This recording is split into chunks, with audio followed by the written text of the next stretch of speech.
10 past 14th, 3rd, 2022. Oh, and you're monitoring me. Look at that. Straight away. Right. 14th, 3rd, 2023. Really? MI5, MI6. Lies and lies. Darkening up program. The sun almost ended civilization. I don't care. Our souls. Our souls are being hacked. I mean, these are demons. Come on. These are the end of days.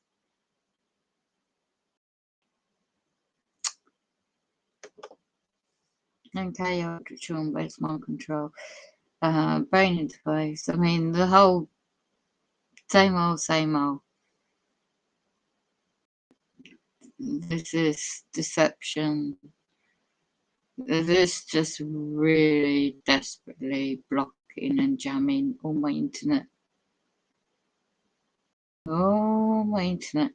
Smart agenda, smart cities, and no, it's all to do with Club of Rain with the Rockefellers, the globalists all those years ago, before I was born. Really? Picked up on that subject, innit? UFO, the main man-made UFOs. But what really got people's attention was this subject. Reptilian. They drain us human souls.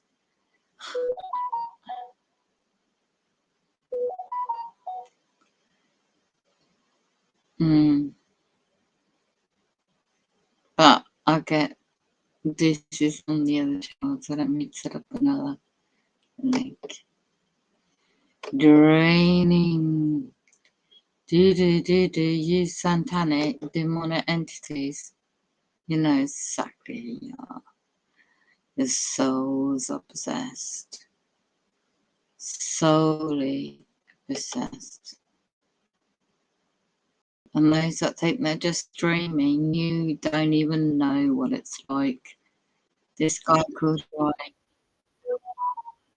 This guy called Roy in England, in Bournemouth. Oh, he's only gone and uploaded Sunday night's live Zoom meeting. Oh, by the way, he is a member of the Rotary Club and he is a perpetrator and he is not trustworthy. And he lies and slandering other people. And he doesn't get his home ransacked. He doesn't get home invasions. He doesn't get what a lot of people are genuinely getting unlawfully because of their own. He's not in the target program. He's a Conde Pro infiltrator. He trolls Twitter, social media, just to get people. You don't suddenly get all these views on videos unless you're part of the system. He's not a target individual. He's paid to gather people's information. Sussed him out last week. So you're jamming on the internet. Always jamming it. I can't speak too long because they're radiating me and giving me dental infection. Educate yourself. Know why they want mega burst data, why they want to use your brain. Why do you think they target people like myself and others?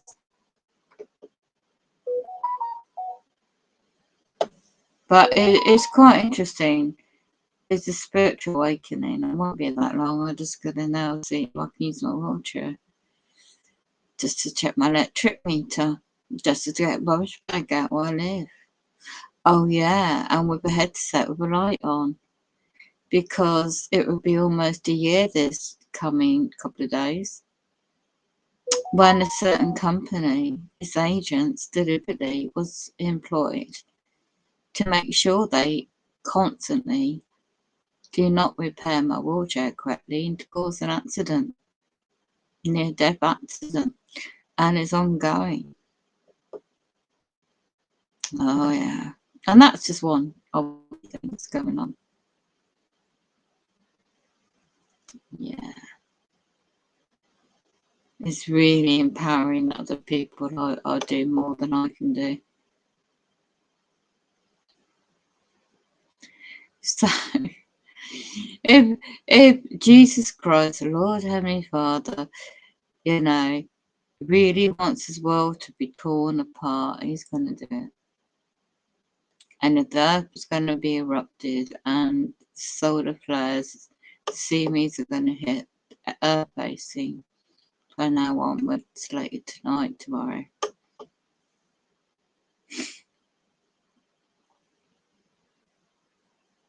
You see, starseed light workers, you know, that bloody hacking into me, I know what it was, because when they drain me, I'm meant to be asleep, but it's not my sleep.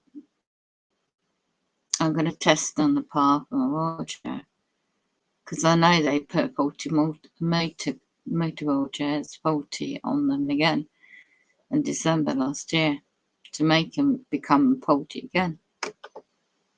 I know they're doing all this deliberately. Oh, and then you get this housing company, Agents UK. Oh, really? Demands, demands, demands. You don't have any authority over me. You always demonic narcissist wanted me at my flat since I moved in. I've got all those names. I'm going to name and shame every one of you. Yeah, you see? They're promoting all this biomedical data, promoting all these new virtual reality headsets, saying you don't go nowhere. So the 2-year lockdowns pushing, right, imply, oh, use the internet for this, that, and the other. Contact Pro achieved via bypasses of, oh, so much going on. Brian Chew's got a really good video. I think it's worth sharing.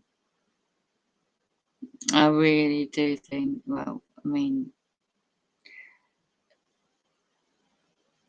he's living out of his car at the moment in America, but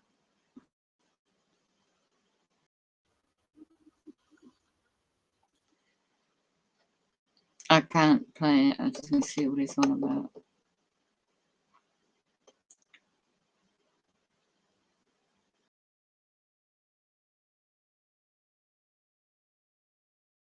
Yeah, Christians should make immediate plan to get their families out of America. Soon as possible. Martial law is not coming to America, it's well underway. It was about to happen, no, in a way, in the UK. Think about this for a moment. There is a clear, terrible pattern line developing. Look at the recent timeline of each sequence of each terrorist act, mass shooting, etc. In the last year alone, this is America, by the way, there's claimed to be, he says, 100 mass shootings. Each mass shooting, terrorist act, etc., becomes a pattern for the next wave of action. I mean, you need to read up his bio, it's quite long winded. So in America, you've got the Bills of Rights. What about UK? He's put down a lot, he's typed up a lot. He's done a lot of research as well about many people. So you reptilian. Oh God. My gosh. Oh, emergency. Look, when somebody calls out somebody shape shifting live on a video, you know, you don't get up to almost a certain amount of subscribers without being part of the Freemason Club, you know. And he's been caught out shapeshifting. Somebody else I won't mention. It's not very funny, but demonic possessed. That's what they are. The hybrids.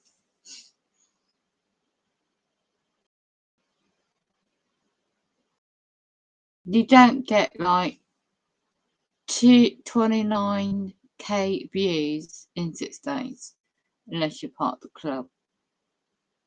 The Masonic.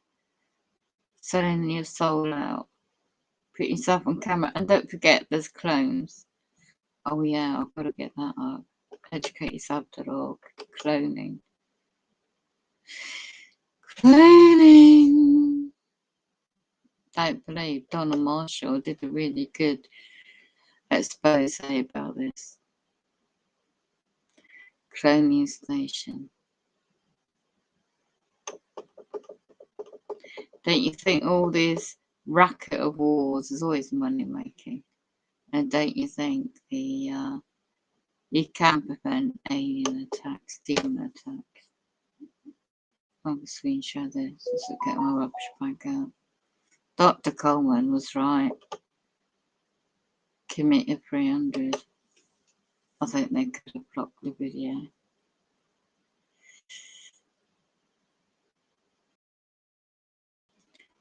Summer dreaming. Yeah, not great being poorly for 2 weeks in a row. I can't find it. So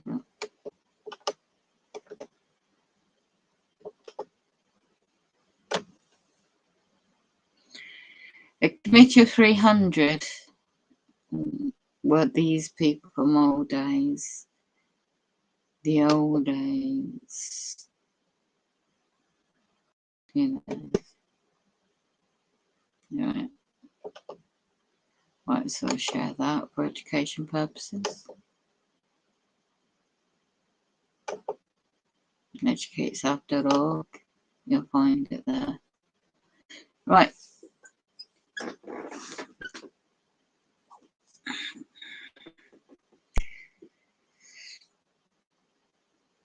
So much crunching up. Right, I have to put this on mobile data now. No, keep it on Wi-Fi.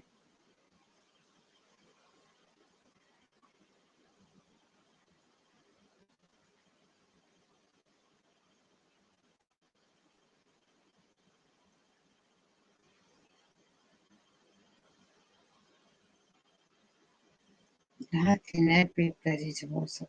Right.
names are difficult to pronounce. Okay, hold on to your seats, folks. We got a dynamite show for you again tonight. You're really gonna love this. Come on, let's go. Nothing to lose. Come on, let's go. Nothing to lose. Come on, let's go. Nothing to lose. Come on.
Yeah, I was going to get that thing.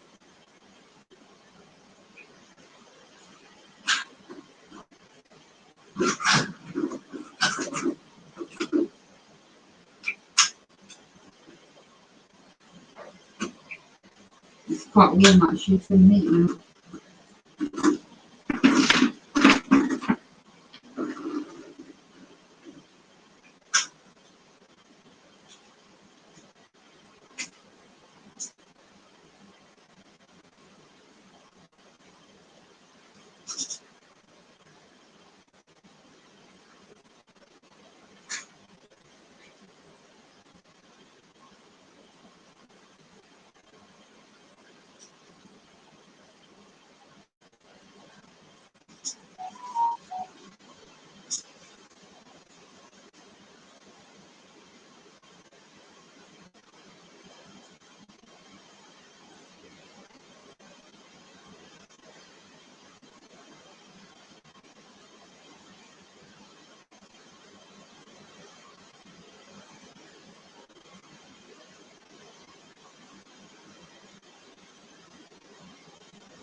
Wow.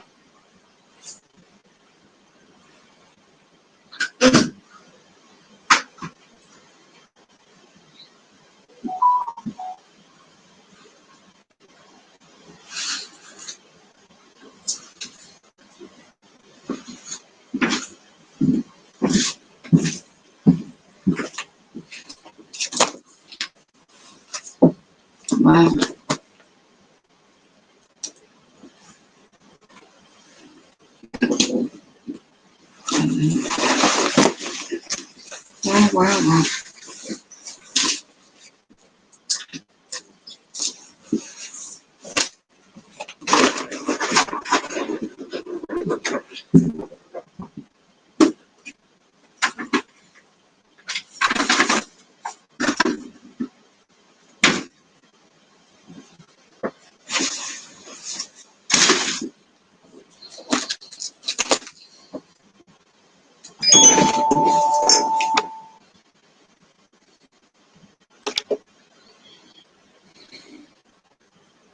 Hello, Empowered. Wow. Oh, wow, my.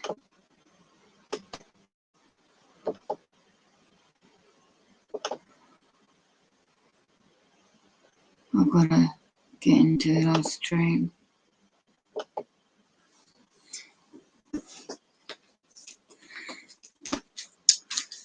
Wow.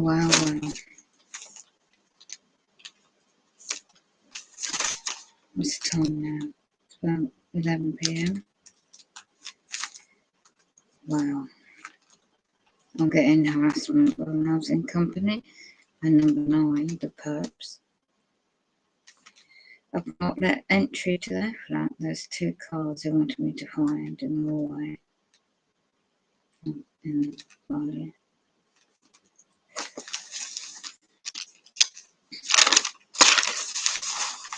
And I'll get targeted for this shot.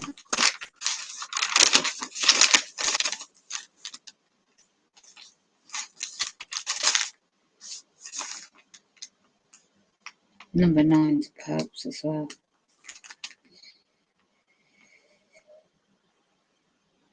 They don't get the harassment. 2 cards. I'll get the bloody harassment. Oh dear. And number 7, perps. I've got a couple of blokes in there, so they're breaking in my bloody flat when I'm asleep. Yeah, they're picking my lock when I'm asleep, getting in my flat. Yeah. The mind control technology, eh? They must be doing that. What on yesterday's recording.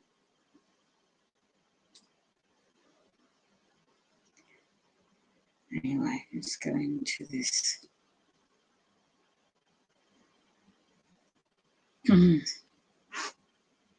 Hello, Mo. I've not checked. I've got to check. I've got to check this book out. Thank you. Yes. Hello, Butch Top 2021. Not really. Not doing too great. Thank you for asking.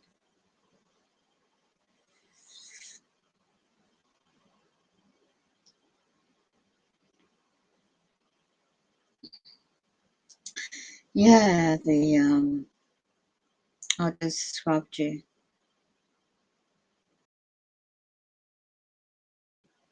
Oh dear. That's interesting, the Lego. That's very, very interesting what you do there.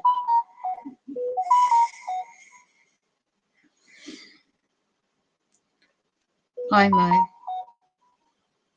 Yeah, I had to get the rubbish bag out.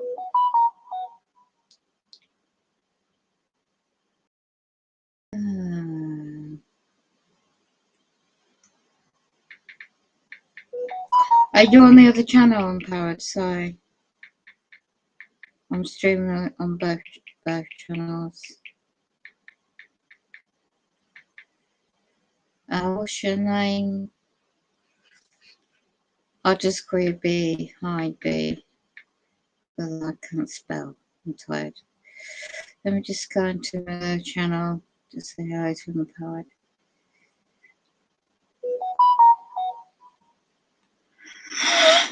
I've been poorly for 2 weeks.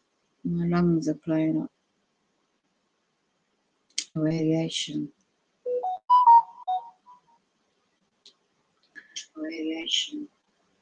I see.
I don't be known to powers that be that I have not breached no lawful contract.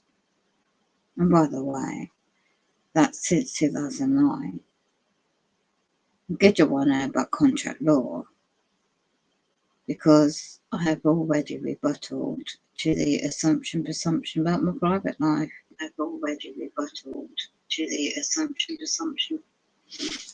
Need a drink. So, we have perps at number 9. Definitely at number 7. Gas Argus, a home group limited company, is paid to have these perpetrators moved in around me.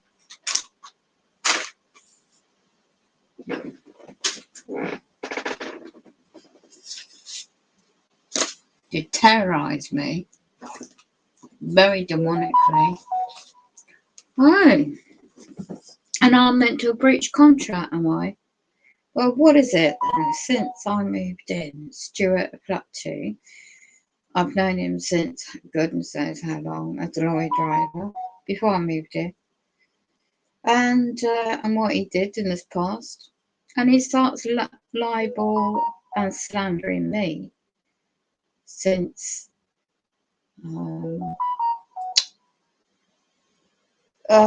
since I moved in. So as soon as I got run over, the end of the year, since I moved in here, set up that was, ended up in the wheelchair by 2010, and now I know he started slandering and lying and reporting the carers I used to have all those years ago. And really, I didn't know about gang stalking, narcissists, anything like that. So, I'll turn that on.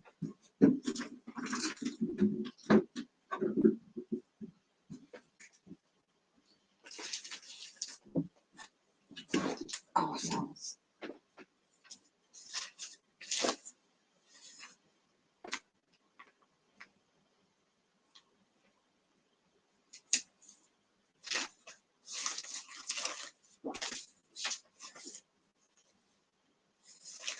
And then it's just clear, isn't it? It's just clear now. Well, to me now. So in January this year, bring it forward,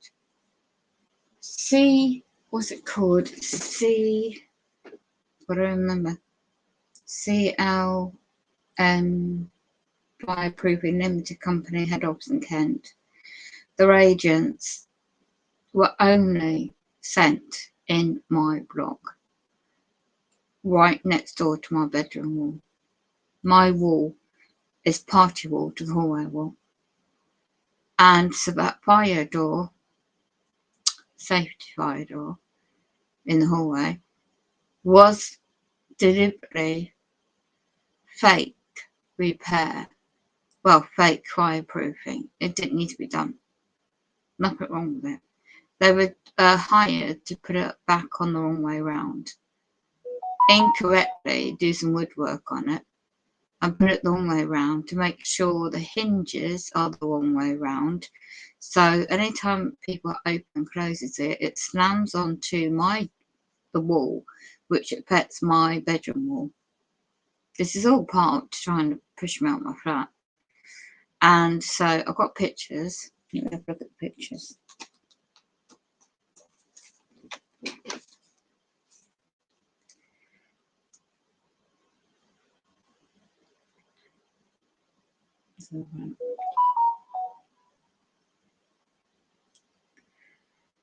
Yeah, so they didn't even do the woodwork right.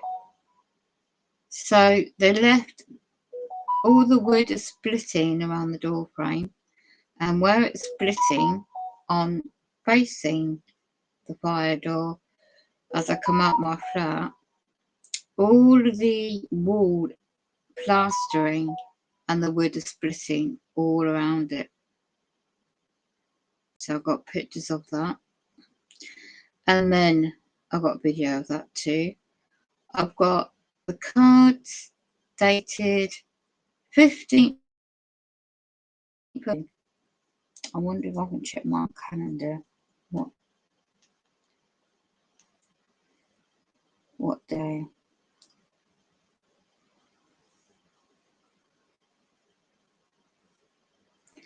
Hello, you found me on this channel too. Great.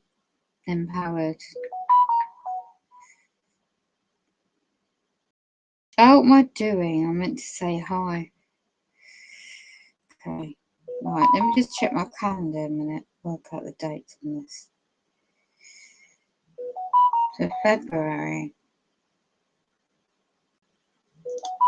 Hold on, I'm getting bloody notifications are popping me up. They're hacking my phone. Oh, one of those, days. Well, 2 weeks away, a month. Well,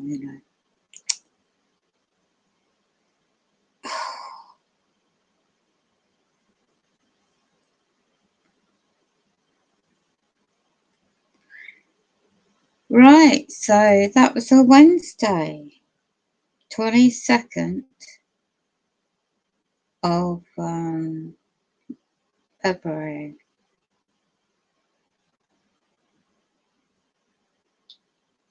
Hold on. So, right, and the guy came back out again a week later on Wednesday, the 1st of March, 2023. That's a perp flat as well, number 9. So, why didn't this why they do? They want me to see those cards, and the way it's positioned was just up by the entry on the left hand side and hallways. I took the rubbish bag out, and so I'll see them, because the guy could easily, what they normally should do, this company, is to go up to the flat and put the card through the door, and logically that's what they're meant to do. So what's the point in leaving cards in the hallway above a meter box? Yeah, when the perps, they know the perps at number 9. It's psychological tactics. So So I've just got a couple of pictures of the cars as evidence. And then also fire and safety issue. We've got people smoking. They're all the perps are doing this deliberately because it's a fire safety thing. They're smoking, leaving fag ends underneath the communal hallway, under the stairs, and by the back door on the carpets. Okay, so I've got evidence of that. Oh. And then by number 7, they're doing this overnight. Right, now you've got the metal corner part of the which stabilizes the plaster of the wall by flat 7. And they deliberately didn't do their door frame properly in the first place to deteriorate the plastering by the perp at number 7. And they are gang stalkers.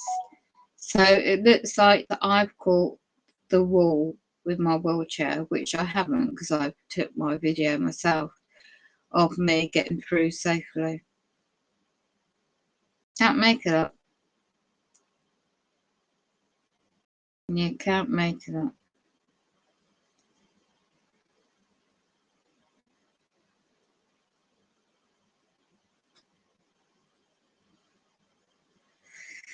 So I was just out testing my wheelchair because they haven't repaired it properly. Yeah. So this is all bigger pictures, all linked together. Let's go back into the chat now.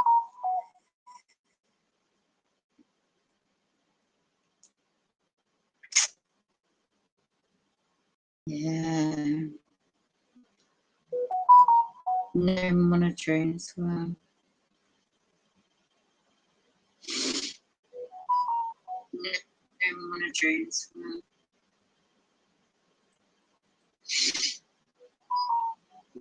No monitoring as well.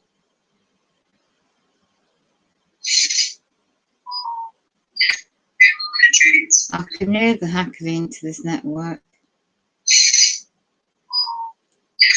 What's going on with the weather now? Hacking into this network. It's a very beautiful moon tonight. That's not zoomed in or anything. So.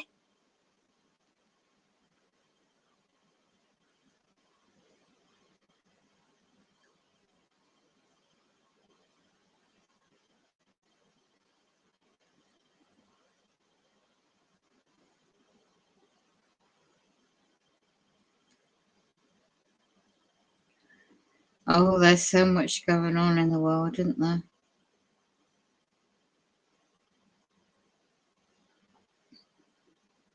So just so you know, you got Greenwich time, yeah. So your mind when I show this to you. It's moving so fast, it's crazy. I'll show it to you on the NASA model here in just a second. But let's watch this for a second. And this is it right here. Give me all kinds of hard time today over that. But that's okay. It's legitimate criticism, and it was respectful. The pictures from he got some Aurora photography, the top rated. That's what they gauge it at. Now you can have a G5 storm, but what is it? That's that happened. I mean, we went straight to radiation storm, hung out here, and now we're back up in the storm level again. Now we are getting other solar weather, okay? So just understand that. We are getting some CMEs kind of giving us glancing blows, a coronal hole stream, those kinds of things, low level stuff. But this thing went off the backside at 6.75 million miles per hour. Good God. That means it's here in 13 hours. That literally is tomorrow UK time. Okay, what that is reference to the sun plasma moving at 6.75 million miles per hour, which will reach Earth. Oh my God, spatialweather.com. Let's have a look.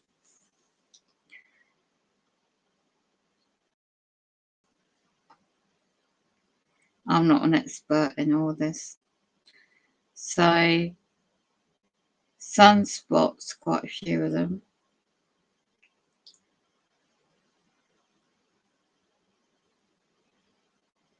Yep, tomorrow's date.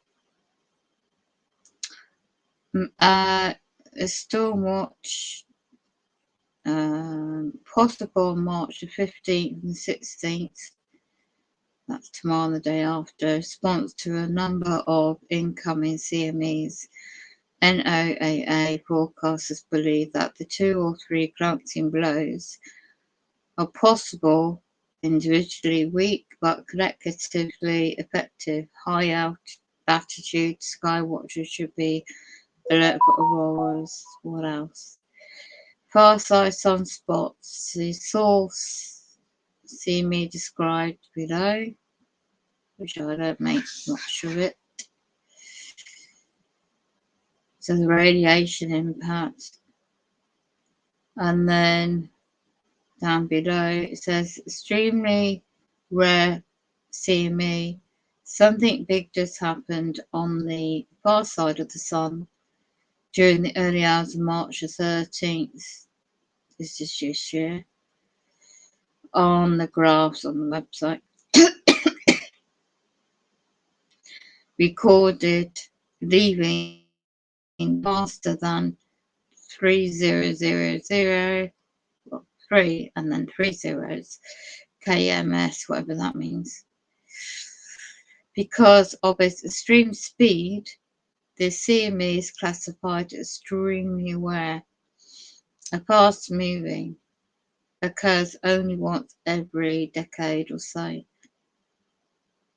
It shows the CME heading almost directly away from Earth. Good thing. Although the CME was not Earth directed, it has nevertheless touched our planet. See all these snow dots and streaks? It's got a picture below. Wow. Reaching Earth all from the CME backside, images front, and it goes into details about that quite. Note the red areas. I'm looking at a picture. The regions. The shortwave radios won't work during the ionizing effect of in-falling proportions. The PCA could persist for a day or more. You can monitor it, and it says where. The solar flares, alerts, SM text. Right. Space Weather Prediction Center. Doesn't say, well, it's .com. swpc.noaa, I'm not sure which, right.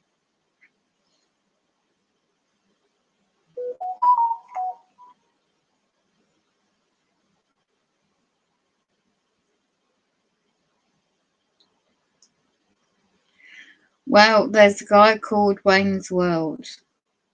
Easier just to go and watch what he's putting out in the moment. I'll leave that playing for a minute. Most of the stuff I show you guys, 3 to 4 days before it's here. I'm telling you guys 13 hours and that thing is rocking us. Okay? So if this happens 2 weeks later, we are not having this conversation. I'm just being honest. Okay? There's no way for me to be 1,000% sure that would happen. You know what I mean? But I have to be real with you when we're talking about this kind of a thing, because I told you guys I would come out and tell you guys this right up off the bat if I thought that was what was going to happen. In this case, I sincerely think that if this would have been coming our way, we would not be having this conversation. I truly, and I want you guys to really grab a hold of that. Our planet would be because this right here is just a prime example of why we have to be ready for what we got coming. I tell you guys all the time, it's not a matter of if, it's a matter of when. It's going to happen. Oh, yeah, I would imagine Ben's over there talking about it too. Yeah, for sure, 100%. I watched a little bit of this video from this morning, but I didn't really catch it all, and I was kind of scatterbrained this morning. But yeah, I would imagine he's probably saying pretty much the same thing as me. But check out the absorption here. Remember, when we see a flare, it almost looks like a bullseye, right? Well, these are our poles. So, yes, there's a lot of radiation, a lot of protons hanging around right now. I'm feeling And that I have to radiation. tell you guys, listen, again, this went the opposite direction of Earth. So people ask me, how does it get here? Well, it gets here magnetically, right? I'm gonna so oversimplify this that people that really know what I'm talking about here are going to probably think, man, why is he throwing it down like that? Well, because I want everybody to understand. It's as simple as magnetics, positive and negative. Okay? So when those protons fly off the sun, if they have the right magnetic polarity, they will connect with us. And we become one magnetic circuit at that point. And everything just flows right into our system. That's why we're seeing this. It's one of the reasons. I'm not saying anything else other than that, right? But notice, I mean, look at this. This is that's quite a few. That's it's pretty intense right here. I know that it's an S1 level storm, right? Very, very low level radiation storm. But again, this went off the backside. It just blows my mind. Every time I say that, it's like, what in the world? Now, I've talked to you guys before how we know that things, when they're kind of not directly off the backside, but kind of going at an angle off the backside, we've seen radiation storms like that before. I've shown you guys this earlier today. One in a 10-year event, right? My head's feeling it. Well, I'm almost stepping out of that at this point and telling you guys that this is a one in however many more years than that event. Okay? There was one back in, was it 2017? It might have been 2019. I can't really remember. But I think it was 17, if I'm correct. There was a huge flare that missed us by just a few hours, right? And they said that one probably most likely would have, been close to a Carrington level event type of thing. We dodged a bullet there, right? How many times can we dodge a bullet? Not that many times. It's really simple. It's as simple as that. And I ain't trying to scare nobody. So, first off, can you guys hear fear in my voice? There's absolutely no fear in my voice because I don't fear this stuff. I don't. And I would hope that you guys don't either. And I don't ever put it out here like this for this reason, right? So when I say things like what I'm saying right now, I am not, in fear at all. So always remember that. But something else I want to show you guys. Check this out. This is the total electron count, the TEC. This is one of the main data points that they look at for trying to incorporate earthquake forecasting with space weather, right? Love you back, Flamin'. Love you back, brother. Check this out. I mean, I haven't shown you guys this, and it looked like this before either. Well, I probably shown one close to this, but check out all the electrons that get flooded. See that? Okay, what time is that? You guys see this? That's at 23 UTC. It's not completely in the dark here because this is, UTC, obviously it's based out of England. That's where UTC time is, that time zone. So right now, 2300 hours UTC is where you're at right now. And this is where all the electrons are at. So it's not really like completely on the front side. But anyway, that's a lot of electrons, guys. And what does this do? Well, again, energy in means energy out. Has to, at some level. So we're going to start seeing quakes? My guess is yes. We're going to start seeing quakes. We're going to start seeing other things happening along with everything that we always talk about here, guys. Okay? Is it going to be catastrophic? Probably not. Okay? So just so you know, Oh, you got Greenwich time. Yeah. So are we buffering? Let me check. I don't think so. I ain't seeing anything buffer in there. Okay. So, but anyway, I want to show you guys this again, and we're going to look at stereo A too. Okay? Because stereo A, let's back. Why is that not?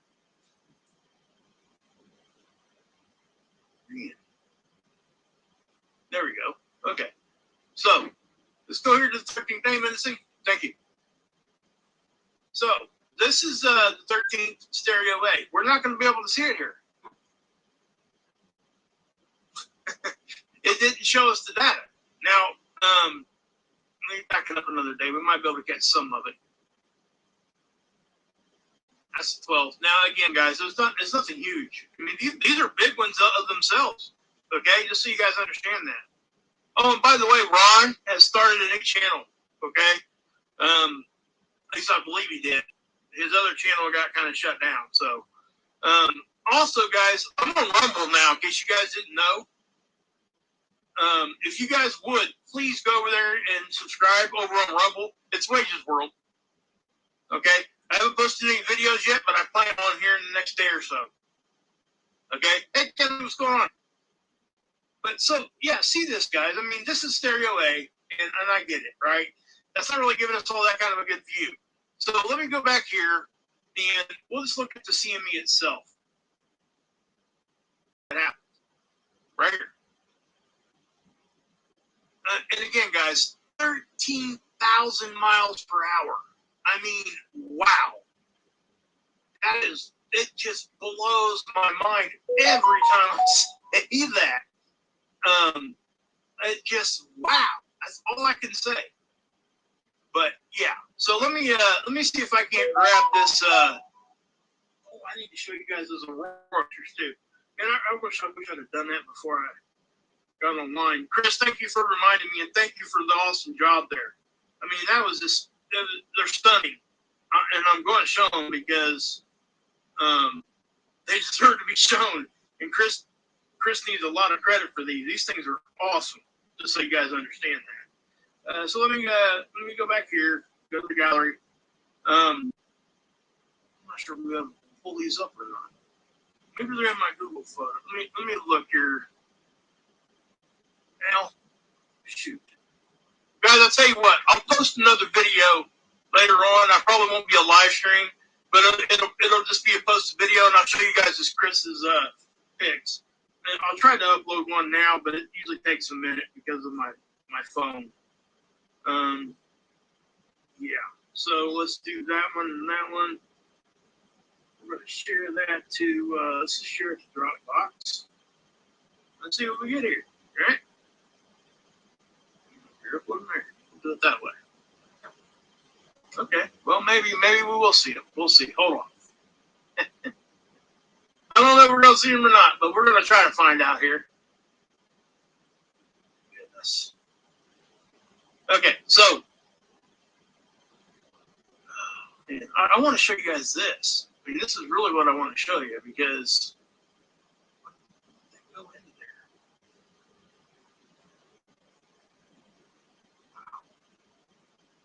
Okay, anyway. So if we go over here to SDO, let's check out SDO. Check this out. Look what just happened a few minutes ago. Watch the overall sun. You're going to see it get blurry. Watch this. See that? I know it's hard. It's a little hard to see.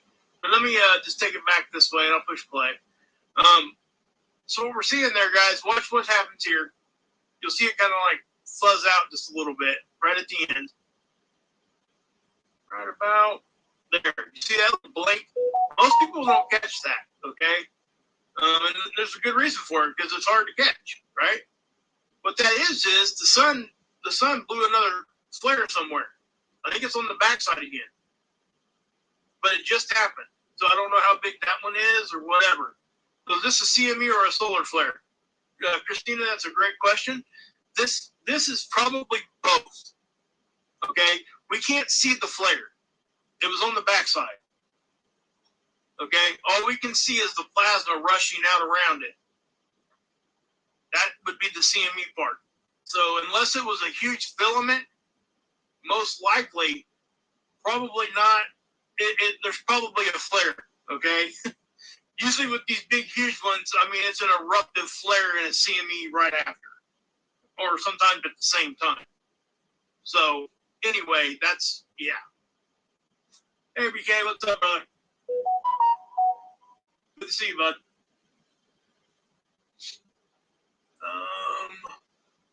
So either way, guys, I mean, this is a big deal, okay? It really, truly is, because I really didn't expect to have to report this, just to be honest. Let's see here. Let's see. Those come quicker than the CMEs, right? Yes, Christina. The flare part is X-ray, so it's traveling at the speed of light. Okay, they're here in about 8 minutes. X-ray from the solar flares. Now, again, that's why this is such a big deal. The CME part, the plasma part of this, is moving at 6.75 million miles per hour. It gets here in 13 hours. I've told you guys this since the beginning of my channel, that if I ever had to give you guys a warning on something that might be giving this grid down, you're not going to get much of a warning, if any at all. Okay, and this is what I'm talking about. This right here shows you guys, hey, pay attention, because, you know, I'd have 13 hours if I seen it right when it happened, which I most likely would. And I would probably be able to get on here and tell you guys. But here's the other thing, guys. We got a radiation storm from the backside, right? If the thing was coming right at us, do you guys understand how much more radiation we would be getting hit with? We would not be seeing level 1 radiation storms. Okay? This view here on LASCO C3 would be completely whited out with all these white specks. It would look like an old-fashioned TV, black and white TV, where, you know, when any of us that are kind of old like myself, you know, go over and turn the rotor button so Grandpa don't have to yell at you to get the TV station tuned in right? So, you know, hey, let's sing the national anthem, and then the channel goes down for the night, right? Then what do you see? A bunch of snow. That's exactly what this would look like. And I've shown you guys those before because it's happened, right? But this is, guys, this is something else I want to talk about. My brother Tommy. You guys know Tommy Scoville. Please go over and check out the lifeboat. Yes, I'm going to plug that real quick because it is important. All right? Tommy is doing an awesome job over there. He's doing some really great work. And I'm telling you guys are struggling with addiction, or if you guys anybody that is, if you have family members, or if you just want to learn about that, go over to the lifeboat, please. Okay? So anyway, he's had a bad headache. He gets them from time to time, but not very often from what I understand. I've had a headache for 3 days. I don't get headaches, guys. I don't even talk about it. Hey, Lady Spellberg, good to see you. So, yeah, this stuff affects us, guys. We're biological beings. Okay? So we have to understand that this stuff is affecting us. The sun affects us more than any other thing in your life. I've been hearing so many things about headaches right now, all over the place, before this even hit the news, right? So this is another point we can all go back to. Hey, Cultivate, good to see you. Hey, Stephanie, good to see you. Yeah, for me too, Stephanie. So yeah, guys. I mean, that's what's happening, right? Oh, and I got invited to speak at a webinar this coming week. After Paul Bagley asked me to speak at one of his webinars this week, so that's going to be coming. Okay, guys. That'll be. I think the webinar itself is coming out on the 24th, but I think I'll be doing it before then, and then it'll get put out. I'll let you guys know. I'm going to be talking about the sun. That's what I'm going to be doing. Okay. So yeah, so please check that out. It's awesome. I feel very very honored that I got invited to even speak. I didn't, I don't have any secondary education on any of this stuff, guys. This is just something that I have a passion for, and I feel very honored that somebody would, Pastor Paul Baker would even ask me to come over and give him my opinion on what's going on, and to you guys. So that's coming. So I'm pretty excited about being able to share. I've never been asked to do anything like that. I'm really taken aback a little bit, but just to be honest. So yeah, so that's coming. But anyway, as you guys got this, guys, here you go. Fibromyalgia in your ears. Wow. So anyway, guys, yeah. But let's see here. Guys, I'm not gonna be able to show you that. And this makes me sick. I wish I could show this to you. Let me see if I can't do a workaround here, guys. Give me 1 second. I'm sorry. I apologize. Guys, I'm just trying to get back on the horse here. I really don't want this thing to be that long anyway, and here I am doing what I'm doing. Right? Come on, Mark. What are you doing, buddy? What are you doing? Oh, goodness gracious. Great balls of fire. Alright, so let me just do it this way then. I'm going to do a window capture. Just going to do this. Oh. Nope.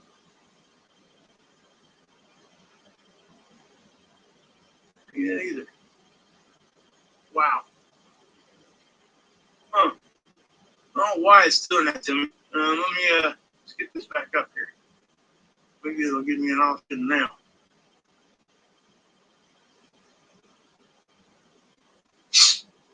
Sorry, guys. I don't mean to be wasting your time here. I'm truly trying not to do that to you guys.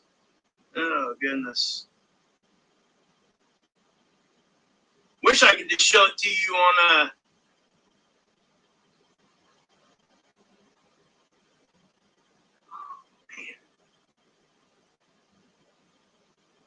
Are you serious, man? Wow. I can't believe this thing. Whatever. I'm about to give up on that part of it, guys. I'll show it to you guys tomorrow. But I was just going to show you the CME, right? But anyway, guys, if you guys want to know, guys, you can go just simply Google. Let's do this. We'll do this real quick. Let's do it this way.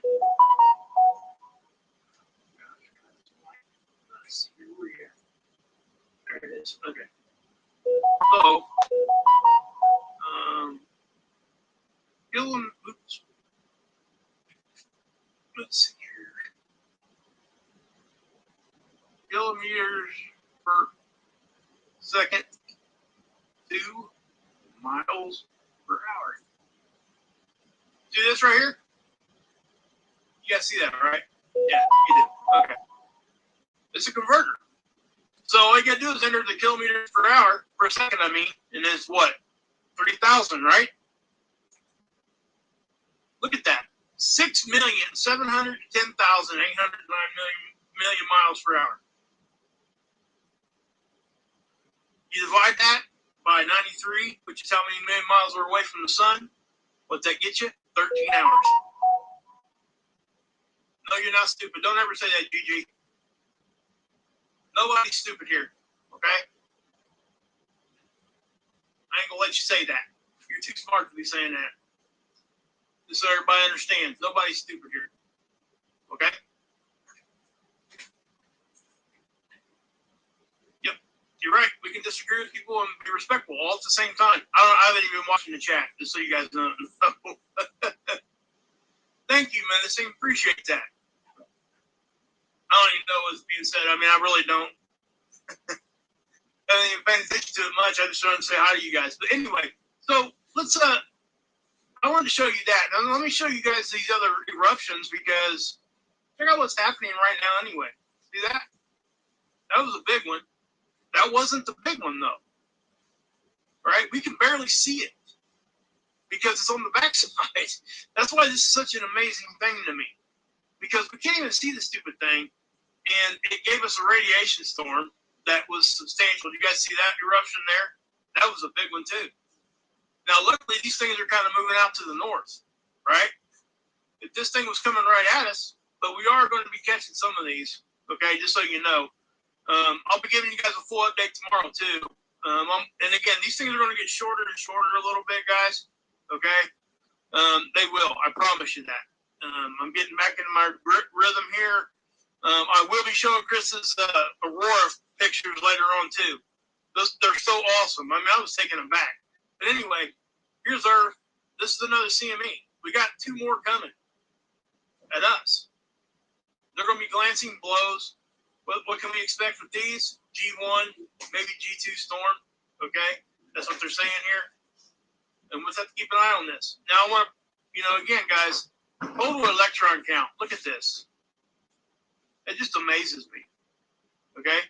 And I know that we've seen it like that before, but man, this thing was on the backside. I know I keep saying that, but I'm going to show you guys this too. This is the sun cycle. This is the monthly numbers. Notice how we're above. We're above last sun cycle. And we were actually supposed to have a less active sun cycle. Probably not menacing. I can't, again, I mean, that's all everybody's opinion on that. I'm just going to stick with the data for now. What I can say and what I can say for sure. Outside of that, I can't really speak to that because, I just can't. There's nothing there it would just be my opinion, is what I'm saying. I want to give you guys something that's backed with some data here. That's why I'm doing this. But anyway, there's the sunspot numbers, right? Notice how we're mimicking last sun cycle as far as up and down, as far as the cycle goes. You're going to see this kind of mirrored. But what I'm talking about here is, you notice how this one was at what's that say, 139 at its peak? This is at 143, I believe. Yeah. And that's not even the highest peak. We still got you get 2 peaks. There's basically a sun cycle inside the sun cycle. There's all kinds of different stuff like that. But this is just simply the sunspot numbers. So if I go down here, look at the flux. Okay, this is actually what is going to show you what's actually coming off the sun as far as energy. This is radio flux progression. We've completely blasted last sun cycle out the water already. I mean, that's pretty high for what we were expecting. So just understand that. Now, we talk about 1859, right? The rate of the Carrington event, right? Well, we can go back here and take a look at it. Okay, let's just do that. You want to do that real quick with me? 1859. What did that sun cycle look like? You guys ever done this? I'd like to know if anybody else here has done this yet. I would be very, very curious to see if anybody else has done this yet, because I think it's cool that if you haven't, please go do this, okay? As a matter of fact, I'm going to put this link in the chat, okay? So there you go. There's the link to NOAA. Now, guys, you guys go over here to NOAA Space Weather Prediction Center. All you got to do is scroll down. You see all this? Those are all the tools that I used to show you guys. There's a few that's not there, but you'll essentially be able to get to everything I'm showing you. And that's always been the goal of my channel, is to show you guys how to look at the stuff for yourself and have a basic understanding of what's going on. That's it. And that's what I hope I'm, portraying that out to you guys, that's what we should, that's what I'm trying to do. So anyway, 1859. Okay, let's just,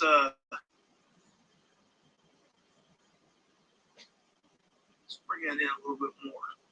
Okay. That's the sunspot number progression. 150. I don't know what the heck I did there, but I did something wrong. Okay. That doesn't look like it's going to let me go back that far on the radio flux. But this is, you guys can see the sun cycles here. And I'll tell you what, let's just open that up like that. There we go. That's what I wanted to do. So if I bring it back to 1859, it's 1858, there's 1859. Look, notice that that is not at a humongously active sun cycle, right? Did you know this, that we will, if it's ever going to be like a grid down type of thing, we have a better chance of that happening during a lower sun cycle. Okay? As far as catastrophic stuff. We can't defend ourselves as easy when we're not having all this geoelectric energy, geomagnetic energy to help our magnetic field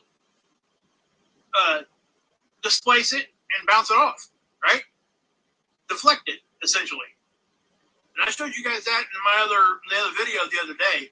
And, where I was trying to help you guys understand that, it's a three-dimensional thing that we're trying to show people. But we were forced to use two-dimensional models like this, right? So I found a really good example of one. And remember what happened right here in the middle? We got hit, and we reacted before it even got here. So we were kind of shooting out towards it, and it peeled off like an onion on both directions. And you can see it kind of come back around and come towards the backside like that. Okay, remember, this is two-dimensional. If you can kind of picture that three-dimensionally, these ain't just straight lines. I mean, this is like we're basically sitting in the middle of a donut cut in half when we're talking about our magnetic field protecting us. Okay? That's what we're talking about here. That's really what it looks like. Tam at the Scope does a really good thing. She actually uses a slinky. You can kind of picture that, and she wraps it around a ball, and you get a really good visual of what that actually is. That's really what our magnetic field, or magnetopause, is doing for us. So go check her out too, Tam at the Scope. Check everybody out, guys. Everybody. Please check everybody out. Don't just listen to me. Don't just listen to whoever. Don't just listen to who, there, and everywhere. Listen to everybody. And know, just like earlier, Gigi, you're not stupid. You're smart. Everybody's smart enough to understand this at a basic level. I promise. If I can, I promise you can. Oh. I get a lot of things wrong. But people would correct me respectfully, and I took that criticism. Yeah. And I got better. And you guys can too, I promise. So don't ever think. Because your chargers don't really work. Can't see what I'm doing.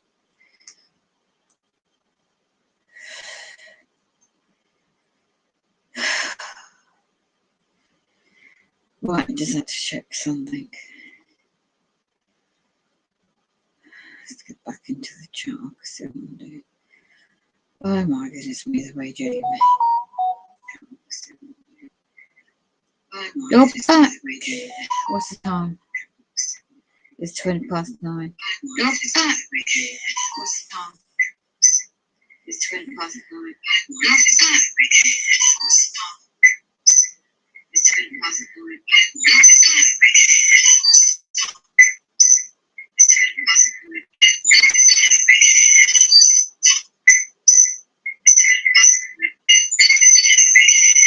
They're hatching me. They're hatching me. Wow.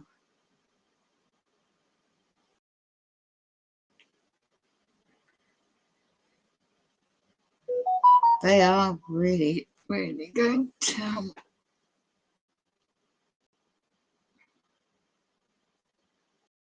Okay.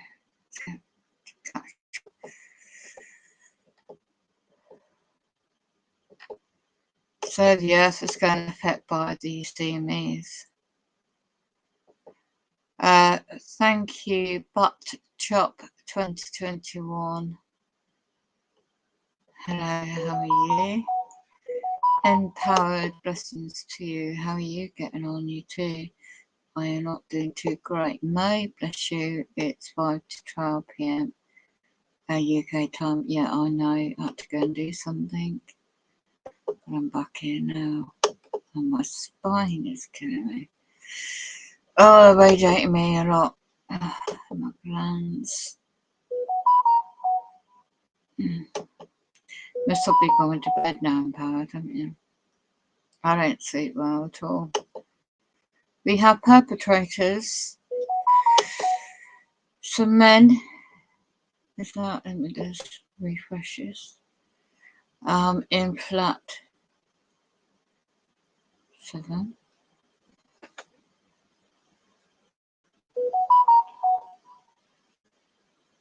I've got to sort my teeth out. I've got really bad dental problems in my teeth. And they're radiating my head. Right. My new tab. There we go. Right.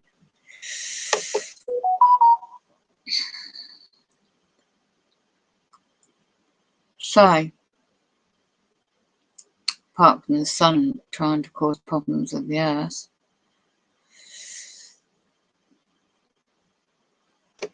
yeah.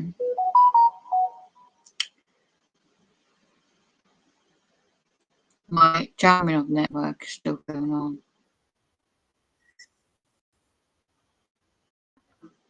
So, as I screen share this book again,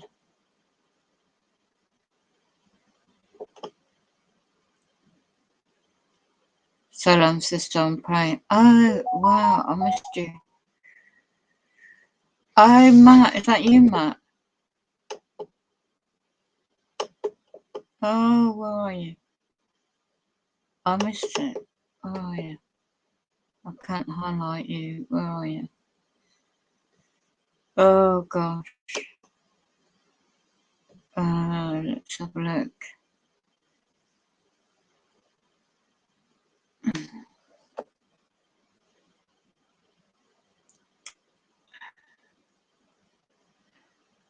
Let's get into the channel. Bear with us. I'm going to say hello. Times we're living in now.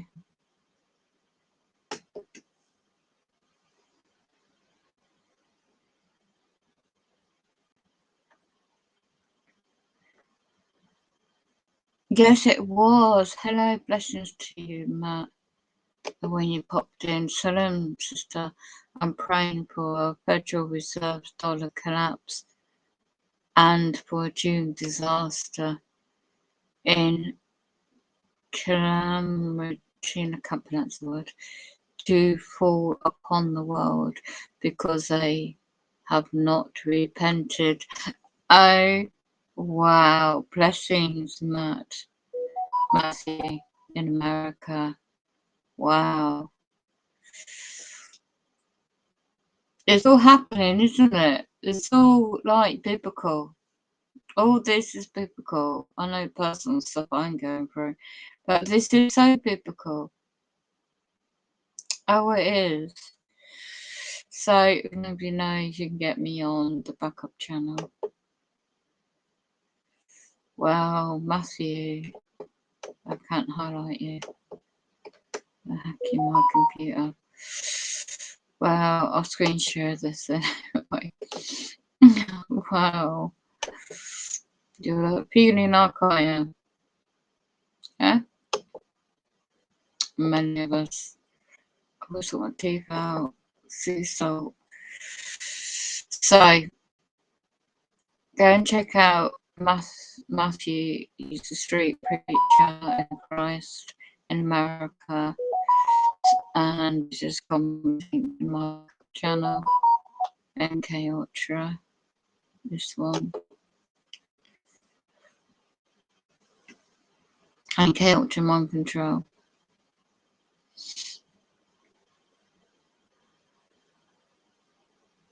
Do you know, England was based on common law, but when you uncover the true origins of so much subjects I can't cover it all.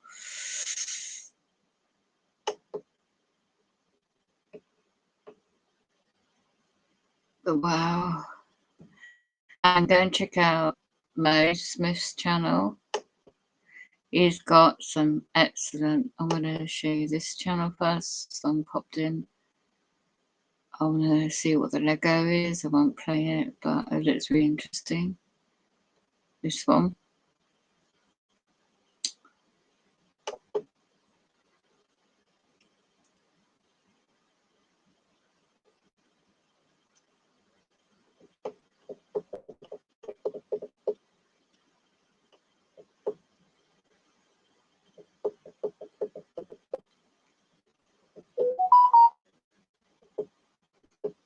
Interesting.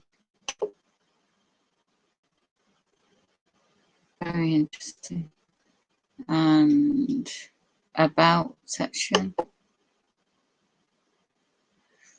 I am book shop from book chocolates. At times you're held against your will by what?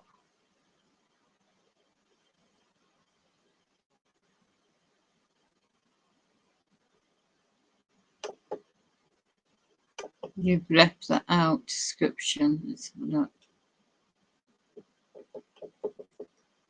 I am butcher against my will by faceless government and corrupt entities. I got you. Who forced me to create subpar Lego content. Oh my gosh. I am a FOL who enjoys building MOCSs, playing with and collecting Lego. The channel was dedicated to videos I made pre-training to the hobby of collecting and building and playing with Tony Tanks. I remember the old videos are of layouts I built of the opening new trains, new scene and track pieces. Either way, it's just for fun and to share the joy of the hobby with others. Okay. Wow, you've had a lot of years since you joined your YouTube.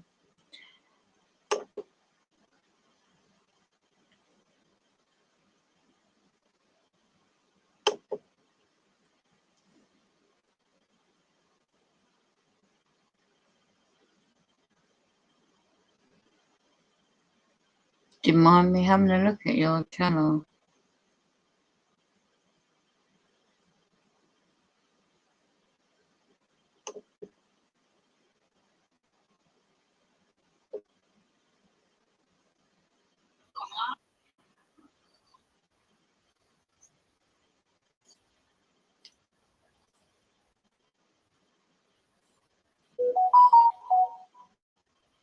Oh, very talented. Just put my volume up.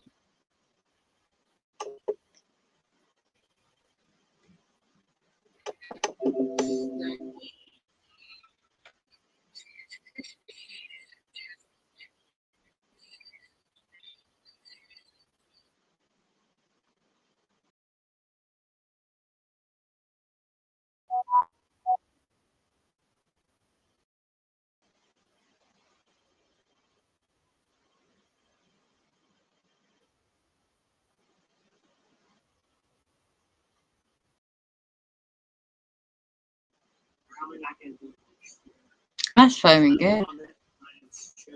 You're building these things. Gift for you. Merry Christmas. This is your Secret Santa.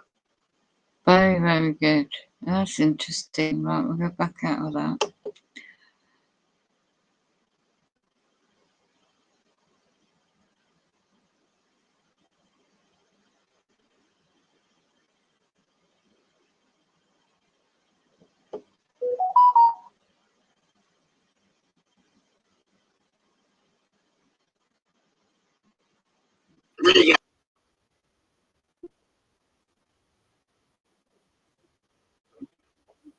Okay, that's interesting. Right, go back out.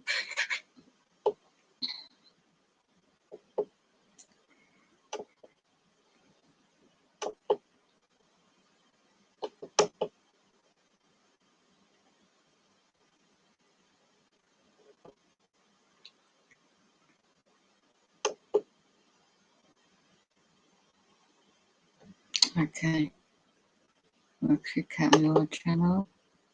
We'll go to Mo Smith's channel now. Check out my moderator's channel.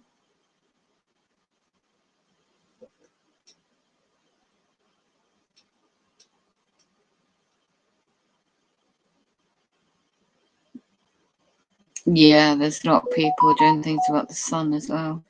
But anyway, at the moment, I think it's important to check out Mo Smith's channel. So, you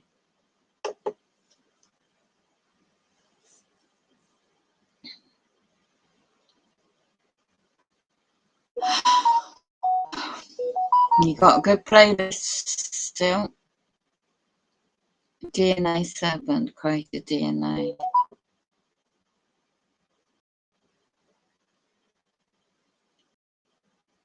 Can't play it, I can only just share it. Reptilian hybrid. Shape shifting. Yeah, let me just check to see if I'm subscribed to the channels. There I am. Reptilian shape shifting viper tongues. See if there's any sort of updates.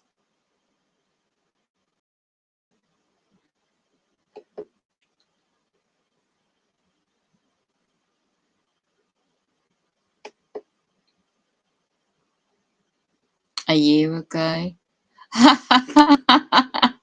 They use a hologram of the unstable hologram. Mayor of London.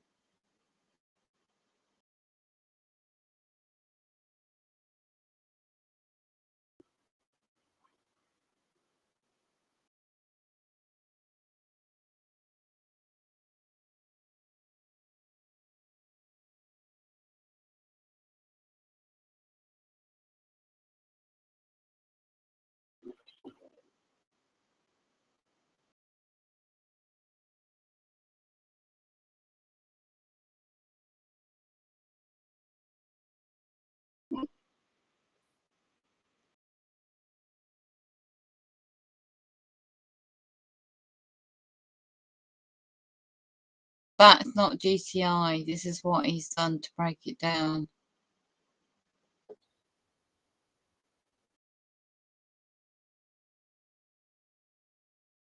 Oh my gosh.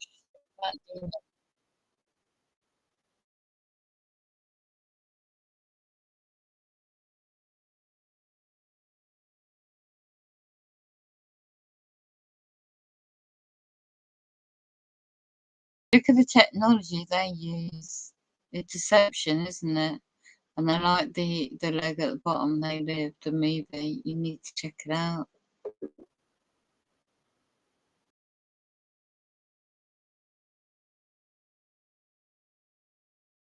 It makes you sick when you watch it. I know what I'm looking at, but others might not know.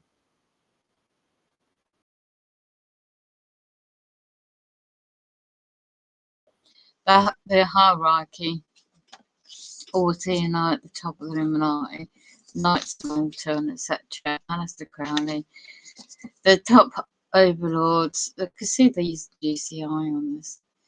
And my lab's programs a military operation, and is not alien. You're not adopted by aliens. That's a myth. It's military black operations with the underground military bases, and they do have technology, advancement technology. You can just go and research Stargate and all these futuristic movies. They always telling the public what's going on. But anyway,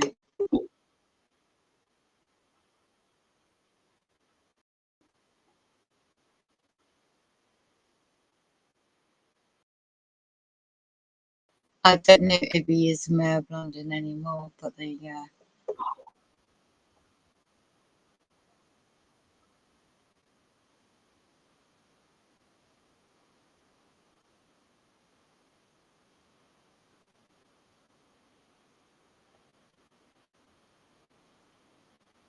Oh, it's like seeing through a robot's eyes.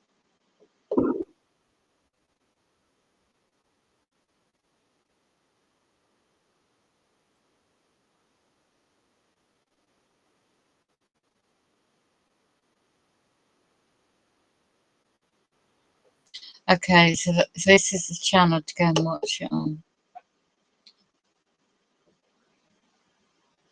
I need to get some rest somehow, because they just always attack. It's demonic attacks. Okay, so this is the channel. I'm gonna watch something of this time of night now into Wednesday. There you go.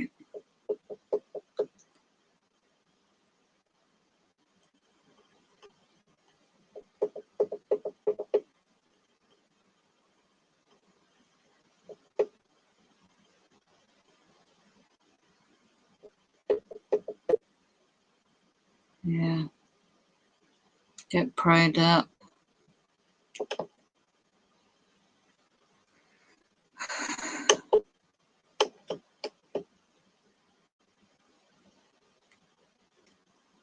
Okay. So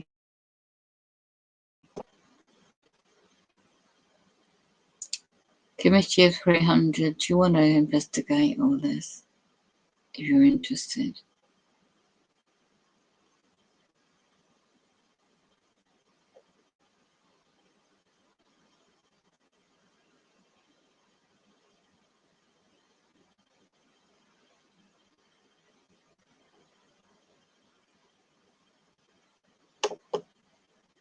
The Committee of 300.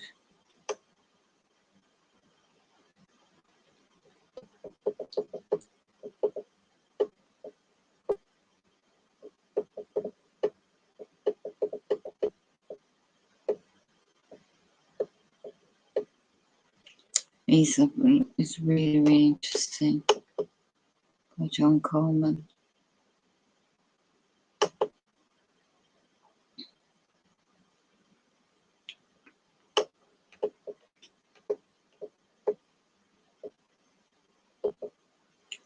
There is a video on this website somewhere, but I can't find it right now.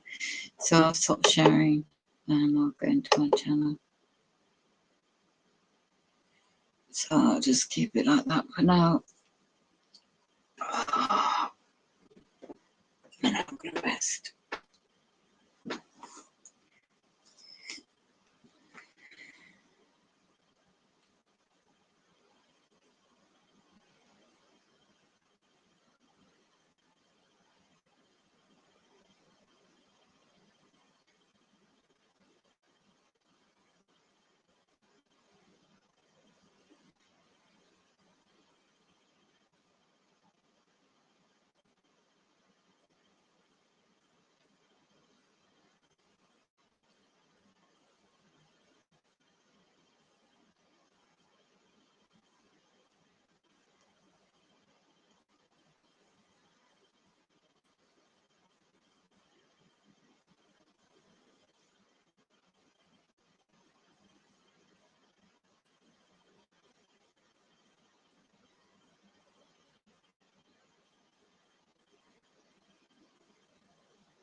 Hello, ladies and gentlemen. Dave Dobbs here.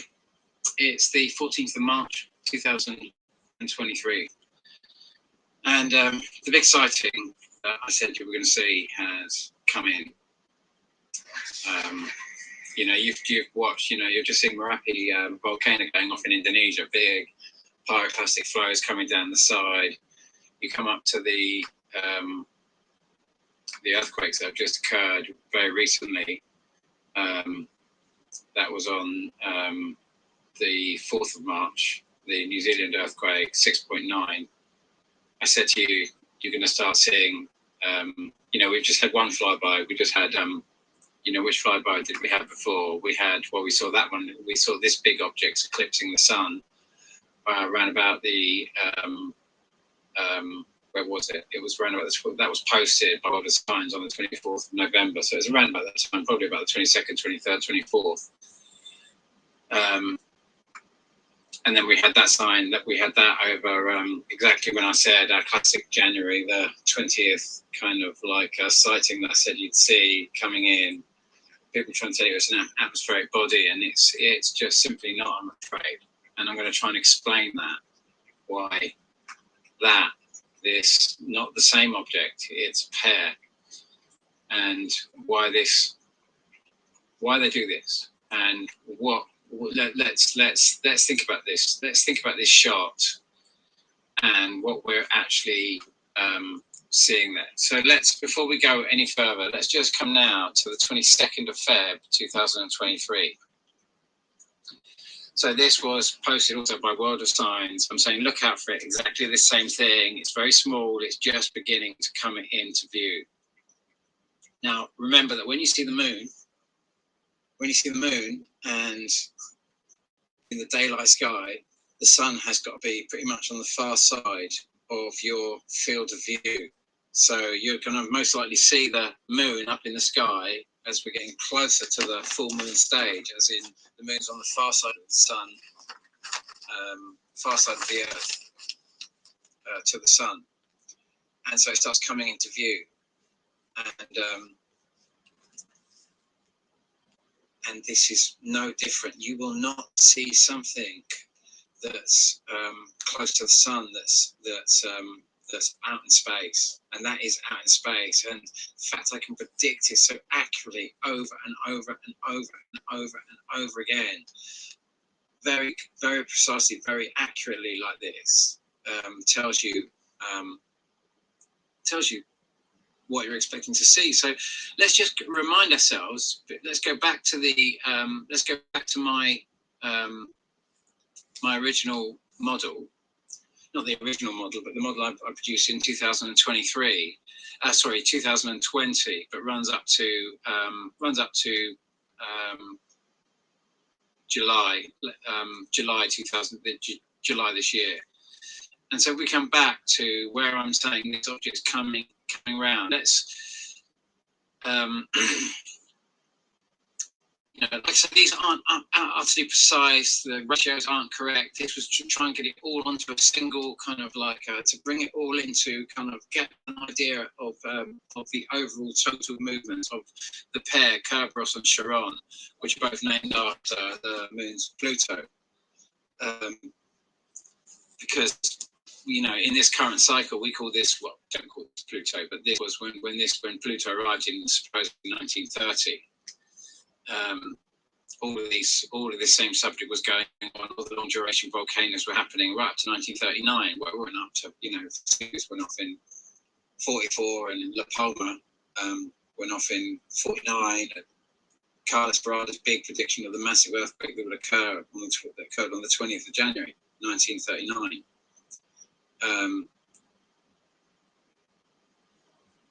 You know, we've got the pattern of these things exactly 84 years ago.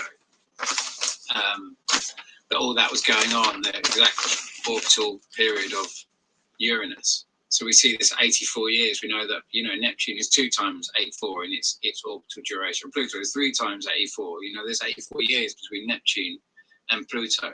We see these kind of grand cycles coming in since it all really was, since this whole system really arrived. What you could call the Jupiter system, the Pluto system, whatever you want to call it, the big system that actually arrived that gives us these patterns, and has been giving these patterns for the last 400 years because of a very peculiar orbital arrangement.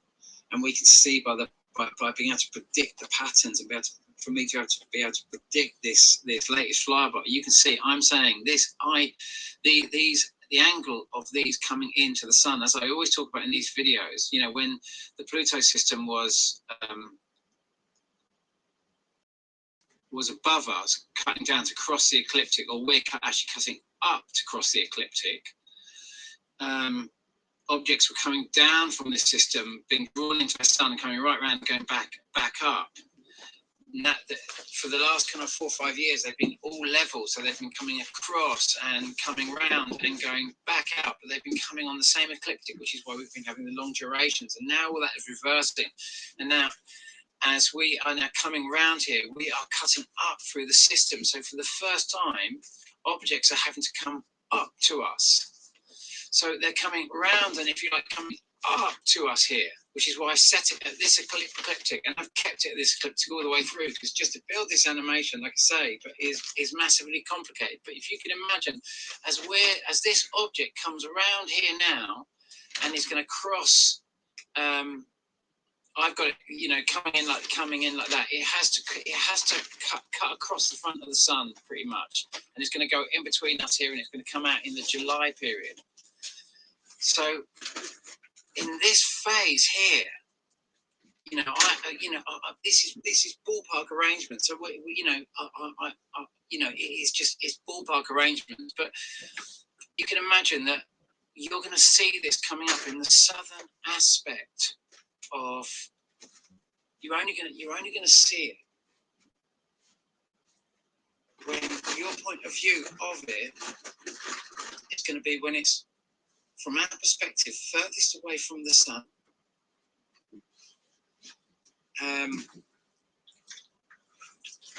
Where we can see it like we can see the moon.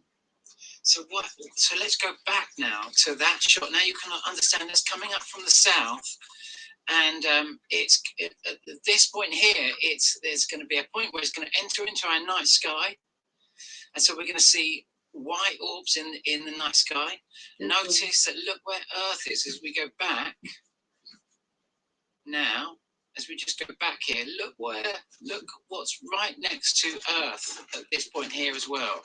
Mars is in this picture as well. So we should be able to get some corroborating evidence of the big red one and the big Jupiter, the big red one, the big blue Jupiter one, and the flybys. We should be able to see something, you know, from Mars, because Mars is very close into this picture, and then we should be able to see this object at sunset or sunrise, or if it's deep down in the southern aspect of our globe, then we should be able to see it down here as it's coming round from Earth's perspective. We should be able to see that in the southern aspect, as long as it stays far enough away from the sun.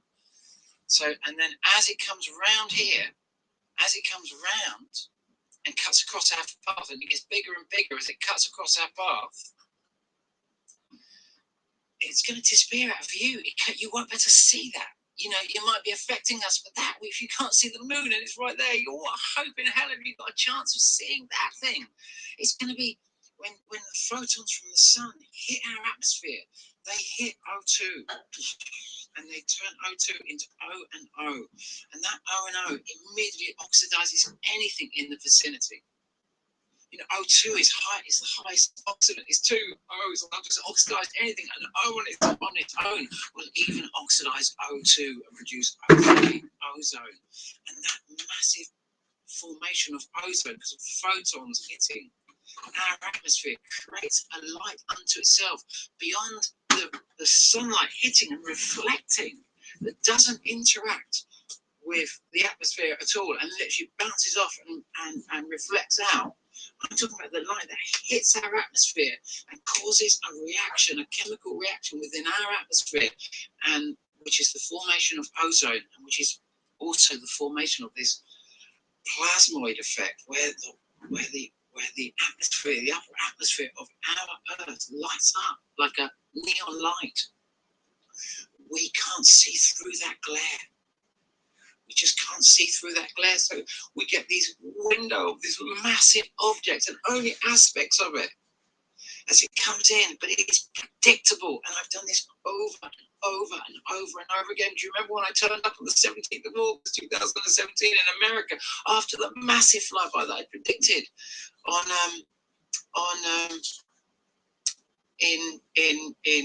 in, what was it? It was the beginning of 2017. It was, so I turned up in America for that flyby and saying this is going to turn, and as I touched down, this big flyby comes across, and you have the ESO, the European Southern Observatory, saying that, you know, a massive electron burst had hit the planet, and this meant that 230 million light years away, literally, what they said, two neutron stars that collided, and it proved that electromagnetic rays traveled as fast as light rays, and they've changed the shape of the universe. And yet there it was. I'd said you're going to see it. Steve Olson had put a massive conference, who I spoke to recently. I didn't speak to him, but I had a little communication with him, and he's doing well. He's in a good space. He's looking after he's putting a lot of time looking after his son at the moment, Matthew, and he's in a great space. I'd just tell you, you know, I mean, Steve's all right. Steve's all right. We love him dearly. Miss him like fuck, but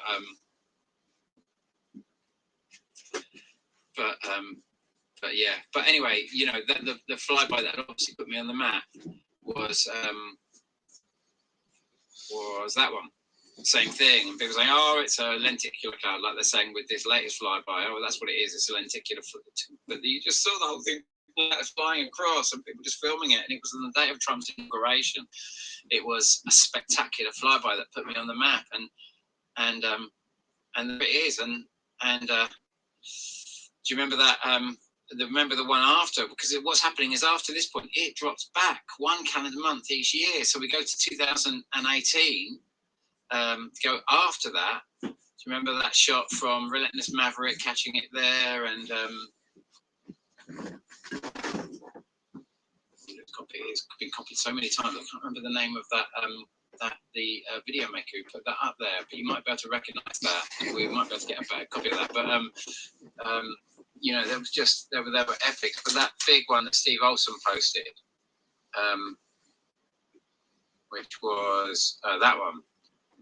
You know, because it's dropped back one calendar month, if you like. You know, if we go back to 2011, we're going to explore that photo. We're going to come to that. We come back to 2011. They are syncing up again. We come round to 2012 at the same time, and now they've dropped back one calendar month, and we come back another year, and now they see how they're dropping back, and it's not going to be till 2023 that they're all coming synced up again, because they're dropping back one calendar month each year.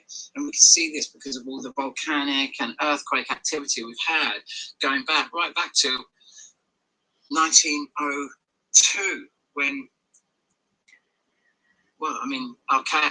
Just checking the audio, then after school.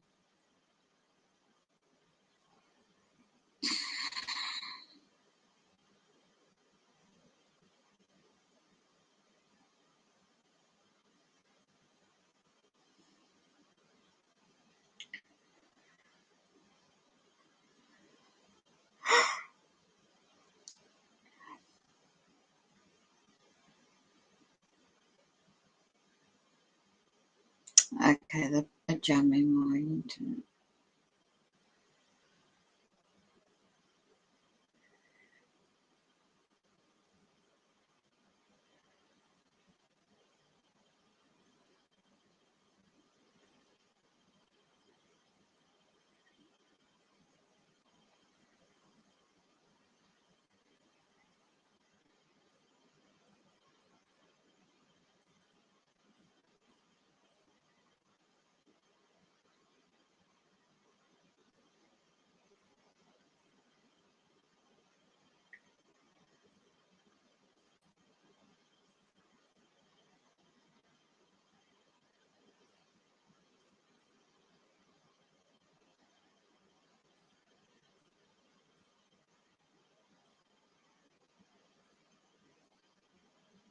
Okay. What you have now on is meant to be natural sleep, but it may not be.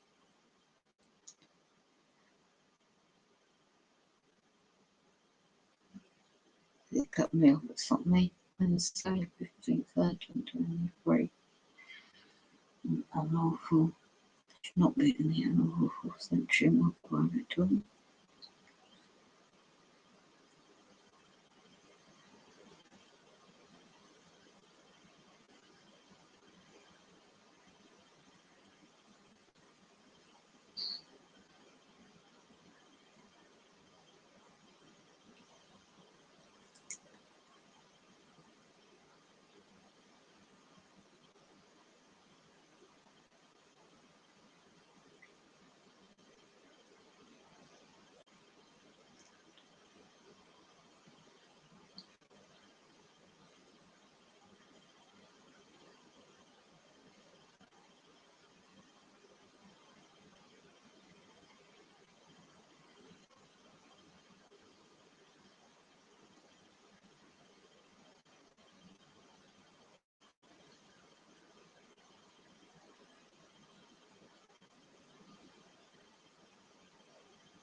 Hopefully this thing charges up. Oh, I didn't hear you, man. Well, I didn't hear you. What I'm saying to me. Didn't see you.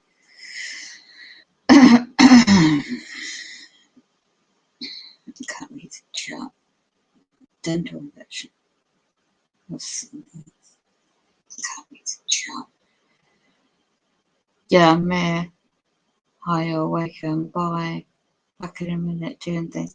Yeah, you carry on now, Mo. Thank you for popping in.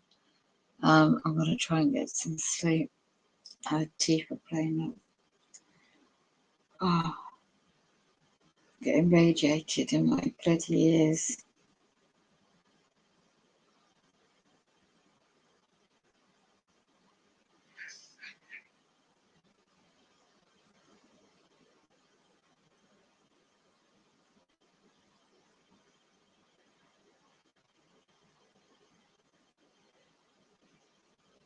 I can't even spell now.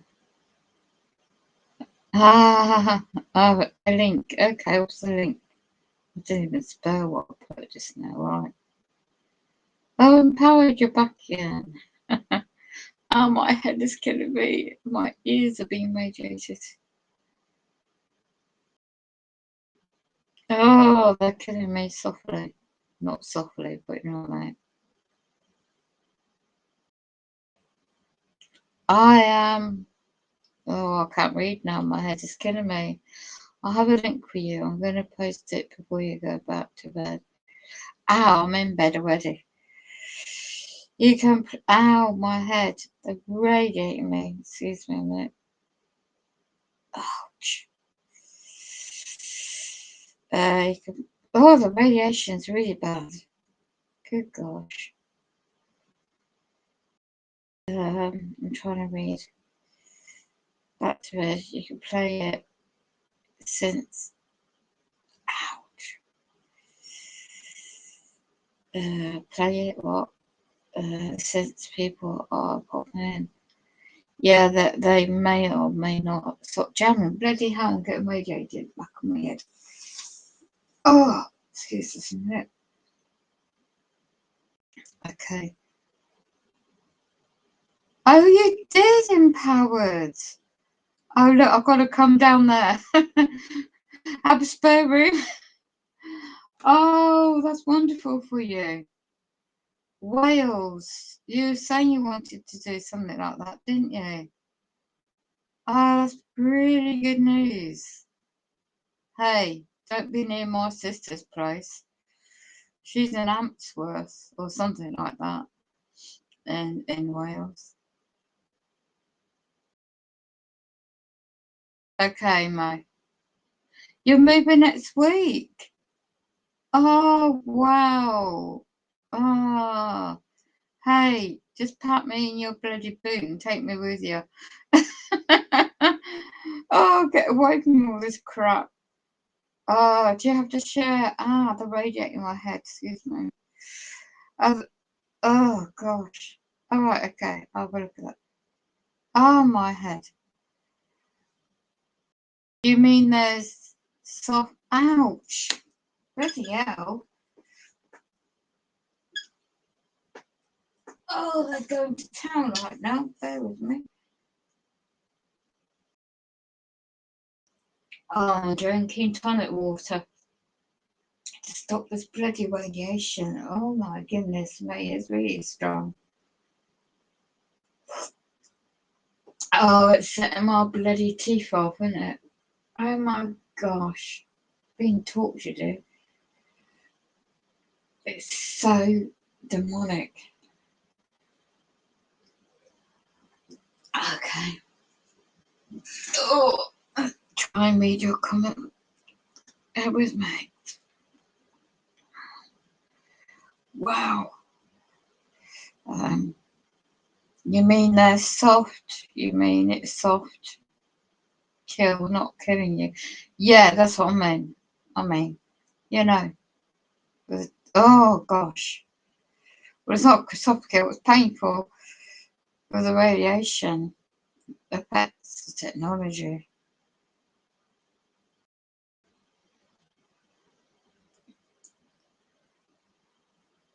I am awake. And what about taking some of the... Yes! Back in the...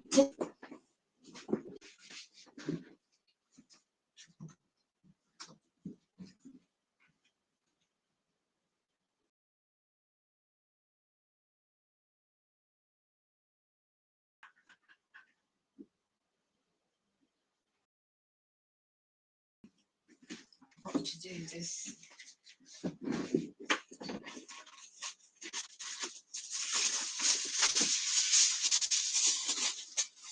Too late. I haven't done this in a long time. The material I've got don't help. I paid for this material.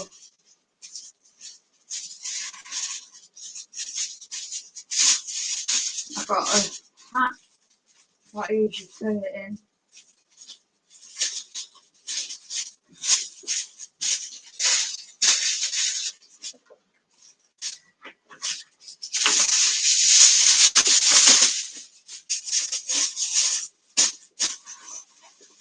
Oh, get you right at the back.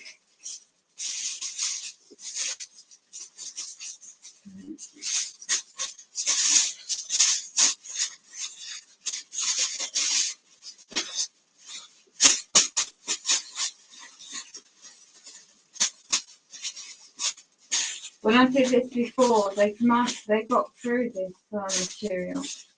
Not material. Material doesn't do anything. I don't know how they're bloody.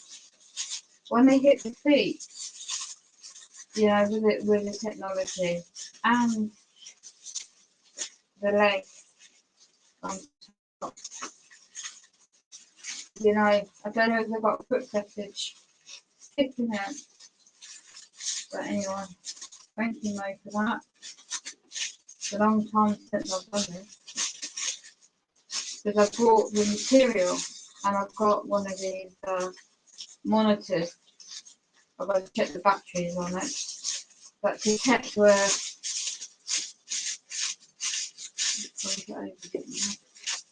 it detects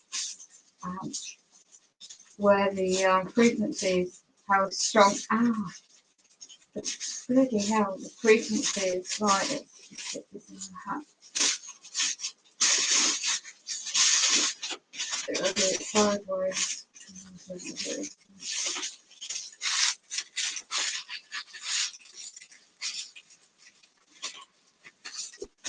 I'll just put another piece.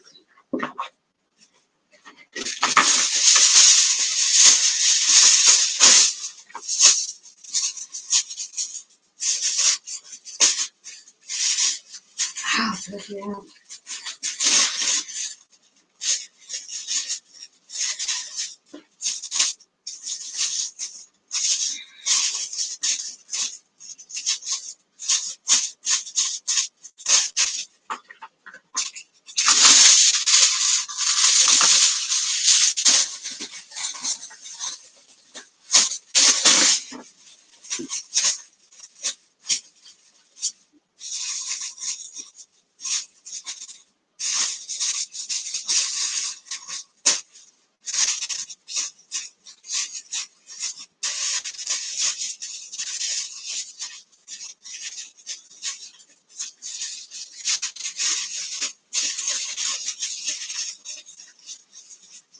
There's that guy, wasn't there, that was making the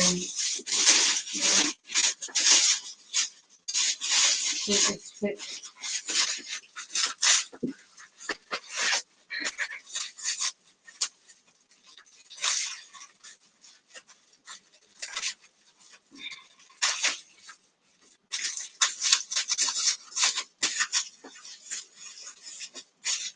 Right now, I've got the hat on.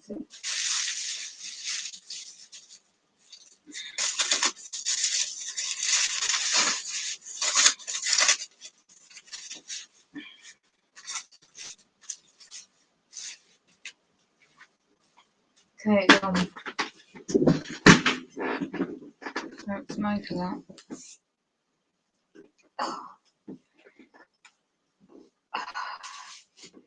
Okay, got this fabric material, but it doesn't do much. Wow. We'll keep drinking it.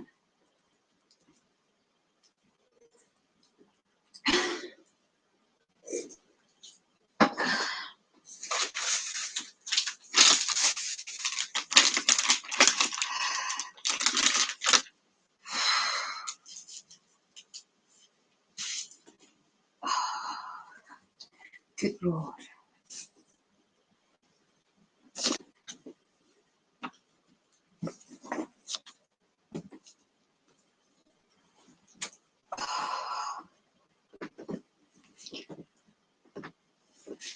Oh, shit. Oh. Okay. Just trying to 1 o'clock. Okay. Oh.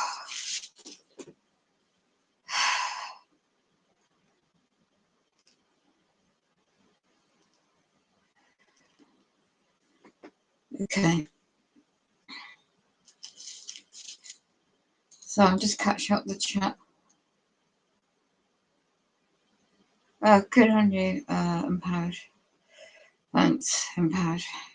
Okay, I'll look at that video in a minute.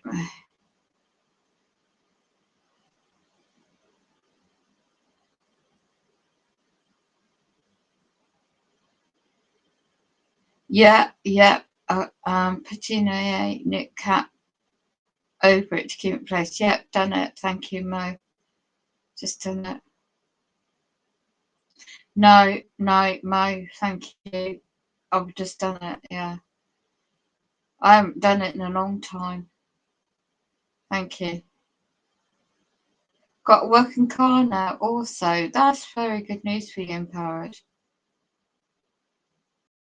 Oh, Tab, I had a miracle to be able to find accessible place I could go. You know, that had disabled access with the wheelchair and a wet room. I could have a bloody breakdown there. Mo says, no, I'm awakened. It is a type of error.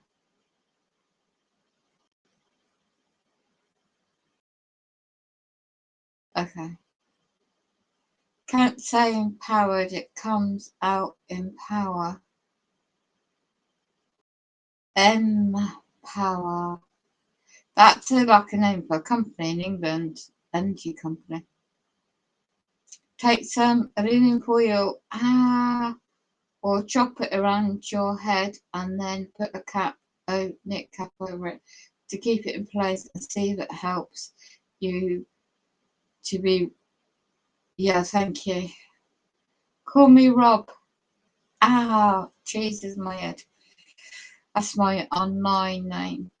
Okay.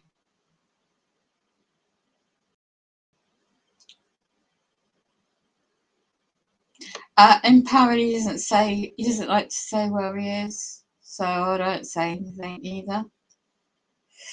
Yeah, you're Bristol. You're down near there. You're going to be near where my sister is. Well, I don't know, but you might be. Bear with me. I'll just do the pressure points on my neck.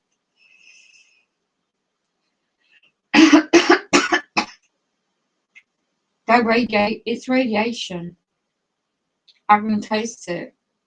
It's like 2020 all over again when they ramped up the radiation. You know, the switch on 5G. And I lost all my taste. The symptoms, you know, what they called a certain thing, you know. But it turns out in April 2020, they turned all the street lamps. They switched up the 5G connection. I found this out. Don't even ask me how, but I found it all out. So I have some tips about this type of tonic water to help the body and keep fluids. And I got this fabric.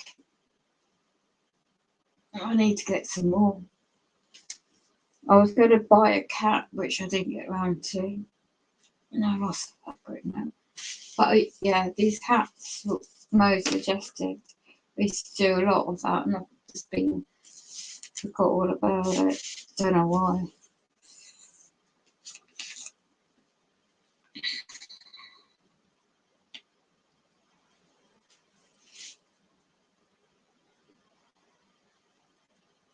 No, it's just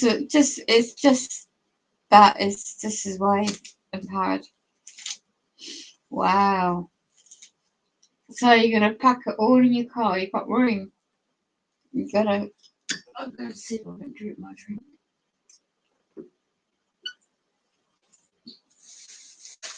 Wow. Do you have to share, or is it your own? Tom. Sorry, Rob. I'm forgetting names now. Bear with me. I'm tired. Oh.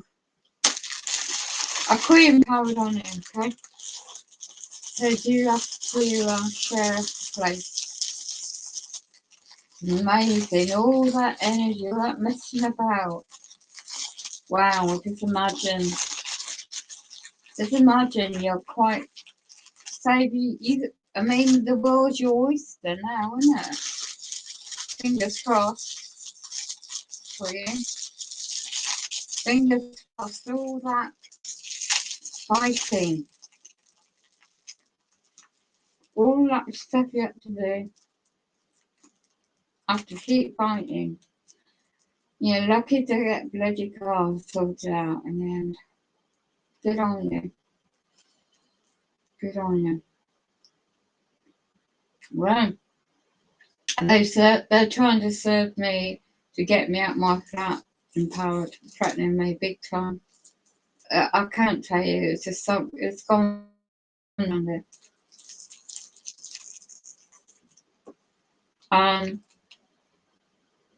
Assumptions are being made that I'm not allowing entry to my flat for repairs, which is a joke. Since that I've been chasing it all up. My tap repairs was reported 2021, and it's not done. I've got emails and everything, all the evidence. I chased it up again at the end of 2022. I've got the email evidence that the head office CEO PA, she was going to chase it all up, get back to me, and she never did ever since. So in January this year, I did a document, notice of intent to seek a counterclaim for this unlawful breach of contract they've caused in their terms and conditions of maintenance and repairs policy and procurement, and using the contract out services to MPS Housing. But the company, the bigger company, is Mears Group PLC, head office. And Mears Group PLC, the bigger company, they have a contract, or used to be, Mighty PLC, and they have a security contract.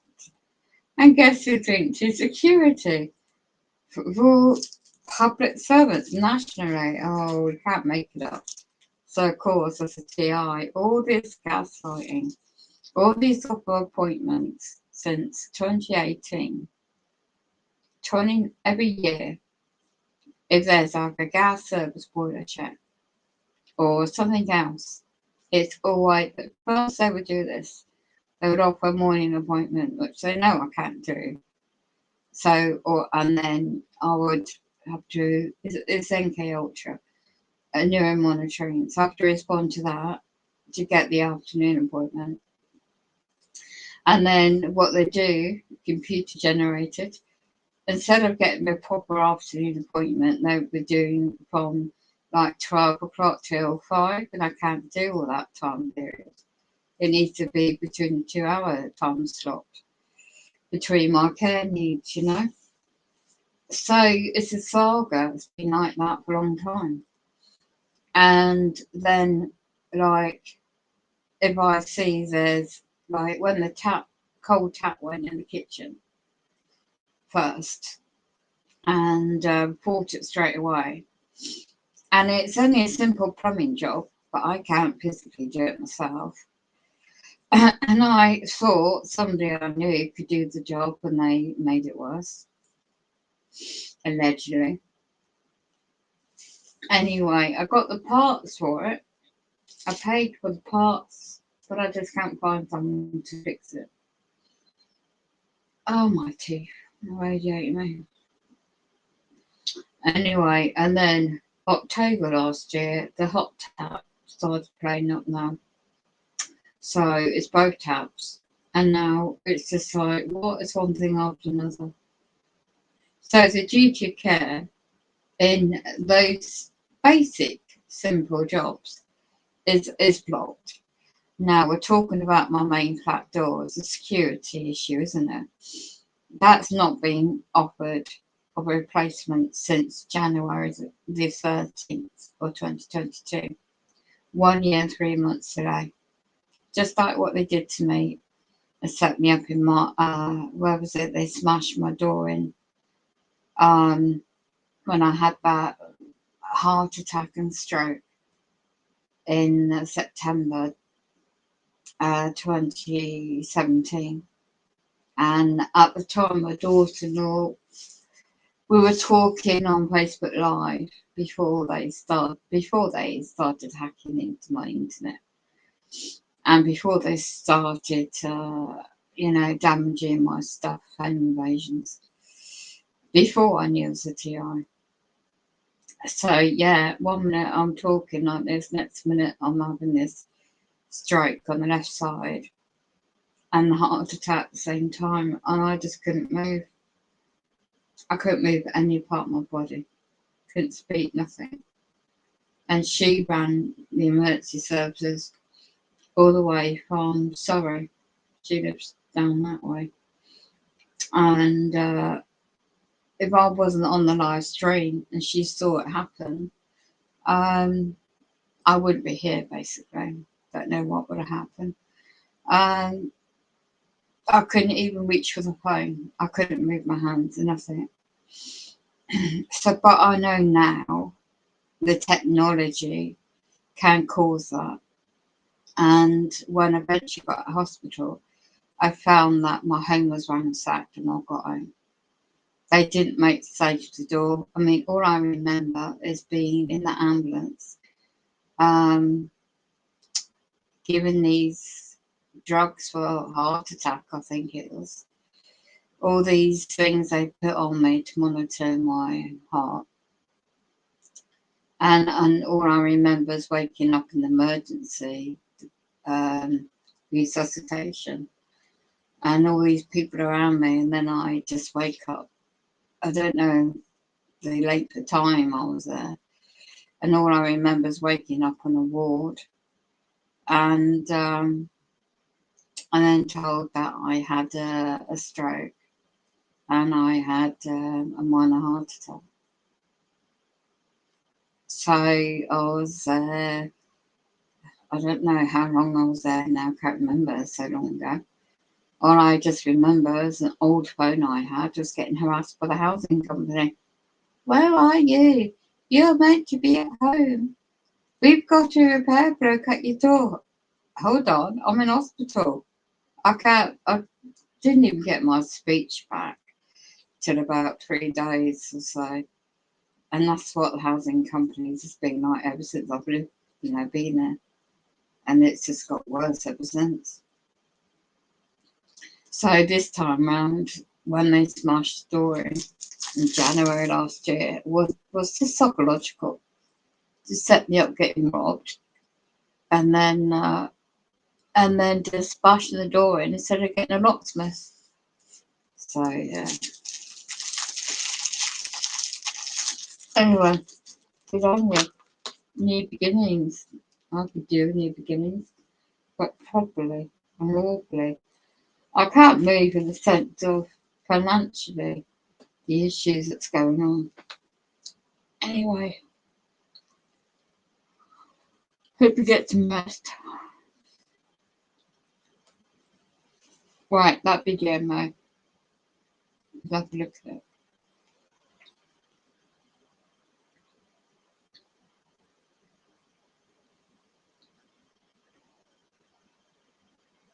Yes, Mo. Yes. EMF anti-cheat. I did. At the end of 2020, 2021, and beginning 2022, and the real good stuff is at my price range. And I ordered some stuff I was going to make. I got the copper wire. I got this EMF sheet. They're quite material. And what else did I get? I was going to make a hat, a protection with the material, and I didn't quite know how to do it, and I needed the magnets. And I saw somebody had made something similar, but I rather wanted to buy a beanie hat. Hat's already made for that protection, and I wanted something like you said around the neck, especially around what they radiate my whole body. I mean, it's like I'm 9 months pregnant, but I'm not. It's what they're doing to my stomach and my organs as well. And it's just, I've never ever been like that. It's only since they ramped up the radiation and the frequencies on me and they radiate my teeth away. It's just, and I need a mouth guard. Somebody mentioned that and I haven't done it yet because I'm being distracted by this demonic stuff going on. So yeah, thanks, that's a good idea. So I've got to, actually, let's have a look on EMF protection on the, let's see how much they are. I haven't checked it out in a long time, this site. Here we are.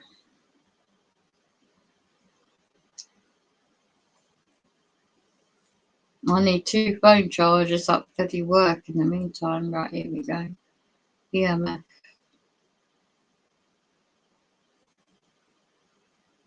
I've searched.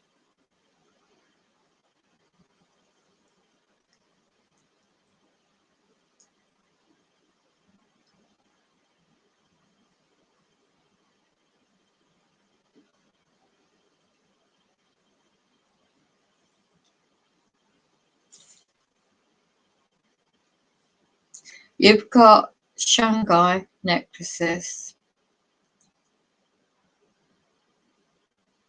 Got a scarf.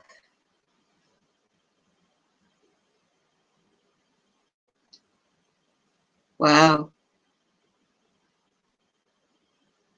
And a thyroid, £89. I could make that, this material. Let's have a look at that.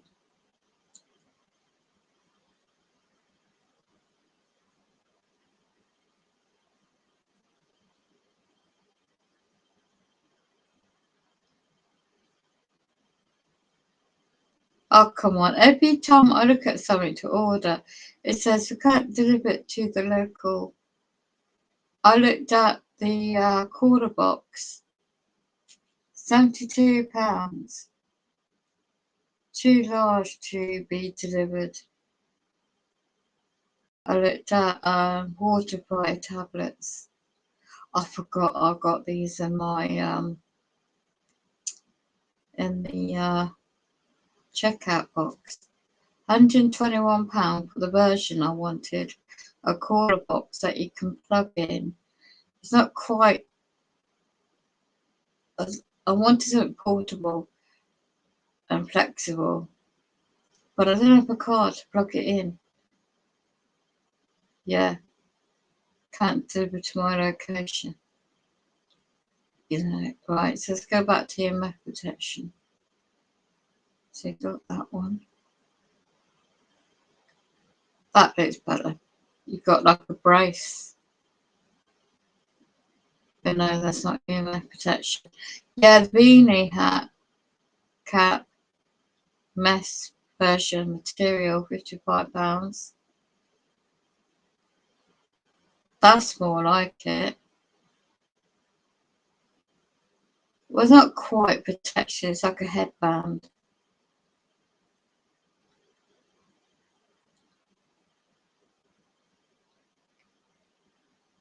I like that one that guy made. It looked quite good. Oh, that's even cheaper. £44. It's a bit like I can make that with the material I've got on the hat I've got. Let's have a look if they've got the material that's made of it too. It's a wool hat, beanie.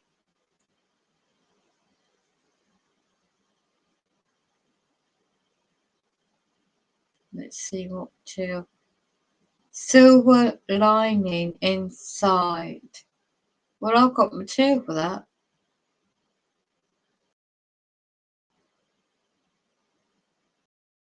Let's have a look.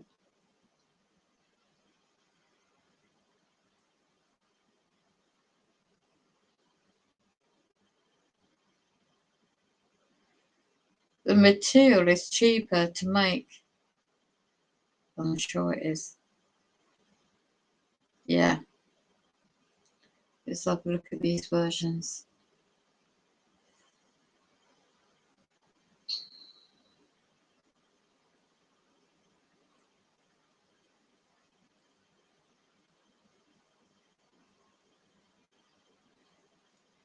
I keep saying they can't deliver. It's ridiculous. Yeah, I'm going to look at, see. Ah, you got the paint as well. Remember that paint? Sheet paint. I saw a video about that. I've got that EMF meter reader. I've got to get some batteries and read. The material I've got already cost me a bit. Right. It is made of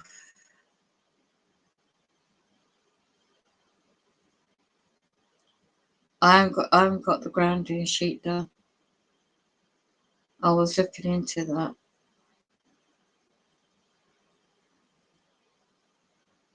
I got medium type material, so high quality. Copper, nickel, polyester. I got the silver colour fabric.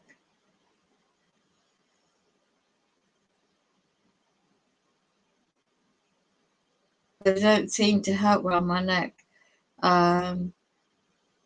Meant to be called Faraday cage fabric. That's the version I got. I was looking to get the copper version. I heard that might be even better. Yeah, it's got the material that I got. It's washable as well. I will need to have a play around with it. I've got a couple of wool hats. Thanks for those tips, Mo. Give me some good ideas. Okay. Oh, right, that video, what is it about? Oh, that's helped a bit, actually, Mo. Well, it's eased off a bit. Oh, gosh. It's eased off. Yeah, that is true.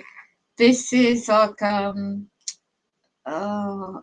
I've got to be careful not to move my head too much.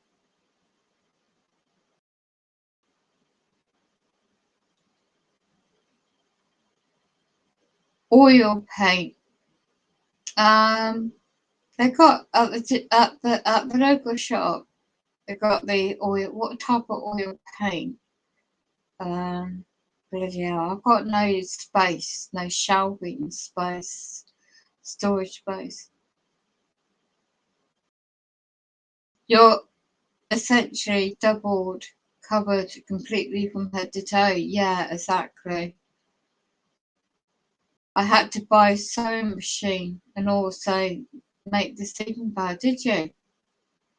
Ah, right. Really expensive.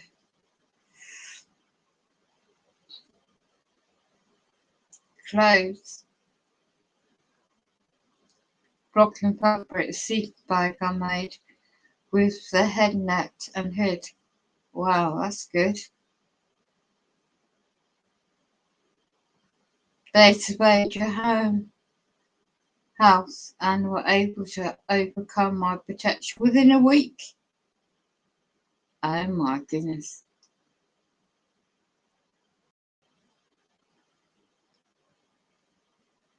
I've got his. I don't know. It's up to Tom.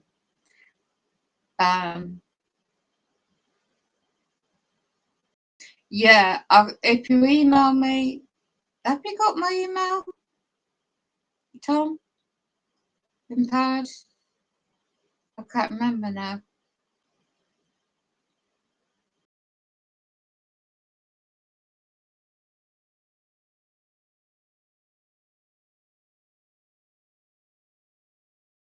Is it double? Oh, the stomach now. Now I said that. They're targeting my stomach now. Oh, it's ridiculous. I'm going to talk about it because I don't want to be up all night.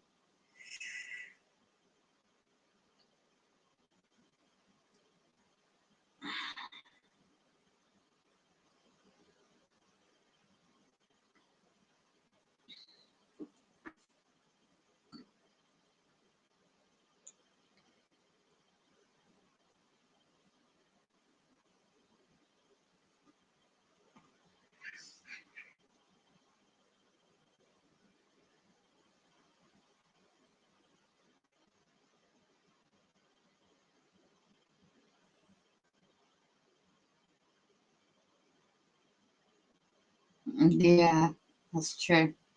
Right, go back to that video. The radio, my feet. Bible radio. Because the Syrians have said, "The Lord is a God of the hills, but he is not a God of the valleys. Therefore I will deliver all this great multitude into your hand, and you shall know that I am the Lord." They encamped one over against the other 7 days. So it was that in the seventh day the battle was joined, and the children of Israel killed of the Syrians 100,000 footmen in 1 day. But the rest fled to Aphek into the city, and the wall fell on 27,000 men who were left. Ben-Hadad fled and came into the city into an inner chamber. His servant said to him, "See now, We have heard that the kings of the house of Israel are merciful kings.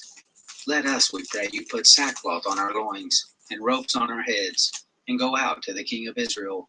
Perhaps he will save your life. So they girded sackcloth on their loins and put ropes on their heads and came to the king of Israel and said, Your servant Ben-Hadad says, Please let me live. He said, Is he yet alive? He is my brother. Now the men observed diligently and hurried to discern what was his mind. And they said, Yes, your brother Ben-Hadad. Then he said, Go, bring him. Then Ben-Hadad came forth to him, and he caused him to come up into the chariot. Ben-Hadad said to him, The cities which my father took from your father I will restore, and you shall make streets for you in Damascus, as my father made in Samaria. Ahab said, I will let you go with this agreement. So he made a covenant with him and let him go. A certain man of the sons of the prophets said to his fellow by the word of the Lord, Please strike me. The man refused to strike him. Then he said to him, Because you have not obeyed the voice of the Lord, as soon as you are departed from me, a lion shall kill you. As soon as he was departed from him, a lion found him and killed him. Then he found another man and said, Please strike me. The man struck him, smiting and wounding him. So the prophet departed and waited for the king by the way, and disguised himself with his headband over his eyes. As the king passed by, he cried to the king, and he said, Your servant went out into the midst of the battle, and behold, a man turned aside and brought a man to me, and said, Keep this man. If by any means he comes up missing, then shall your life be for his life, or else you shall pay a talent of silver. As your servant was busy here and there, he was gone. The king of Israel said to him, So shall your judgment be. Silver. As your servant was busy here and there, he was gone. The king of Israel said to him, So shall your judgment be. You yourself have decided it. He hurried and took the headband away from his eyes. And the king of Israel, he was one of the prophets. He said to him, Thus says the Lord, because you have let go out of your hand the man whom I had devoted to destruction, therefore your life shall go for his life, and your people for his people. The king of Israel went to his house sullen and angry, and came to Samaria.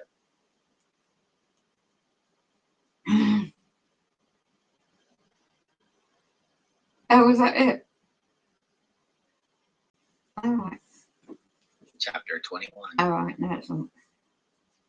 It happened after these things that Naboth the Jezreelite had a vineyard which was in Jezreel, close by the palace of Ahab, king of Samaria. Ahab spoke to Naboth, saying, Give me your vineyard, that I may have it for a garden of herbs, because it They're hacking my phone. I'm trying to play it. Oh, boy.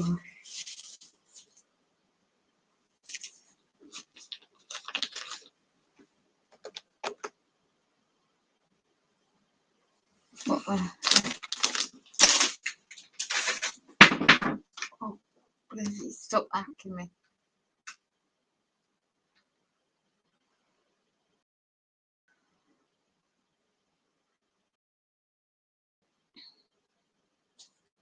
is near to my house, and I will give you a better vineyard for it. Or if it seems good to you, I will give you the value of it in money. Naboth said to Ahab, The Lord forbid it to me, that I should give the inheritance of my fathers to you. Ahab came into his house sullen and angry because of the word which Naboth the Jezreelite had spoken to him, for he had said, I will not give you the inheritance of my fathers. He laid down on his bed and turned away his face and would eat no bread. But Jezebel his wife came to him and said to him, Why is your spirit so sad that you eat no bread? He said to her, Because I spoke to Naboth the Jezreelite and said to him, Give me your vineyard for money, or else, if it pleases you, I will give you another vineyard for it. And he answered, I will not give you my vineyard. Jezebel his wife said to him, Don't you now govern the kingdom of Israel? Arise and eat bread, and let your heart be merry. I will give you the vineyard of Naboth the Jezreelite. So she wrote letters in Ahab's name, and sealed them with his seal, and sent the letters to the elders and to the nobles who were in his city and who lived with Naboth.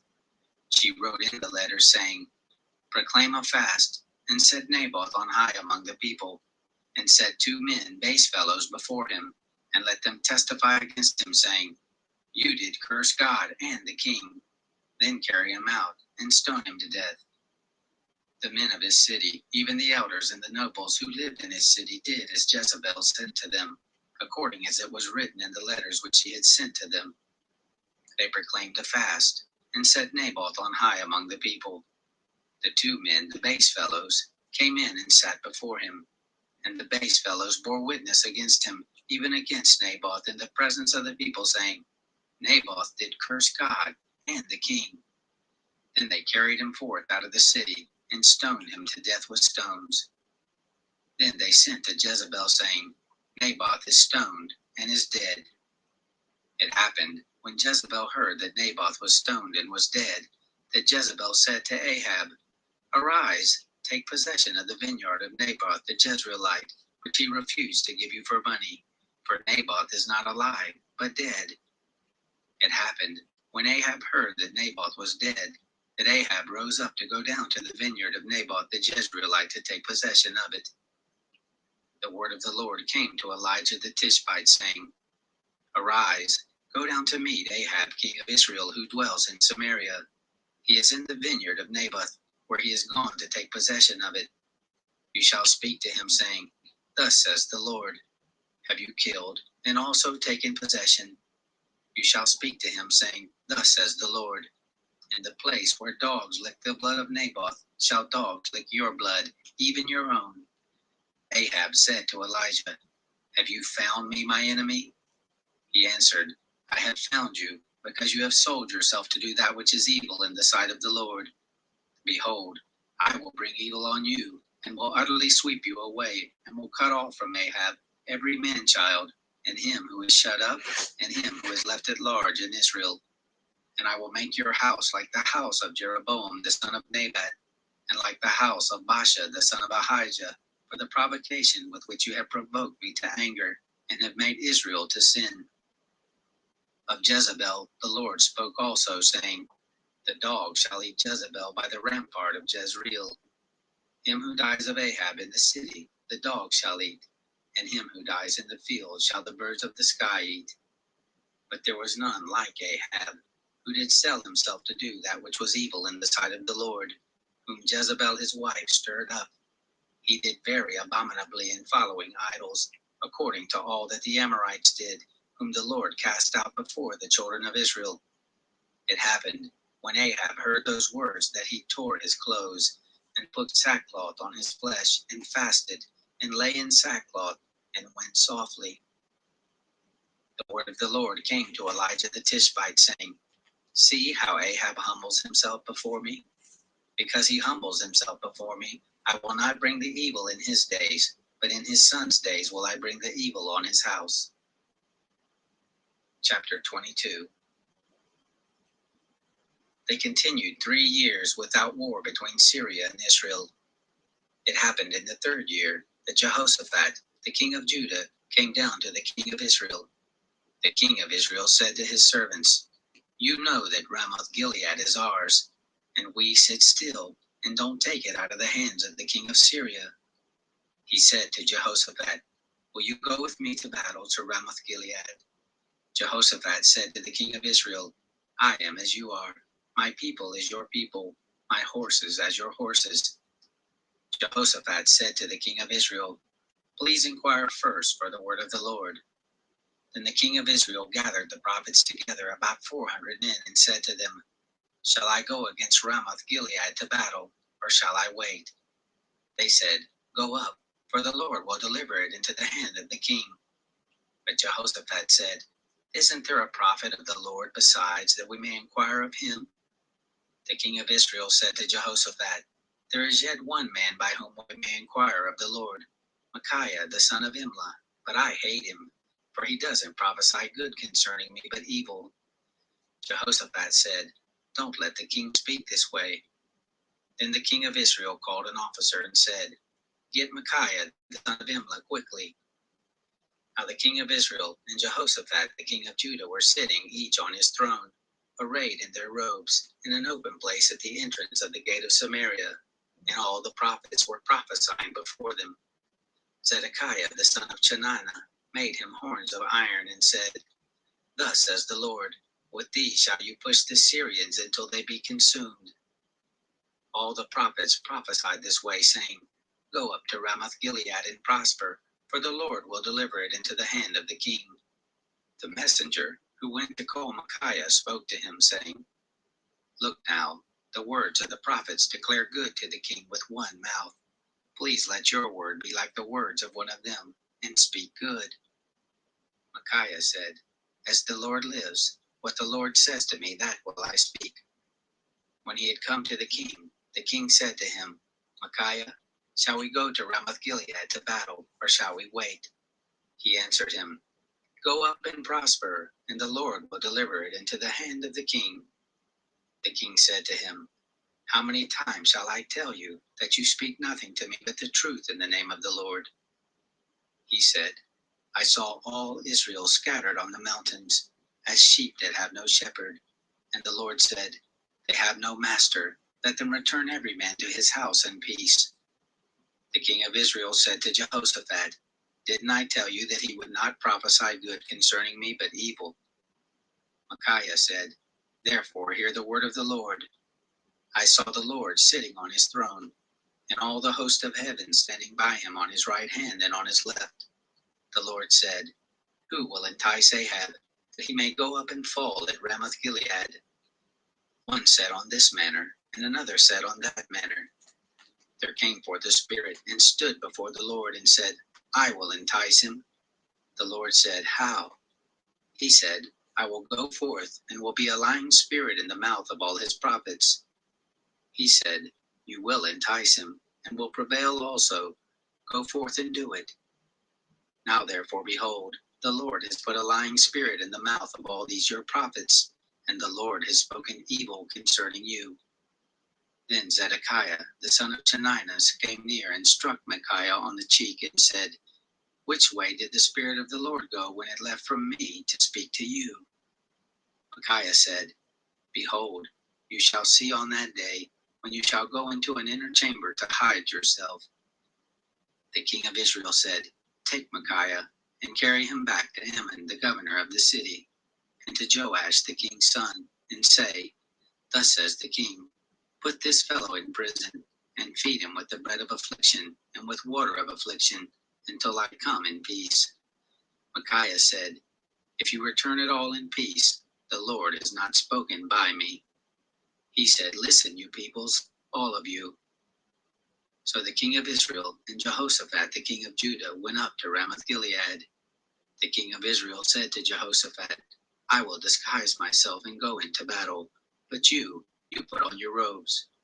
The king of Israel disguised himself and went into the battle. Now the king of Syria had commanded the 32 captains of his chariots, saying, "Fight neither with small nor great, save only with the king of Israel." It happened, when the captains of the chariots saw Jehoshaphat, that they said, "Surely it is the king of Israel." And they turned aside to fight against him, and Jehoshaphat cried out. It happened, when the captains of the chariots saw that it was not the king of Israel, that they turned back from pursuing him. A certain man drew his bow at a target, and struck the king of Israel between the joints of the armor. Therefore he said to the driver of his chariot, "Turn your hand and carry me out of the host, for I am severely wounded." The battle increased that day, and the king was propped up in his chariot against the Syrians, and he died at evening, and the blood ran out of the wound into the bottom of the chariot.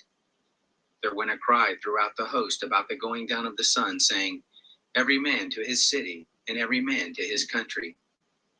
So the king died, and was brought to Samaria, and they buried the king in Samaria. They washed the chariot by the pool of Samaria, where the prostitutes washed themselves, and the dogs licked up his blood, according to the word of the Lord which he spoke. Now the rest of the acts of Ahab, and all that he did, and the ivory house which he built, and all the cities that he built, Aren't they written in the book of the Chronicles of the kings of Israel?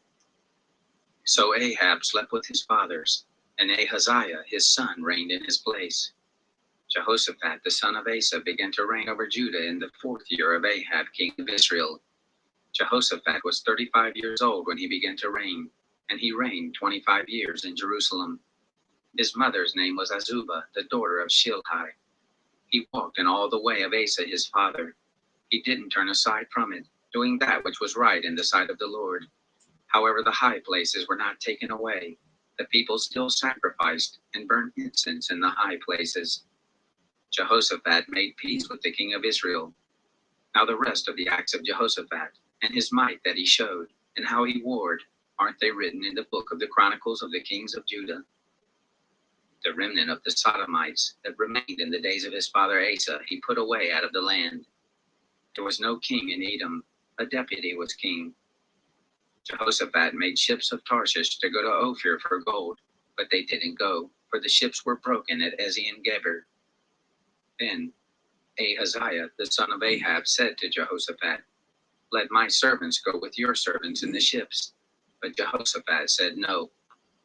Jehoshaphat slept with his fathers, and was buried with his fathers in the city of David his father. Jehoram his son reigned in his place. Ahaziah the son of Ahab began to reign over Israel in Samaria in the 17th year of Jehoshaphat the king of Judah, and he reigned 2 years over Israel. He did that which was evil in the sight of the Lord, and walked in the way of his father, and in the way of his mother, and in the way of Jeroboam the son of Nebat, in which he made Israel to sin. He served Baal, and worshipped him, and provoked to anger the Lord, the God of Israel, according to all that his father. The second book of Kings, chapter 1. Moab rebelled against Israel after the death of Ahab. Ahaziah fell down through the lattice in his upper chamber that was in Samaria and was sick. And he sent messengers and said to them, "Go inquire of Baal-zebub, the god of Ekron, whether I shall recover of this sickness."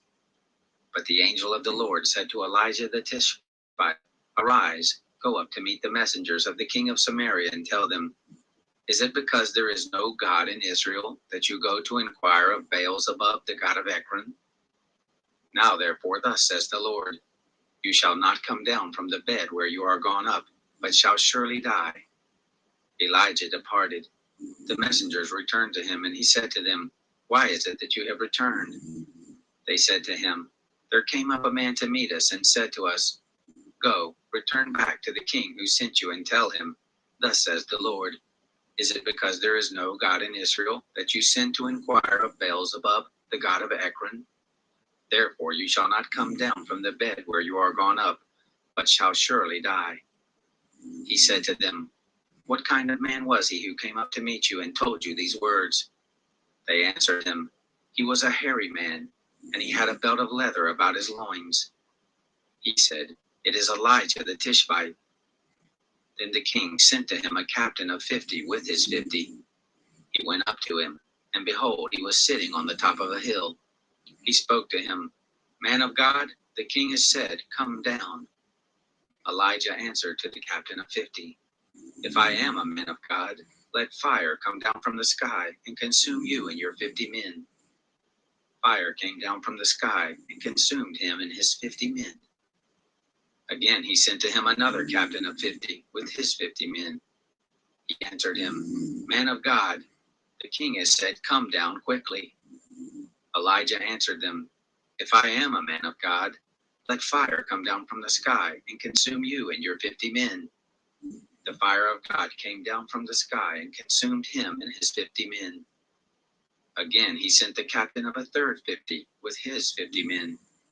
The captain of 50 went up and came and fell on his knees before Elijah and begged him and said to him, "Man of God, please let my life and the life of these your 50 servants be precious in your sight." Behold, fire came down from the sky and consumed the 2 former captains of 50 with their 50s. But now let my life be precious in your sight. The angel of the Lord said to Elijah, "Go down with him, don't be afraid of him." He arose and went down with him to the king. He said to him, Thus says the Lord, because you have sent messengers to inquire of Beelzebub, the god of Ekron. Is it because there is no God in Israel to inquire of his word? Therefore you shall not come down from the bed where you are gone up, but shall surely die. So he died according to the word of the Lord which Elijah had spoken. Jehoram began to reign in his place in the 2nd year of Jehoram, the son of Jehoshaphat, king of Judah, because he had no son. Now the rest of the acts of Ahaziah, which he did, aren't they written in the books of the chronicles of the kings of Israel? Chapter 2. It happened, when the Lord said he would take up Elijah by a whirlwind into heaven, that Elijah went with Elisha from Gilgal. Elijah said to Elisha, Please wait here, for the Lord has sent me as far as Bethel. Elisha said, As the Lord lives, and as your soul lives, I will not leave you. So they went down to Bethel. The sons of the prophets who were at Bethel came forth to Elisha and said to him, Do you know that the Lord is going to take away your master from you today? He said, Yes, I know it. Hold your peace. Elijah said to him, Elisha, please wait here, for the Lord has sent me to Jericho. He said, As the Lord lives, and as your soul lives, I will not leave you. So they came to Jericho. The sons of the prophets who were at Jericho came near to Elisha and said to him, Do you know that the Lord will take away your master from you today? He answered, Yes, I know it. Be quiet. Elijah said to him, Please wait here, for the Lord has sent me to the Jordan.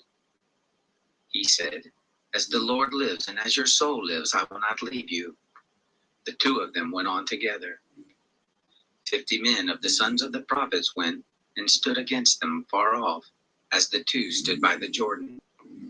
Elijah took his mantle and wrapped it together and struck the waters, and they were divided here and there, so that the two went over on dry ground. It happened, when they had gone over, that Elijah said to Elisha, Ask what I shall do for you before I am taken from you. Elisha said, Please let a double portion of your spirit be on me. He said, You have asked a hard thing. Nevertheless, if you see me when I am taken from you, it will be so. But if not, it will not be so. It happened, as they went on and talked, that there appeared a chariot of fire and horses of fire, which parted them apart, and Elijah went up by a whirlwind into heaven. Elisha saw it, and he cried, my father, the chariots and the horsemen of Israel. He saw him no more, and he took hold of his own clothes and tore them in 2 pieces. He also took up the mantle of Elijah that fell from him, and went back and stood by the bank of the Jordan. He took the mantle of Elijah that fell from him, and struck the waters, and said, Where is the Lord, the God of Elijah? And when he also had struck the waters, they were divided here and there, and Elisha went over. When the sons of the prophets who were at Jericho saw him, they said, The spirit of Elijah does rest on Elisha. They came to meet him and bowed themselves to the ground before him. They said to him, Look, there are 50 strong men with your servants. Let them go and seek your master, lest the Spirit of the Lord has taken him up and placed him on some mountain or into some valley. He said, You shall not send them. When they urged him until he was ashamed, he said, Send them. They sent therefore 50 men, and they sought for 3 days, but didn't find Elijah. They came back to him while he stayed at Jericho, and he said to them, Didn't I tell you, don't go? The men of the city said to Elisha, Behold, we pray you, the location of this city is pleasant, as my Lord sees, but the water is bad, and the land miscarries. He said, Bring me a new jar and put salt in it. They brought it to him. He went forth to the spring of the waters, and cast salt in it, and said, Thus says the Lord, I have healed these waters, and there shall not be from there any more death or miscarrying. So the waters were healed to this day, according to the word of Elisha which he spoke. He went up from there to Bethel, and as he was going up by the way, there came out of the city young men, and they mocked him and said to him, Go up, Baldy, go up, you bald head. He looked behind them and saw them, and cursed them in the name of the Lord. 2 she-bears came out of the wood, and mauled 42 of the young men. He went from there to Mount Carmel, and from there he returned to Samaria. Chapter 3. Now Jehoram, the son of Ahab, began to reign over Israel in Samaria in the 18th year of Jehoshaphat, king of Judah, and he reigned 12 years. He did that which was evil in the sight of the Lord, but not like his father and like his mother, for he put away the pillar of Baal that his father had made. Nevertheless, he cleaved to the sins of Jeroboam the son of Nebat, with which he made Israel to sin. He didn't depart from it. Now Mesha, king of Moab, was a sheep master, and he rendered to the king of Israel the wool of 100,000 lambs and of 100,000 rams. But it happened when Ahab was dead that the king of Moab rebelled against the king of Israel. King Jehoram went out of Samaria at that time, and he mustered all Israel. He went and sent to Jehoshaphat, the king of Judah, saying, "The king of Moab has rebelled against me. Will you go with me against Moab to battle?" He said, "I will go. I am as you are, and my people as your people, my horses as your horses." He said, "Which way shall we go up?" He answered, "The way of the wilderness of Edom." So the king of Israel went, and the king of Judah, and the king of Edom, and they made a circuit of 7 days' journey, and there was no water for the host, or for the animals that followed them. The king of Israel said, "Alas, for the Lord has called these 3 kings together to deliver them into the hand of Moab." But Jehoshaphat said, "Isn't there a prophet of the Lord, that we may inquire of the Lord by him?" One of the king of Israel's servants answered, "Elisha, the son of Shaphat, is here, who poured water on the hands of Elijah." Jehoshaphat said, "The word of the Lord is with him." So the king of Israel and Jehoshaphat and the king of Edom went down to him. Elisha said to the king of Israel, "What have I to do with you? Go to the prophets of your father and to the prophets of your mother." The king of Israel said to him, "No, for the Lord has called these 3 kings together to deliver them into the hand of Moab." Elisha said, "As the Lord of armies lives, before whom I stand, surely were it not that I regard the presence of Jehoshaphat, the king of Judah, I would not look toward you nor see you. But now bring me a minstrel." It happened when the minstrel played that the hand of the Lord came on him. He said, "Thus says the Lord, make this valley full of trenches. For thus says the Lord, you shall not see wind, neither shall you see rain, yet that valley shall be filled with water, and you shall drink, both you and your cattle and your animals. This is but a light thing in the sight of the Lord. He will also deliver the Moabites into your hand. You shall strike every fortified city, and every choice city, and shall fell every good tree, and stop all springs of water, and mar every good piece of land with stones." It happened in the morning, about the time of the first offering, that behold, there came water by the way of Edom, and the country was filled with water. Now when all the Moabites heard that the kings had come up to fight against them, they gathered themselves together, all who were able to put on armor and upward, and stood on the border. They rose up early in the morning, and the sun shone on the water, and the Moabites saw the water over against them as red as blood. And they said, "This is blood. The kings are surely destroyed, and they have struck each man his fellow. Now therefore Moab to the spoil." When they came to the camp of Israel, the Israelites rose up and struck the Moabites so that they fled before them, and they went forward into the land, smiting the Moabites. They beat down the cities, and on every good piece of land they cast their stones, and filled them. And they stopped all the springs of water, and felled all the good trees, until in Kir Hareseth only the stones remained. However, the men armed with slings went about and struck it. When the king of Moab saw that the battle was too severe for him, he took with him 700 men who drew the sword to break through to the king of Edom, but they could not. Then he took his eldest son, who would have reigned in his place, and offered him for a burnt offering on the wall. There was great wrath against Israel, and they departed from him and returned to their own land. Chapter 4. Now there cried a certain woman of the wives of the sons of the prophets to Elisha, saying, "Your servant, my husband, is dead, and you know that your servant did fear the Lord, and the creditor has come to take to him my 2 children to be slaves." Elisha said to her, What shall I do for you? Tell me, what do you have in the house? She said, Your handmaid has nothing in the house except a pot of oil. Then he said, Go borrow vessels from all your neighbors, even empty vessels, and don't borrow just a few. Then go in and close the door on you and on your sons, and pour into all those vessels, and then set them aside when they are full. So she went from him and closed the door on her and her sons, and they brought the vessels to her, and she poured out into them. It happened when the vessels were full that she said to her son, Bring me another vessel. He said to her, There isn't another vessel. The oil stopped. Then she came and told the man of God. He said, Go, sell the oil and pay your debt, and live you and your sons on the rest. It happened one day that Elisha passed to Shunem, where there was a great woman, and she asked him to eat bread. So it was that as often as he passed by, he turned in there to eat bread. She said to her husband, See now, I perceive that this is a holy man of God that passes by us continually. But let us build, please, a little chamber on the wall, and let us set for him there a bed, and a table and a seat, and a lampstand, and it will be, when he comes to us, that he shall stay in there. On a certain day he came there, and he turned into the chamber and lay there.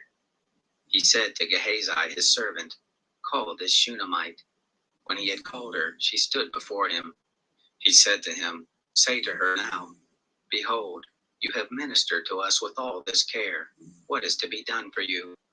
Would you be spoken up for to the king or to the captain of the host? She answered, I dwell among my own people. He said, What then is to be done for her? Gehazi answered, Most assuredly she has no son, and her husband is old. He said, Call her. When he had called her, she stood in the door. He said, At this season, when the time comes round, you shall embrace a son. She said, No, my lord, you man of God, do not lie to your handmaid. The woman conceived and bore a son at that season when the time came round, as Elisha had said to her. When the child was grown, there came a day that he went out to his father's to the reapers. He said to his father, My head, my head. He said to his servant, Carry his mother. When he had taken him and brought him to his mother, he sat on her knees until noon and then died. She went up and laid him on the bed of the man of God and shut the door on him and went out. She called to her husband and said, Please send me one of the servants and one of the donkeys, that I may run to the man of God and come back. He said, Why will you go to him today? It is neither new moon nor Sabbath. She said, It will be all right. Then she saddled a donkey and said to her servant, Drive and go forward. Don't slacken the riding for me, except I tell you. So she went and came to the man of God to Mount Carmel. It happened, when the man of God saw her afar off, that he said to Gehazi his servant, Look, there is the Shunammite. Please run now to meet her and ask her, Is it well with you? Is it well with your husband? Is it well with the child? She answered, It is well. When she came to the man of God to the hill, she caught hold of his feet. Gehazi came near to thrust her away, but the man of God said, Let her alone, for her soul is vexed within her, and the Lord has hid it from me and has not told me. Then she said, Did I desire a son of my Lord? Didn't I say, Do not deceive me? Then he said to Gehazi, Gird up your loins and take my staff in your hand and go your way. If you meet any man, don't greet him, and if anyone greets you, don't answer him, and lay my staff on the face of the child. The mother of the child said, As the Lord lives and as your soul lives, I will not leave you. He arose and followed her. Gehazi passed on before them and laid the staff on the face of the child, but there was neither voice nor hearing. Therefore he returned to meet him and told him, saying, The child has not awakened. When Elisha had come into the house, behold, the child was dead and laid on his bed. He went in and shut the door on them both and prayed to the Lord. He went up and lay on the child and put his mouth on his mouth and his eyes on his eyes and his hands on his hands. And he stretched himself on him, and the flesh of the child grew warm. Then he returned and walked in the house once back and forth, and went up and stretched himself on him, and the child sneezed 7 times, and the child opened his eyes. He called Gehazi and said, Call this Shunammite. So he called her. When she was come to him, he said, Take up your son. Then she went in and fell at his feet and bowed herself to the ground. And she took up her son and went out. Elisha came to Gilgal. There was lack in the land, and the sons of the prophets were sitting before him. And he said to his servant, Put on the great pot and boil stew for the sons of the prophets. One went out into the field to gather herbs and found a wild vine, and gathered of it wild gourds in his lap, and came and shred them into the pot full of stew. But they didn't recognize them. So they poured out for the men to eat. And it happened as they were eating of the stew that they cried out and said, Man of God, there's death in the pot. They could not eat of it. But he said, Bring me meal. And he cast it into the pot, and he said, Pour it out again for the people that they may eat. And there was no harm in the pot. There came a man from Baal Shalisha, and brought the man of God bread of the first fruits, 20 loaves of barley, and fresh ears of grain in his sack. He said, Give to the people that they may eat. His servant said, What? Should I set this before 100 men? But he said, Give to the people that they may eat. For thus says the Lord, They shall eat and have food left over. So he set it before them, and they ate and had food left over, according to the word of the Lord. Chapter 5. Now Naaman, captain of the host of the king of Syria, was a great man with his master, and honorable, because by him the Lord had given victory to Syria. He was also a mighty man of valor, but he was a leper. The Syrians had gone out in bands, and had brought away captive out of the land of Israel a little maiden, and she waited on Naaman's wife. She said to her mistress, Would that my Lord were with the prophet who is in Samaria, then he would cure him of his leprosy. One went in and told his Lord, saying, Thus and thus said the maiden who is of the land of Israel. The king of Syria said, Go, and I will send a letter to the king of Israel. He departed and took with him 10 talents of silver, and 6,000 pieces of gold, and 10 changes of clothing. He brought the letter to the king of Israel, saying, Now when this letter is come to you, behold, I have sent Naaman my servant to you, that you may cure him of his leprosy. It happened, when the king of Israel had read the letter, that he tore his clothes and said, Am I God, to kill and to make alive, that this man does send to me to heal the man of his leprosy? But consider, I pray you, and see how he seeks a quarrel against me. It happened, when Elisha the man of God heard that the king of Israel had torn his clothes, that he sent to the king, saying, Why have you torn your clothes? Let him come now to me, and he shall know that there is a prophet in Israel. So Naaman came with his horses and with his chariots, and stood at the door of the house of Elisha. Elisha sent a messenger to him, saying, Go and wash in the Jordan 7 times, and your flesh shall come again to you, and you shall be clean. But Naaman was angry, and went away, and said, Behold, I thought he will surely come out to me and stand, and call on the name of the Lord his God, and wave his hand over the place, and heal the leper. Aren't Abana and Pharpar, the rivers of Damascus, better than all the waters of Israel, that I may not wash in them and be clean? So he turned and went away in a rage. His servants came near and spoke to him and said, My father, if the prophet had told you to do something great, wouldn't you have done it? How much more then when he says to you, Wash and be clean? Then he went down and dipped himself 7 times in the Jordan, according to the saying of the man of God. And his flesh came again like the flesh of a little child, and he was clean. He returned to the man of God, he and all his company, and came and stood before him. And he said, See now, I know that there is no God in all the earth but in Israel. Now therefore, please take a present from your servant. But he said, As the Lord lives, before whom I stand, I will receive nothing. He urged him to take it, but he refused. Naaman said, If not, please then let there be given to your servant 2 mules burden of earth. For your servant will from now on offer neither burnt offering nor sacrifice to any other gods, but to the Lord. In this thing may the Lord pardon your servant, When my master goes into the house of Rimmon to worship there, and he leans on my hand, and I bow myself in the house of Rimmon, when I bow myself in the house of Rimmon, O Lord, please pardon your servant in this thing. He said to him, Go in peace. So he departed from him a short distance. But Gehazi, the servant of Elisha, the man of God, said, Behold, my master has spared this Naaman the Syrian, and not receiving from his hands that which he brought. As the Lord lives, I will run after him and take something from him.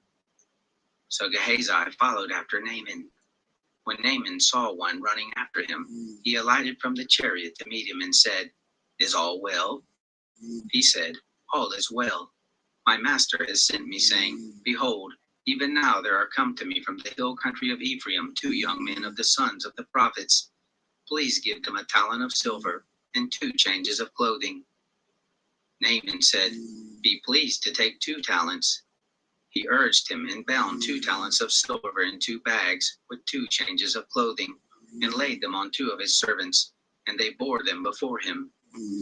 When he came to the hill, he took them from their hand and put them in his house, and he let the men go, and they departed. But he went in and stood before his master.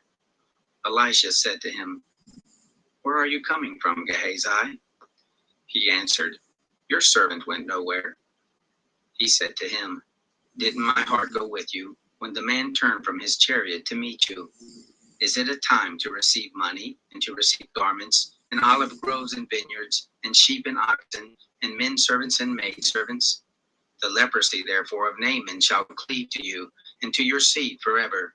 He went out from his presence a leper as white as snow. Chapter 6. The sons of the prophets said to Elisha, See now, the place where we dwell before you is too small for us. Let us go to the Jordan, and take every man a beam, and let us make a place there where we may dwell. He answered, Go. One said, Be pleased to go with your servant. He answered, I will go. So he went with them. When they came to the Jordan, they cut down wood. But as one was felling a beam, the axe head fell into the water, and he cried and said, Alas, my master, for it was borrowed. The man of God said, Where did it fall? He showed him the place. He cut down a stick and cast it in there, and made the iron to swim. He said, Pick it up. So he put out his hand and took it. Now the king of Syria was warring against Israel, and took counsel with his servants, saying, In such and such a place shall be my camp. The man of God sent to the king of Israel, saying, Beware that you do not pass such a place, for there the Syrians are coming down. The king of Israel sent to the place which the man of God told him and warned him of, and saved himself there not once nor twice. The heart of the king of Syria was very troubled for this thing, and he called his servants and said to them, Won't you show me which of us is for the king of Israel? One of his servants said, Not so, my lord, O king, but Elisha the prophet who is in Israel tells the king of Israel the words that you speak in your bedchamber. He said, Go and see where he is, that I may send and get him. They told him, saying, Behold, he is in Dothan. Therefore he sent horses and chariots and a great host, and they came by night and surrounded the city. When the servant of the man of God rose up early and went out, behold, a host with horses and chariots was round about the city. His servant said to him, Alas, my master, what shall we do? He answered, Don't be afraid, for those who are with us are more than those who are with them. Elisha prayed and said, O Lord, please open his eyes that he may see. The Lord opened the eyes of the young man, and he saw, and behold, the mountain was full of horses and chariots of fire around Elisha. When they came down to him, Elisha prayed to the Lord and said, Please smite these people with blindness. He struck them with blindness according to the word of Elisha. Elisha said to them, This is not the way, neither is this the city. Follow me, and I will bring you to the man whom you seek. He led them to Samaria. It happened, when they came into Samaria, that Elisha said, O Lord, open the eyes of these men, that they may see. The Lord opened their eyes, and they saw, and behold, they were in the middle of Samaria. The king of Israel said to Elisha when he saw them, "My father, shall I strike them? Shall I strike them down?" He answered, "You shall not strike them. Would you strike those whom you have taken captive with your sword and with your bow? Set bread and water before them, that they may eat and drink and return to their master." He prepared great provision for them, and when they had eaten and drunk, he sent them away, and they went to their master. The bands of Syria came no more into the land of Israel. It happened after this, that Ben-Hadad, king of Syria, gathered all his host, and went up and besieged Samaria. There was a great famine in Samaria, and they besieged it, until a donkey's head was sold for 80 pieces of silver, and the fourth part of a cab of dove's dung for 5 pieces of silver. As the king of Israel was passing by on the wall, there cried a woman to him, saying, "Help, my lord, O king." He said, "If the Lord doesn't help you, how can I help you? Out of the threshing floor or out of the winepress?" The king said to her, "What ails you?" She answered, "This woman said to me, 'Give me your son, that we may eat him today, and we will eat my son tomorrow.' So we boiled my son and ate him. And I said to her on the next day, 'Give me your son, that we may eat him.' And now she has hidden her son." It happened, when the king heard the words of the woman, that he tore his clothes. Now he was passing by on the wall, and the people looked, and behold, he had sackcloth within on his flesh. Then he said, "God do so to me, and more also, if the head of Elisha, the son of Shaphat, shall stand on him this day." But Elisha was sitting in his house, and the elders were sitting with him. And the king sent a man from before him. But before the messenger came to him, he said to the elders, "See how this son of a murderer has sent to take off my head. Behold, when the messenger comes, shut the door, and hold the door fast against him. Isn't the sound of his master's feet behind him?" While he was yet talking with them, behold, the messenger came down to him, and he said, "Behold, this evil is from the Lord. Why should I wait for the Lord any longer?" Chapter 7. Elisha said, "Hear the word of the Lord. Thus says the Lord, tomorrow about this time, a measure of fine flour shall be sold for a shekel, and 2 measures of barley for a shekel in the gate of Samaria." Then the captain, on whose hand the king leaned, answered the man of God and said, "Behold, even if the Lord should make windows in heaven, can this thing be?" He said, "Behold, you shall see it with your eyes, but shall not eat of it." Now there were 4 leprous men at the entrance of the gate, and they said to one another, "Why do we sit here until we die? If we say, 'We will enter the city,' then the famine is in the city, and we shall die there. And if we sit still here, we will die also. Now therefore, come, let us go to the host of the Syrians, and if they save us alive, we shall live, and if they kill us, we shall but die." They rose up in the twilight to go to the camp of the Syrians. And when they came to the outermost part of the camp of the Syrians, behold, there was no man there. For the Lord had made the host of the Syrians to hear a noise of chariots and a noise of horses, even the noise of a great host. And they said to one another, "Behold, the king of Israel has hired against us the kings of the Hittites and the kings of the Egyptians to come upon us." Therefore they arose and fled in the twilight, and left their tents and their horses and their donkeys, even the camp as it was, and fled for their life. When these lepers came to the outermost part of the camp, they went into one tent, and ate and drank, and carried away silver and gold and clothing, and went and hid it. And they came back, and entered into another tent, and carried away from there also, and went and hid it. Then they said to one another, "We aren't doing the right thing. This is a day of good news, and we hold our peace. If we wait until the morning light, punishment will overtake us. Now let's go and tell the king's household." So they came and called to the porter of the city, and they told him, saying, "We came to the camp of the Syrians, and there was no man there, neither voice of man, but the horses tied and the donkeys tied, and the tents as they were." He called the porters, and they told it to the king's household inside. The king arose in the night and said to his servants, "I will now show you what the Syrians have done to us." They know that we are hungry. Therefore they have gone out of the camp to hide themselves in the fields, saying, when they come out of the city, we will take them alive and go into their city. One of his servants answered, please, let's take 5 of the horses that remain, which are left in the city.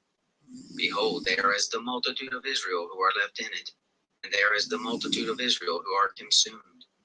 And let us send and see. They took therefore 2 chariots with horses, and the king sent after the host of the Syrians, saying, go and see. They went after them to the Jordan, and all the way was full of garments and vessels, which the Syrians had cast away in their haste. The messengers returned and told the king. The people went out and plundered the camp of the Syrians. So a measure of fine flour was sold for a shekel, and 2 measures of barley for a shekel, according to the word of the Lord. The king appointed the captain on whose hand he leaned to have the charge of the gate, and the people trod on him in the gate, and he died as the man of God had said, who spoke when the king came down to him. It happened, as the man of God had spoken to the king, saying, 2 measures of barley for a shekel, and a measure of fine flour for a shekel will be tomorrow about this time in the gate of Samaria.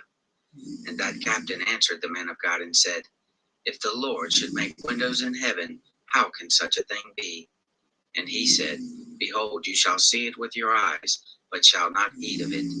It happened even so to him, for the people trod on him in the gate, and he died. Chapter 8. Now Elisha had spoken to the woman, whose son he had restored to life, saying, arise and go, you and your household, and sojourn wherever you can sojourn, for the Lord has called for a famine, and it shall also come on the land 7 years.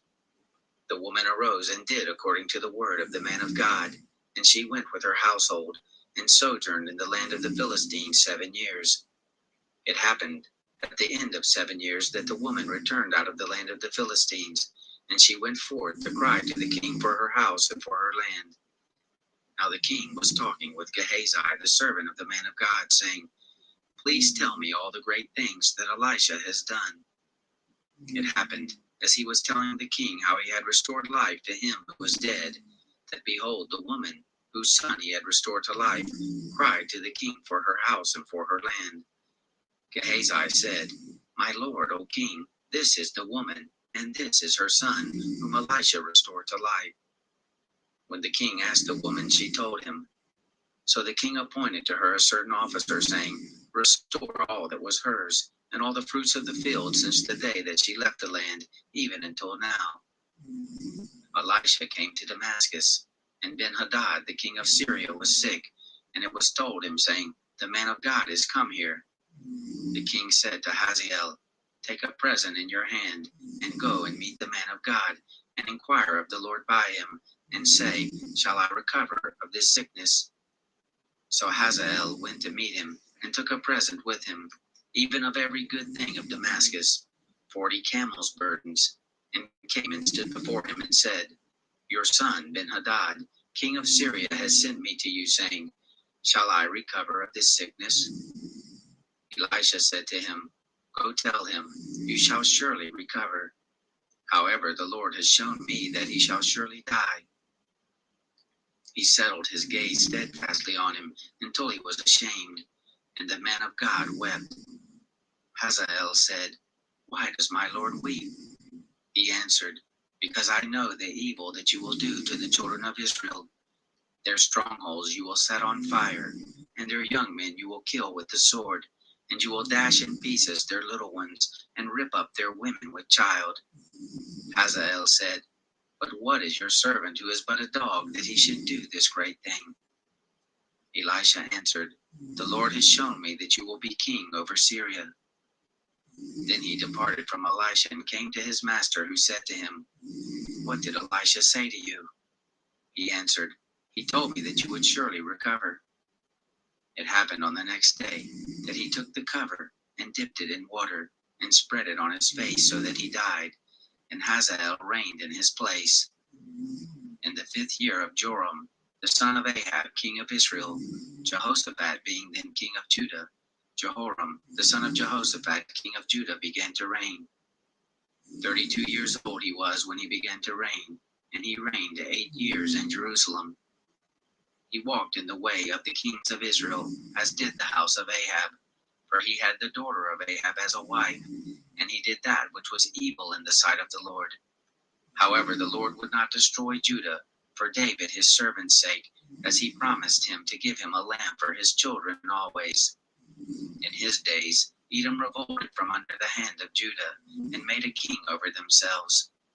Then Joram passed over to Zaire, and all his chariots with him, and he rose up by night, and struck the Edomites who surrounded him, and the captains of the chariots, and the people fled to their tents. So Edom revolted from under the hand of Judah to this day. Then Libnah revolted at the same time. The rest of the acts of Joram, and all that he did, aren't they written in the book of the Chronicles of the kings of Judah?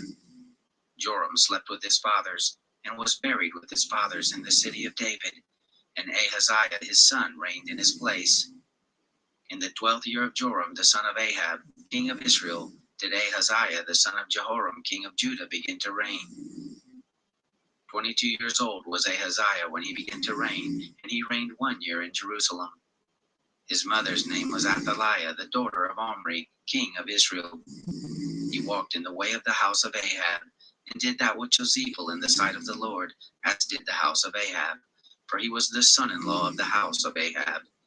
He went with Joram the son of Ahab to war against Hazael, king of Syria, at Ramoth Gilead, and the Syrians wounded Joram. King Joram returned to be healed in Jezreel of the wounds which the Syrians had given him at Ramah, when he fought against Hazael, king of Syria. Ahaziah the son of Jehoram, king of Judah, went down to see Joram the son of Ahab in Jezreel, because he was sick. Chapter 9. Elisha the prophet called one of the sons of the prophets and said to him, Gird up your loins, and take this vial of oil in your hand, and go to Ramoth Gilead. When you come there, look for Jehu the son of Jehoshaphat the son of Nimshi, and go in, and make him rise up from among his brothers, and carry him to an inner room. Then take the vial of oil, and pour it on his head, and say, Thus says the Lord, I have anointed you king over Israel. Then open the door and flee, and don't wait. So the young man, even the young man the prophet, went to Ramoth Gilead. When he came, the captains of the host were sitting, and he said, I have an errand to you, captain. Jehu said, To which of us all? He said, To you, O captain. He arose and went into the house, and he poured the oil on his head and said to him, Thus says the Lord, the God of Israel, I have anointed you king over the people of the Lord, even over Israel. You shall strike the house of Ahab your master, that I may avenge the blood of my servants the prophets, and the blood of all the servants of the Lord, at the hand of Jezebel. For the whole house of Ahab shall perish, and I will cut off from Ahab every man-child, and him who is shut up, and him who is left at large in Israel. I will make the house of Ahab like the house of Jeroboam the son of Nebat, and like the house of Baasha the son of Ahijah. The dog shall eat Jezebel in the portion of Jezreel, and there shall be none to bury her. He opened the door and fled. Then Jehu came forth to the servants of his Lord, and one said to him, Is all well? Why did this mad fellow come to you? He said to them, You know the man and what his talk is. They said, It's not true, tell us now. He said, Thus and thus he spoke to me, saying, Thus says the Lord, I have anointed you king over Israel. Then they hurried, and took every man his garment, and put it under him on the top of the stairs, and blew the trumpet, saying, Jehu is king. So Jehu, the son of Jehoshaphat, the son of Nimshi, conspired against Joram. Now Joram was keeping Ramoth Gilead, he and all Israel, because of Hazael, king of Syria. But King Joram had returned to be healed in Jezreel of the wounds which the Syrians had given him when he fought with Hazael, king of Syria. Jehu said, If this be your mind, then let none escape, and go forth out of the city to go tell it in Jezreel. So Jehu rode in a chariot and went to Jezreel, for Joram lay there. Ahaziah, king of Judah, was come down to see Joram. Now the watchman was standing on the tower in Jezreel, and he spied the company of Jehu as they came, and said, I see a company. Joram said, Take a horseman and send to meet them, and let him say, Is it peace? So there went one on horseback to meet him, and said, Thus says the king, Is it peace? Jehu said, What do you have to do with peace? Get behind me. The watchman told, saying, The messenger came to them, but he isn't coming back. Then he sent out a second messenger on horseback, who came to them and said, Thus says the king, Do you come peaceably? Jehu answered, What do you know about peace? Get behind me.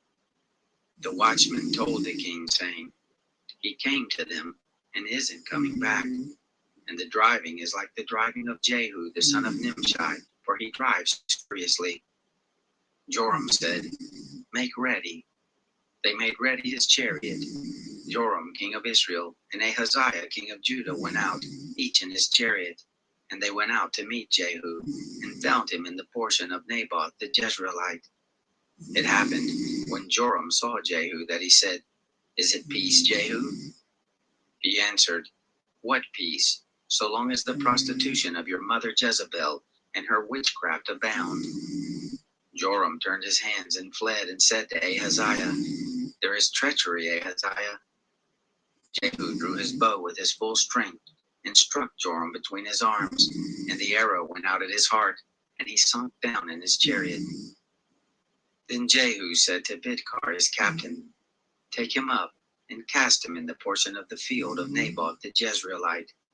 For do you remember how that when you and I rode together with Ahab his father, the Lord laid this burden on him? Surely I have seen yesterday the blood of Naboth, and the blood of his son, said the Lord, and I will return it to you in this very place, says the Lord.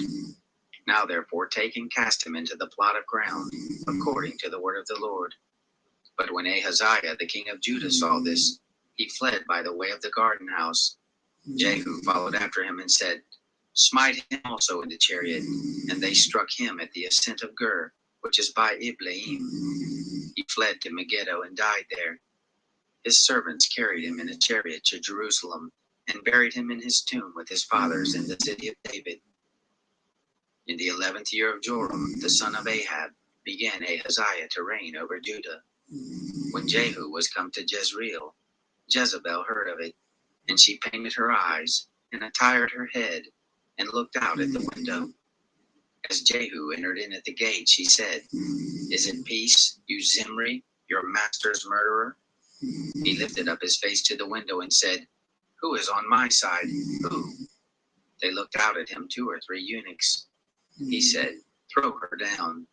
So they threw her down, and some of her blood was sprinkled on the wall and on the horses, and he trod her underfoot. When he had come in, he ate and drank, and he said, See now to this cursed woman, and bury her, for she is a king's daughter. They went to bury her, but they found in the skull and the feet and the palms of her hands.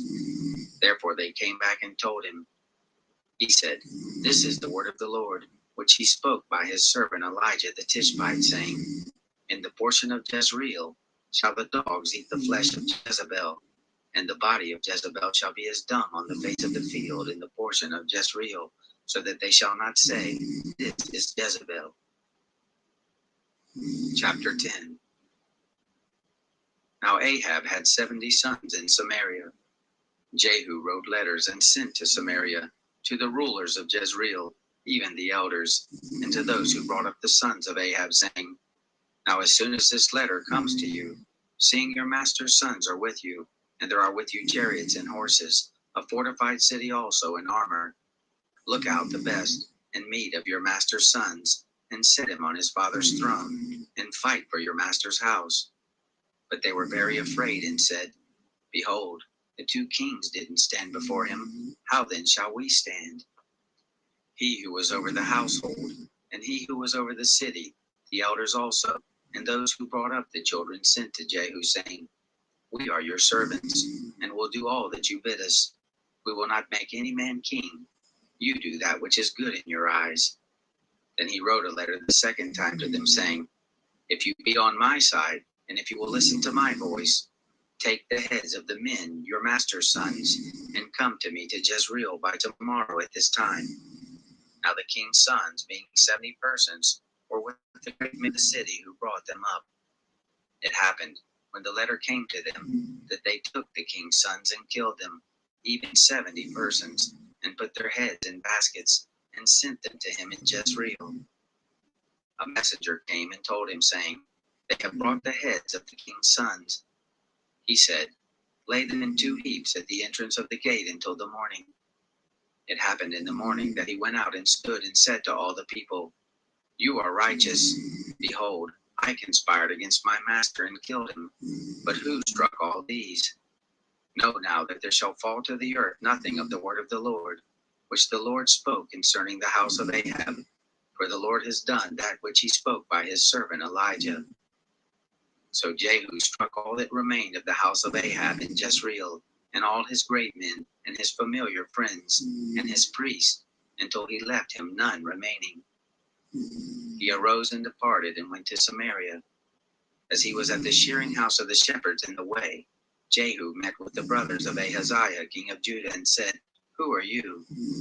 They answered, We are the brothers of Ahaziah, and we go down to greet the children of the king and the children of the queen. Jehu said, Take them alive. They took them alive and killed them at the pit of the shearing house, 42 men.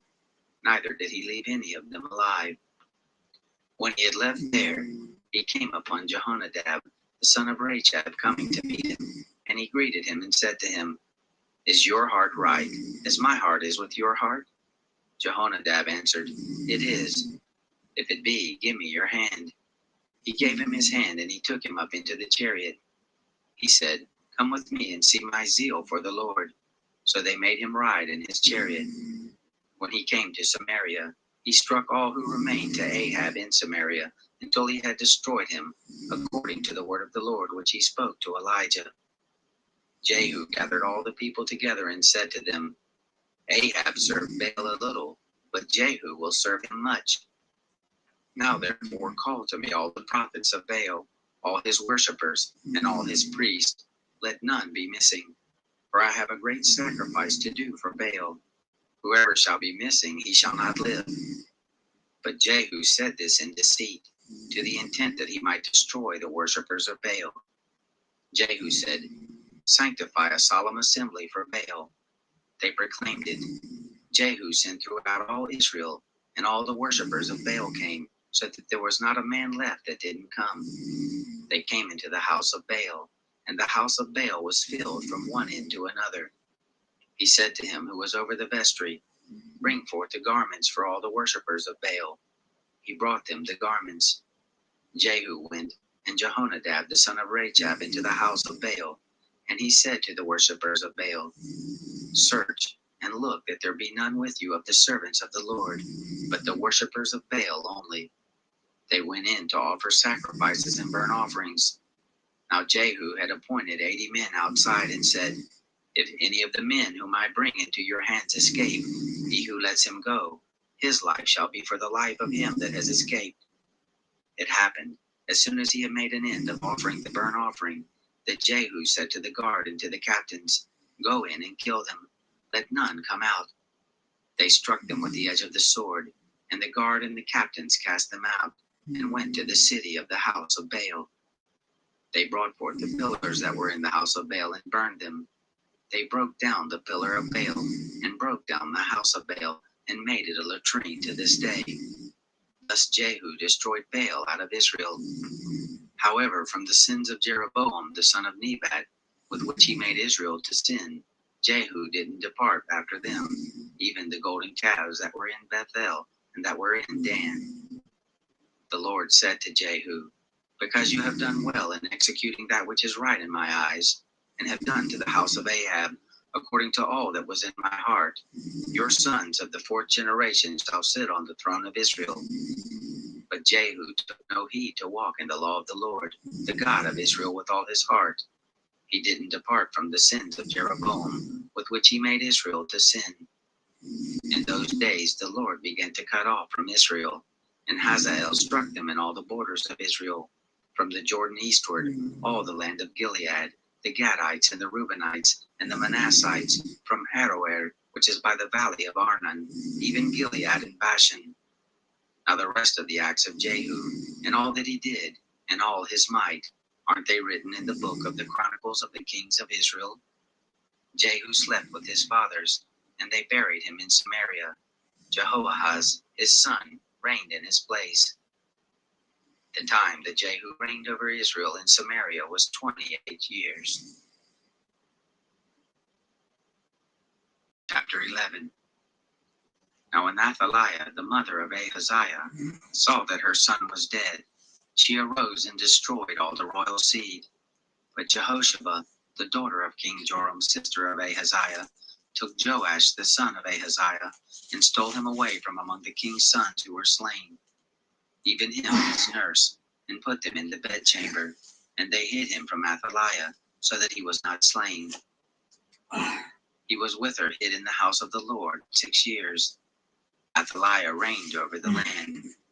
In the 7th year, Jehoiada sent and brought the captains over hundreds of the Kerites and of the guard, and brought them to the house of the Lord. And he made a covenant with them, and took an oath of them in the house of the Lord, and showed them the king's son. He commanded them, saying, This is the thing you shall do. A third part of you who come in on the Sabbath shall be keepers of the watch of the king's house. A third part shall be at the gate Sur, and a third part at the gate behind the guard. So shall you keep the watch of the house, and be a barrier.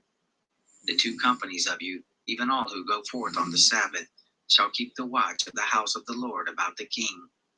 You shall compass the king round about, every man with his weapons in his hand, and he who comes within the ranks let him be slain, and be with the king when he goes out, and when he comes in. The captains over hundreds did according to all that Jehoiada the priest commanded, and they took every man his men, those who were to come in on the Sabbath, with those who were to go out on the Sabbath, and came to Jehoiada the priest. The priest delivered to the captains over hundreds the spears and the shields that had been King David's, which were in the house of the Lord. The guard stood, every man with his weapons in his hand, from the right side of the house to the left side of the house, along by the altar, and the house by the king round about. Then he brought out the king's son, and put the crown on him, and gave him the testimony. And they made him king and anointed him, and they clapped their hands and said, Long live the king. When Athaliah heard the noise of the guard and of the people, she came to the people into the house of the Lord. And she looked, and behold, the king stood by the pillar, as the manner was, and the captains and the trumpets by the king. And all the people of the land rejoiced and blew trumpets. Then Athaliah tore her clothes and cried, Treason, treason. Jehoiada the priest commanded the captains of the hundreds who were set over the host, and said to them, Bring her forth between the ranks, and let him who follows her kill her with the sword. For the priest said, Don't let her be slain in the house of the Lord. So they made way for her, and she went by the way of the horse's entry to the king's house, and there she was slain. Jehoiada made a covenant between the Lord and the king and the people, that they should be the Lord's people, between the king also and the people. All the people of the land went to the house of Baal and broke it down. His altars and his images they broke in pieces thoroughly, and killed Matan the priest of Baal before the altars. The priest appointed officers over the house of the Lord. He took the captains over hundreds, and the Kerites and the guards, and all the people of the land, and they brought down the king from the house of the Lord, and came by the way of the gate of the guard to the king's house. He sat on the throne of the kings. So all the people of the land rejoiced, and the city was quiet. Athaliah they had slain with the sword at the king's house. Jehoash was 7 years old when he began to reign. Chapter 12. In the 7th year of Jehu, Joash began to reign, and he reigned 40 years in Jerusalem, and his mother's name was Zabiah of Beersheba. Jehoash did that which was right in the eyes of the Lord all his days in which Jehoiada the priest instructed him. However, the high places were not taken away. The people still sacrificed and burned incense in the high places. Jehoash said to the priest, All the money of the holy things that is brought into the house of the Lord in current money, the money of persons for whom each man is rated, And all the money that comes into any man's heart to bring into the house of the Lord, let the priest take it to them, every man from his acquaintance, and they shall repair the breaches of the house, wherever any breach shall be found. But it happened that in the 23rd year of King Jehoash, the priest had not repaired the breaches of the house. Then King Jehoash called for Jehoiada the priest and for the other priests and said to them, Why don't you repair the breaches of the house? Now therefore take no more money from your acquaintance, but deliver it for the breaches of the house. The priest consented that they should take no more money from the people, neither repair the breaches of the house.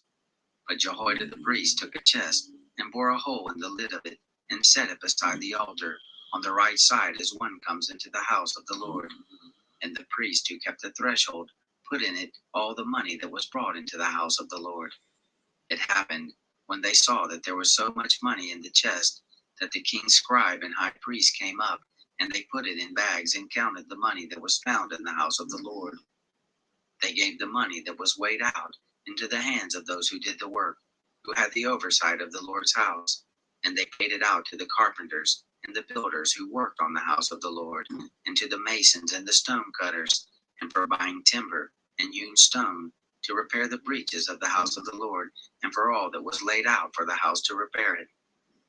But there were not made for the house of the Lord cups of silver, snuffers, basins, trumpets, any vessels of gold or vessels of silver, of the money that was brought into the house of the Lord, for they gave that to those who did the work, and repaired the house of the Lord. Moreover, they didn't demand an accounting from the men into whose hand they delivered the money to give to those who did the work, for they dealt faithfully. The money for the trespass offerings and the money for the sin offerings was not brought into the house of the Lord. It belonged to the priest. Then Hazael, king of Syria, went up and fought against Gath and took it. And Hazael set his face to go up to Jerusalem.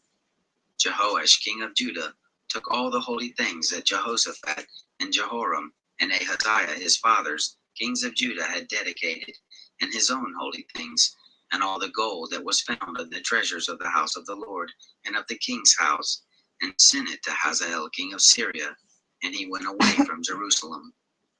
Now the rest of the acts of Joash, and all that he did, aren't they written in the book of the Chronicles of the kings of Judah? His servants rose and made a conspiracy, and struck Joash at the house of Milo, on the way that goes down to Silla. For Jozachar, the son of Shimeath, and Jehozabad, the son of Shomer, his servants, struck him, and he died. And they buried him with his fathers in the city of David, and Amaziah his son reigned in his place. Chapter 13. In the 23rd year of Joash, his son of Ahaziah, king of Judah, Jehoahaz the son of Jehu began to reign over Israel in Samaria, and he reigned 17 years. He did that which was evil in the sight of the Lord, and followed the sins of Jeroboam the son of Nebat, with which he made Israel to sin. He didn't depart from it. The anger of the Lord was kindled against Israel, and he delivered them into the hand of Hazael king of Syria, and into the hand of Ben-Hadad the son of Hazael continually. Jehoahaz begged the Lord, and the Lord listened to him, for he saw the oppression of Israel, how that the king of Syria oppressed them. The Lord gave Israel a savior, so that they went out from under the hand of the Syrians, and the children of Israel lived in their tents as before.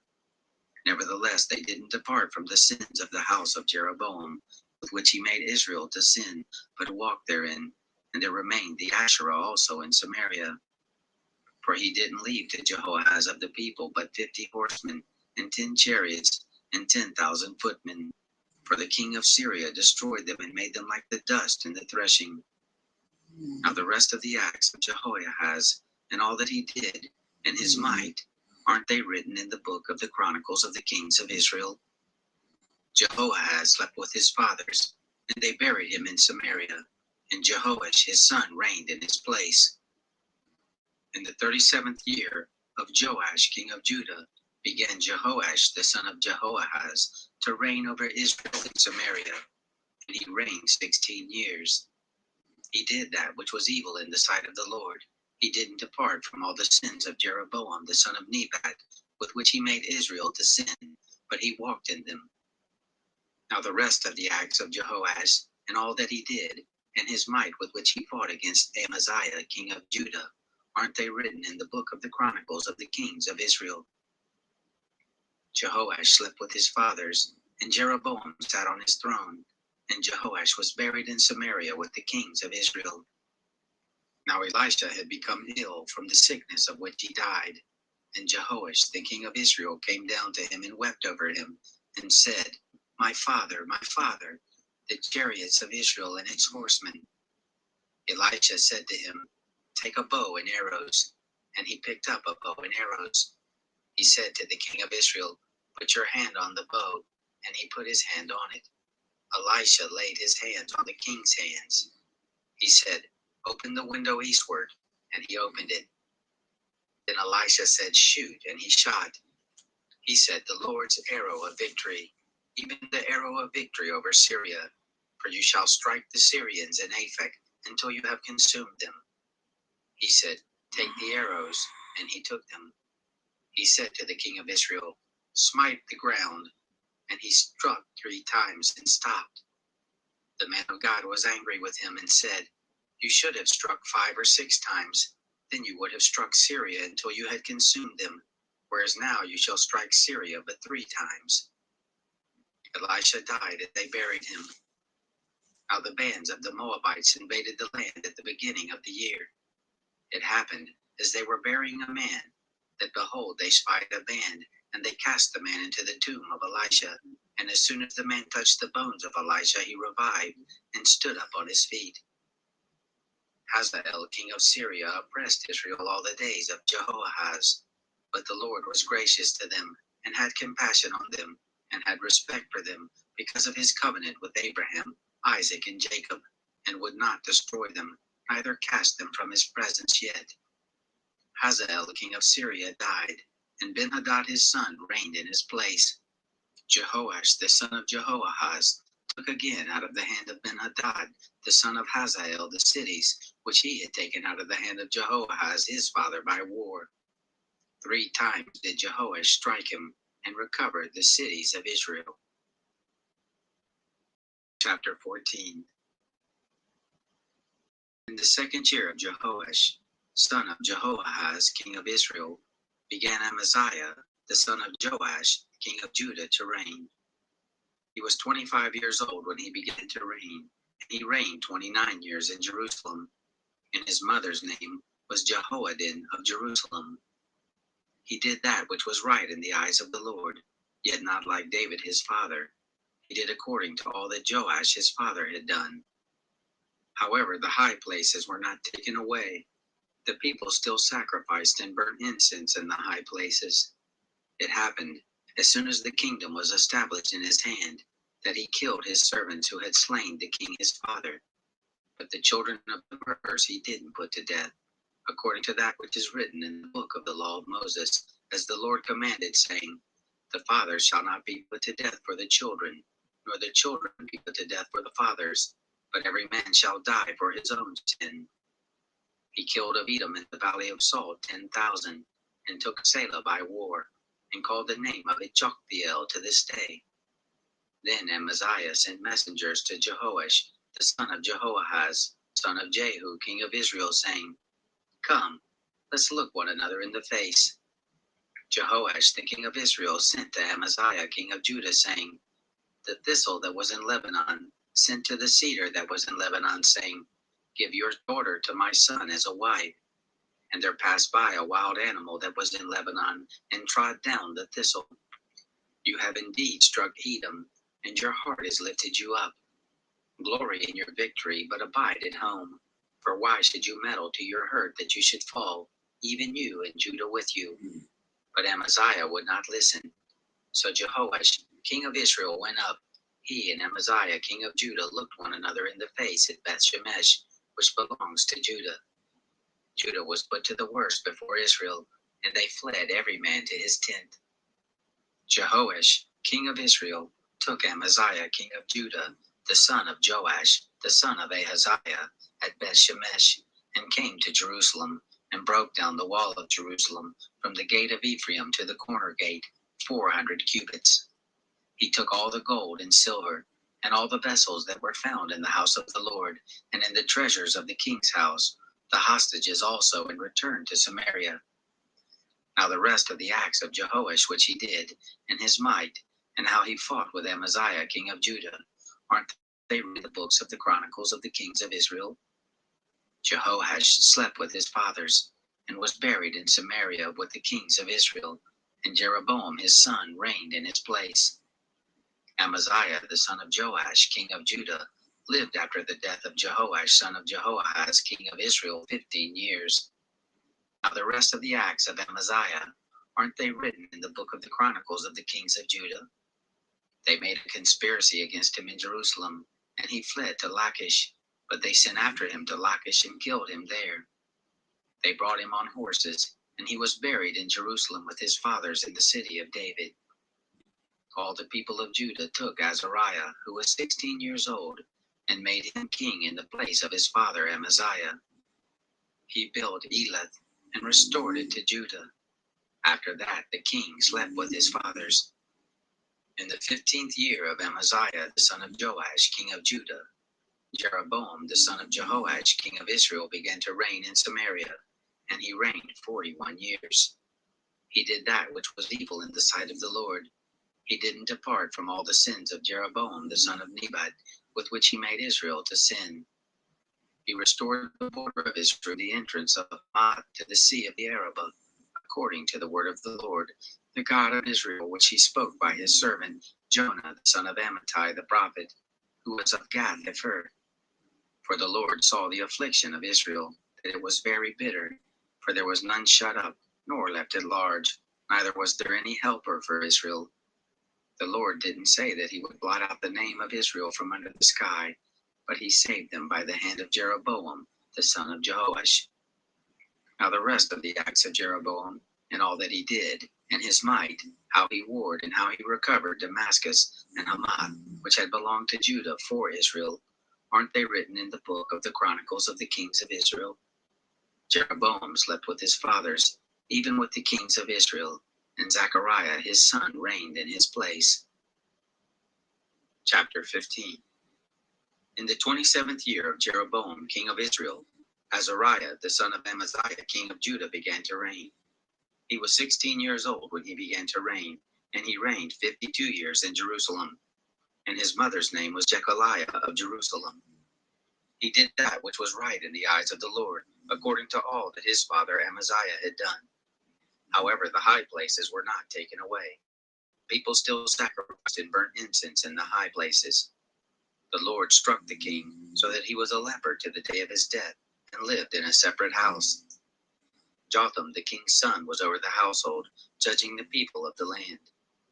Now the rest of the acts of Azariah, and all that he did, aren't they written in the book of the chronicles of the kings of Judah?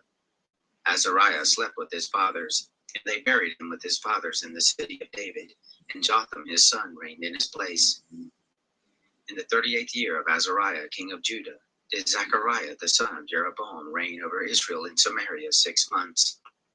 He did that which was evil in the sight of the Lord, as his fathers had done. He didn't depart from the sins of Jeroboam the son of Nebat, with which he made Israel to sin. Shallum the son of Jabesh conspired against him, and struck him before the people, and killed him, and reigned in his place. Now the rest of the acts of Zechariah, behold, aren't they written in the book of the chronicles of the kings of Israel? This was the word of the Lord which he spoke to Jehu, saying, Your sons to the 4th generation shall sit on the throne of Israel. So it came to pass. Shallum the son of Jabesh began to reign in the 39th year of Uzziah king of Judah, and he reigned the space of a month in Samaria. Menahem the son of Gadai went up from Tirzah, and came to Samaria, and struck Shallum the son of Jabesh in Samaria, and killed him, and reigned in his place.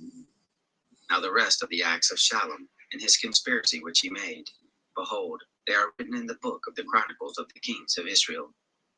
Then Menahem struck Tirzah, and all who were in it, and the borders of it, from Tirzah, because they didn't open to him. Therefore he struck it, and all the women therein who were with child he ripped up. In the 39th year of Azariah king of Judah began Menahem the son of Gadai to reign over Israel and he reigned 10 years in Samaria. He did that which was evil in the sight of the Lord. He didn't depart all his days from the sins of Jeroboam the son of Nebat, with which he made Israel to sin. There came against the land Pul, the king of Assyria, and Menahem gave Pul 1,000 talents of silver, that his hand might be with him to confirm the kingdom in his hand. Menahem exacted the money of Israel, even of all the mighty men of wealth, of each man 50 shekels of silver, to give to the king of Assyria. So the king of Assyria turned back, and didn't stay there in the land. Now the rest of the acts of Menahem, and all that he did, aren't they written in the book of the Chronicles of the kings of Israel? Menahem slept with his fathers, and Pekahiah his son reigned in his place. In the 50th year of Azariah king of Judah, Pekahiah the son of Menahem began to reign over Israel in Samaria, and he reigned 2 years. He did that which was evil in the sight of the Lord. He didn't depart from the sins of Jeroboam the son of Nebat, with which he made Israel to sin. Pekah the son of Remaliah his captain conspired against him, and struck him in Samaria, in the castle of the king's house, with Argob and Araiah. With him were 50 men of the Gileadites, and he killed him, and reigned in his place. Now the rest of the acts of Pekahiah, and all that he did, behold, they are written in the book of the Chronicles of the kings of Israel. In the 52nd year of Azariah king of Judah, Pekah the son of Remaliah began to reign over Israel in Samaria, and he reigned 20 years. He did that which was evil in the sight of the Lord. He didn't depart from the sins of Jeroboam the son of Nebat, with which he made Israel to sin. In the days of Pekah king of Israel, came Tiglath-Pileser king of Assyria, and took Ajan, and Abel Beth-Maachah, and Genoa, and Kadesh, and Hazor, and Gilead, and Galilee, all the land of Naphtali, and he carried them captive to Assyria. Hoshea the son of Elah made a conspiracy against Pekah the son of Remaliah, and struck him and killed him, and reigned in his place in the 20th year of Jotham the son of Uzziah. Now the rest of the acts of Pekah, and all that he did, behold, they are written in the book of the Chronicles of the kings of Israel. In the 2nd year of Pekah the son of Remaliah king of Israel, began Jotham the son of Uzziah king of Judah to reign. He was 25 years old when he began to reign, and he reigned 16 years in Jerusalem, and his mother's name was Jerusha, the daughter of Zadok. He did that which was right in the eyes of the Lord. He did according to all that his father Uzziah had done. However, the high places were not taken away. The people still sacrificed and burned incense in the high places. He built the upper gate of the Lord's house. Now the rest of the acts of Jotham, and all that he did, aren't they written in the book of the Chronicles of the kings of Judah? In those days the Lord began to send against Judah Rezin the king of Syria, and Pekah the son of Remaliah. Jotham slept with his fathers, and was buried with his fathers in the city of David his father, and Ahaz his son reigned in his place.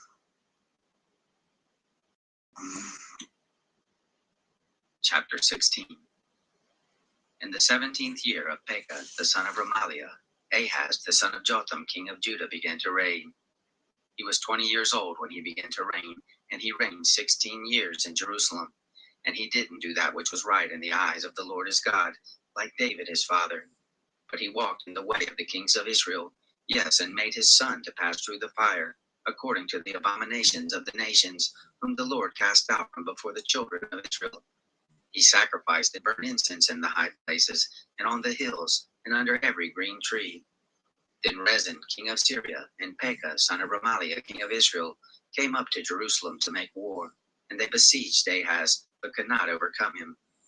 At that time Rezin king of Syria recovered Elath to Syria, and drove the Jews from Elath, and the Syrians came to Elath and lived there to this day. So Ahaz sent messengers to Tiglath-Pileser king of Assyria, saying, I am your servant and your son. Come up and save me out of the hand of the king of Syria, and out of the hand of the king of Israel, who rise up against me. Ahaz took the silver and gold that were found in the house of the Lord, and in the treasures of the king's house, and sent it for a present to the king of Assyria. The king of Assyria listened to him, and the king of Assyria went up against Damascus, and took it, and carried the people of it captive to Kir, and killed Rezin. King Ahaz went to Damascus to meet Tiglath-Pileser king of Assyria, and saw the altar that was at Damascus. And King Ahaz sent to Arijah the priest the manner of the altar and the pattern of it, according to all the workmanship of it. Ahijah the priest built an altar, according to all that King Ahaz had sent from Damascus. So did Ahijah the priest make it against the coming of Ahaz from Damascus. When the king had come from Damascus, the king saw the altar, and the king drew near to the altar and made offerings on it. He burnt his burnt offering and his meal offering, and poured his drink offering, and sprinkled the blood of his peace offerings on the altar. The brazen altar which was before the Lord, he brought from the forefront of the house from between his altar and the house of the Lord, and put it on the north side of his altar. King Ahaz commanded Ahijah the priest, saying, On the great altar burn the morning burnt offering, and the evening meal offering, and the king's burnt offering and his meal offering, with the burnt offering of all the people of the land and their meal offerings and their drink offerings, and sprinkle on it the blood of the burnt offering and all the blood of the sacrifice. But the brazen altar shall be for me to inquire by. Thus did Ahijah the priest, according to all that King Ahaz commanded. King Ahaz cut off the panels of the bases, and removed the basin from off them, and took down the seat from off the brazen oxen that were under it, and put it on a pavement of stone. The covered way for the Sabbath that they had built in the house, and the king's entry outside, he turned to the house of the Lord, because of the king of Assyria. Now the rest of the acts of Ahaz which he did, aren't they written in the book of the Chronicles of the kings of Judah? Ahaz slept with his fathers, and was buried with his fathers in the city of David, and Hezekiah his son reigned in his place. Chapter 17. In the 12th year of Ahaz, king of Judah, began Hoshea the son of Elah to reign in Samaria over Israel, and he reigned 9 years. He did that which was evil in the sight of the Lord, yet not as the kings of Israel who were before him. Shalmaneser, king of Assyria, came up against him, and Hoshea became his servant, and brought him tribute. The king of Assyria found conspiracy in Hoshea, for he had sent messengers to So, king of Egypt, and offered no tribute to the king of Assyria, as he had done year by year. Therefore the king of Assyria shut him up, and bound him in prison. Then the king of Assyria came up throughout all the land, and went to Samaria, and besieged it 3 years. In the 9th year of Hoshea, the king of Assyria took Samaria, and carried Israel away to Assyria, and placed them in Hala, and on the Habor, the river of Gozan, and in the cities of the Medes. This happened because the children of Israel had sinned against the Lord their God, who brought them up out of the land of Egypt, from under the hand of Pharaoh, king of Egypt, and they had feared other gods, and walked in the statutes of the nations, whom the Lord had cast out from before the children of Israel, and from before their kings. The children of Israel did secretly things that were not right against the Lord their God, and they built high places in all their cities, from the tower of the watchman to the fortified city, and they set up pillars and Asherim on every high hill, and under every green tree, and there they burnt incense in all the high places, as did the nations whom the Lord had carried away before them. And they worked wicked things to provoke the Lord to anger, and they served idols, of which the Lord had said to them, You shall not do this thing.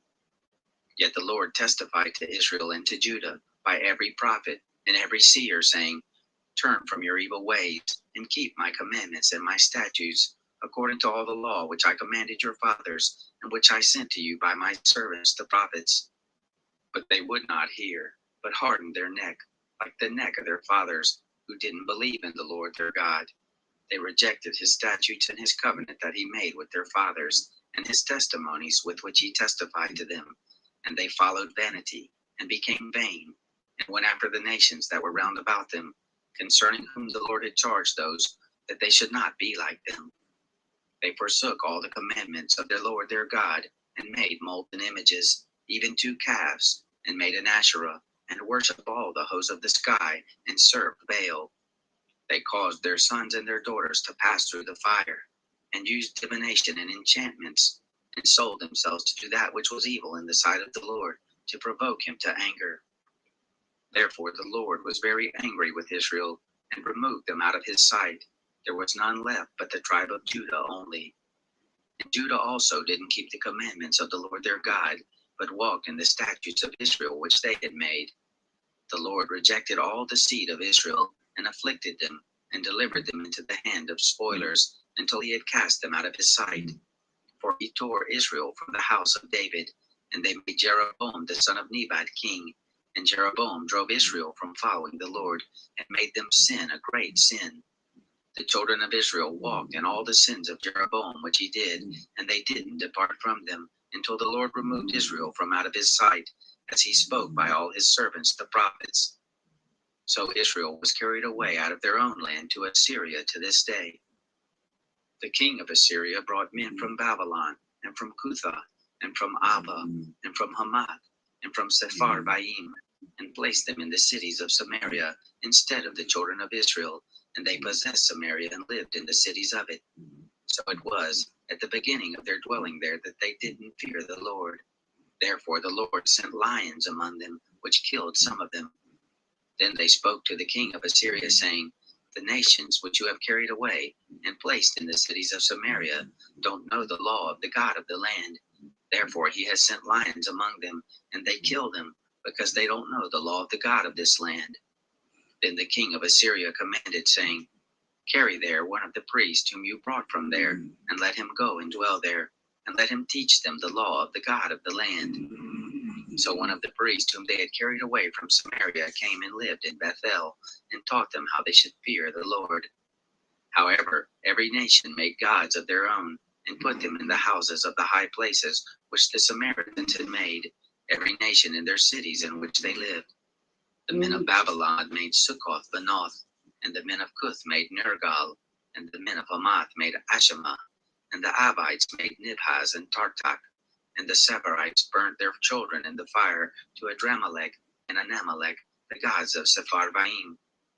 So they feared the Lord, and made to them from among themselves priests of the high places, who sacrificed for them in the houses of the high places. They feared the Lord, and served their own gods, after the manner of the nations from among whom they had been carried away.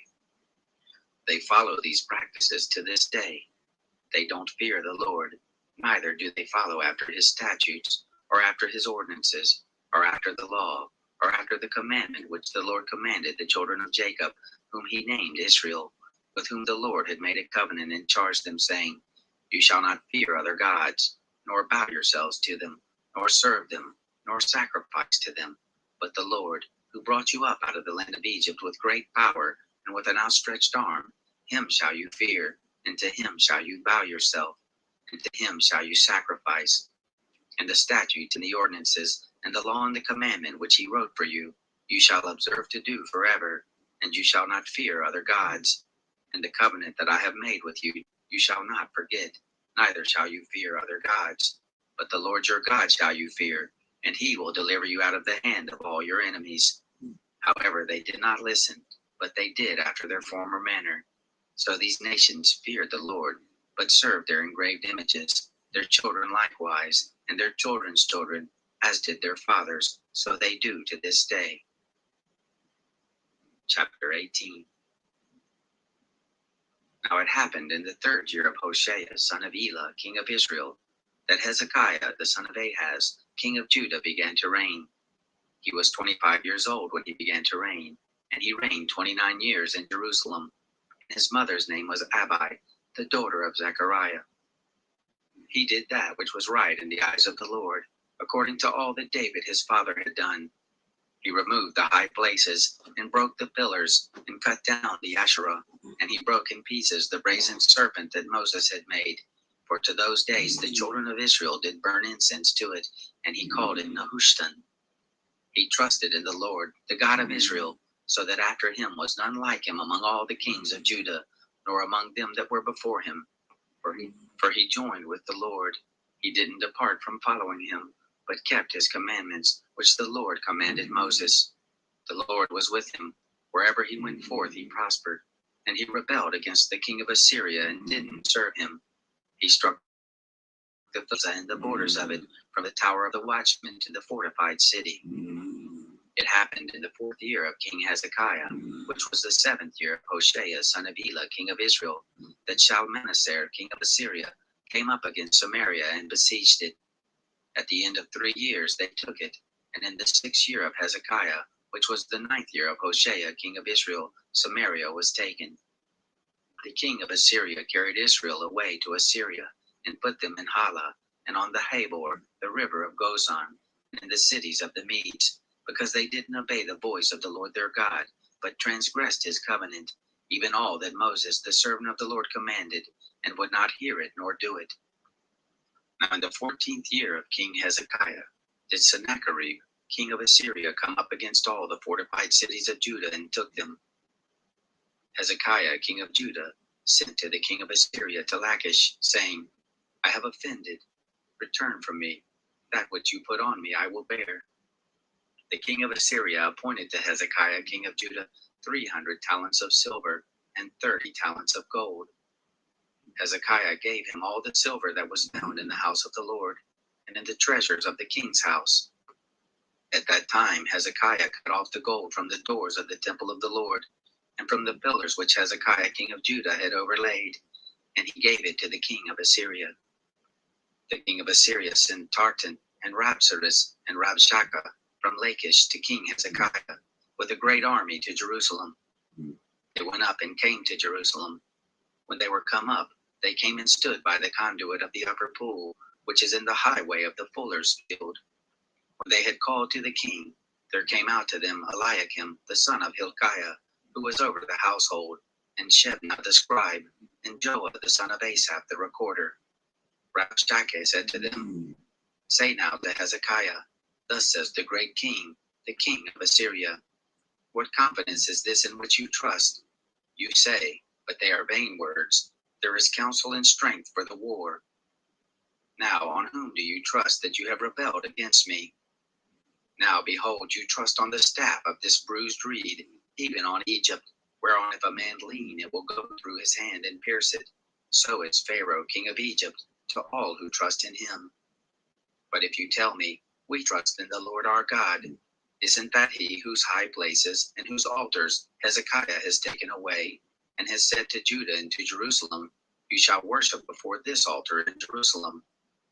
Now therefore, please give pledges to my master the king of Assyria, and I will give you 2,000 horses, if you are able on your part to set riders on them.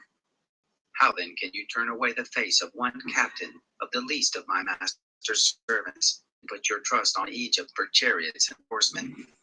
Am I now come up without the Lord against this place to destroy it? The Lord said to me, Go up against this land and destroy it. Then Eliakim the son of Hilkiah, and Shebna, and Joah said to Rabshakeh, Please speak to your servants in the Syrian language, for we understand it, and don't speak with us in the Jews' language, in the ears of the people who are on the wall. But Rabshakeh said to them, Has my master sent me to your master and to you to speak these words? Hasn't he sent me to the men who sit on the wall, who eat their own dung and drink their own water with you? Then Rabshakeh stood and cried with a loud voice in the Jews' language and spoke, saying, Hear the word of the great king, the king of Assyria. Thus says the king, Don't let Hezekiah deceive you, for he will not be able to deliver you out of his hand. Neither let Hezekiah make you trust in the Lord, saying, The Lord will surely deliver us, and this city shall not be given into the hand of the king of Assyria. Don't listen to Hezekiah, for thus says the king of Assyria, Make your peace with me and come out to me, and every one of you shall eat of his vine and of his fig tree, and every one shall drink the waters of his own cistern, until I come and take you away to a land like your own land, a land of grain and new wine, a land of bread and vineyards, a land of olive trees and honey, that you may live and not die. And don't listen to Hezekiah when he persuades you, saying, The Lord will deliver us. Has any of the gods of the nations ever delivered his land out of the hand of the king of Assyria? Where are the gods of Hamath and of Arpad? Where are the gods of Sepharvaim, of Hena and Eva? Have they delivered Samaria out of my hand? Who are they among all the gods of the countries that had delivered their country out of my hand, that the Lord should deliver Jerusalem out of my hand? But the people held their peace, and answered him not a word, for the king's commandment was, saying, Don't answer him. Then Eliakim the son of Hilkiah, who was over the household, and Shebna the scribe, and Joah the son of Asaph the recorder, came to Hezekiah with their clothes torn, and told him the words of Rabshakeh. Chapter 19. It happened, when King Hezekiah heard it, that he tore his clothes and covered himself with sackcloth, and went into the house of the Lord. He sent Eliakim, who was over the household, and Shebna the scribe, the elders of the priests covered with sackcloth to Isaiah the prophet, the son of Amos. They said to him, Thus says Hezekiah, This is a day of trouble, and of rebuke, and of rejection, for the children are come to the birth, and there is not enough strength to bring them forth. It may be that the Lord your God will hear all the words of Rabshakeh, whom the king of Assyria his master has sent to defy the living God, and will rebuke the words which the Lord your God has heard. Therefore lift up your prayer for the remnant that is left. So the servants of King Hezekiah came to Isaiah. Isaiah said to them, Thus shall you tell your master. Thus says the Lord, Don't be afraid of the words that you have heard, with which the servants of the king of Assyria have blasphemed me.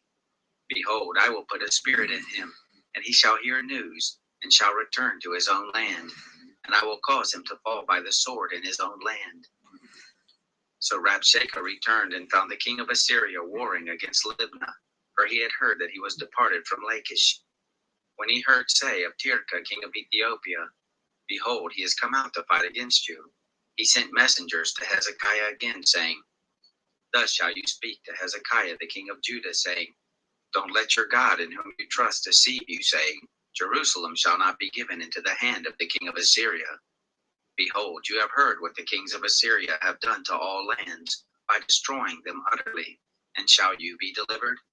Have the gods of the nations delivered them which my fathers have destroyed? Gozan, Haran, and Reseph, and the children of Eden that were in Telassar? Where is the king of Hamath, the king of Arpad, and the king of the city of Sepharvaim, of Hena and Eva? Hezekiah received the letter from the hand of the messengers and read it.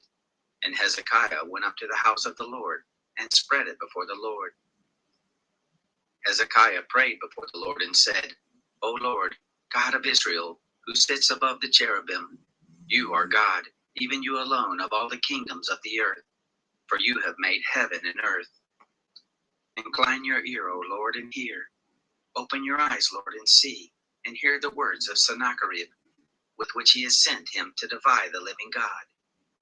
Of a truth, Lord, the kings of Assyria have laid waste the nations and their lands, and have cast their gods into the fire, for they were no gods, but the work of men's hands, wood and stone. Therefore they have destroyed them. Now therefore, O Lord our God, save us, I beg you, out of his hand, that all the kingdoms of the earth may know that you are the Lord God alone. Then Isaiah the son of Amos sent to Hezekiah, saying, Thus says the Lord, the God of Israel, whereas you have prayed to me against Sennacherib, king of Assyria, I have heard you. This is the word that the Lord has spoken concerning him. The virgin daughter of Zion has despised you and ridiculed you. The daughter of Jerusalem has shaken her head at you. Whom have you defied and blasphemed? And against who have you exalted your voice and lifted up your eyes on high? Even against the Holy One of Israel. By your messengers you have defied the Lord, and have said, With the multitude of my chariots I am come up to the height of the mountains, to the innermost parts of Lebanon. And I will cut down the tall cedars of it, and the choice fir trees of it, and I will enter into the farthest lodging place, the forest of the fruitful field. I have dug and drunk strange waters, and with the soles of my feet I will dry up all the rivers of Egypt.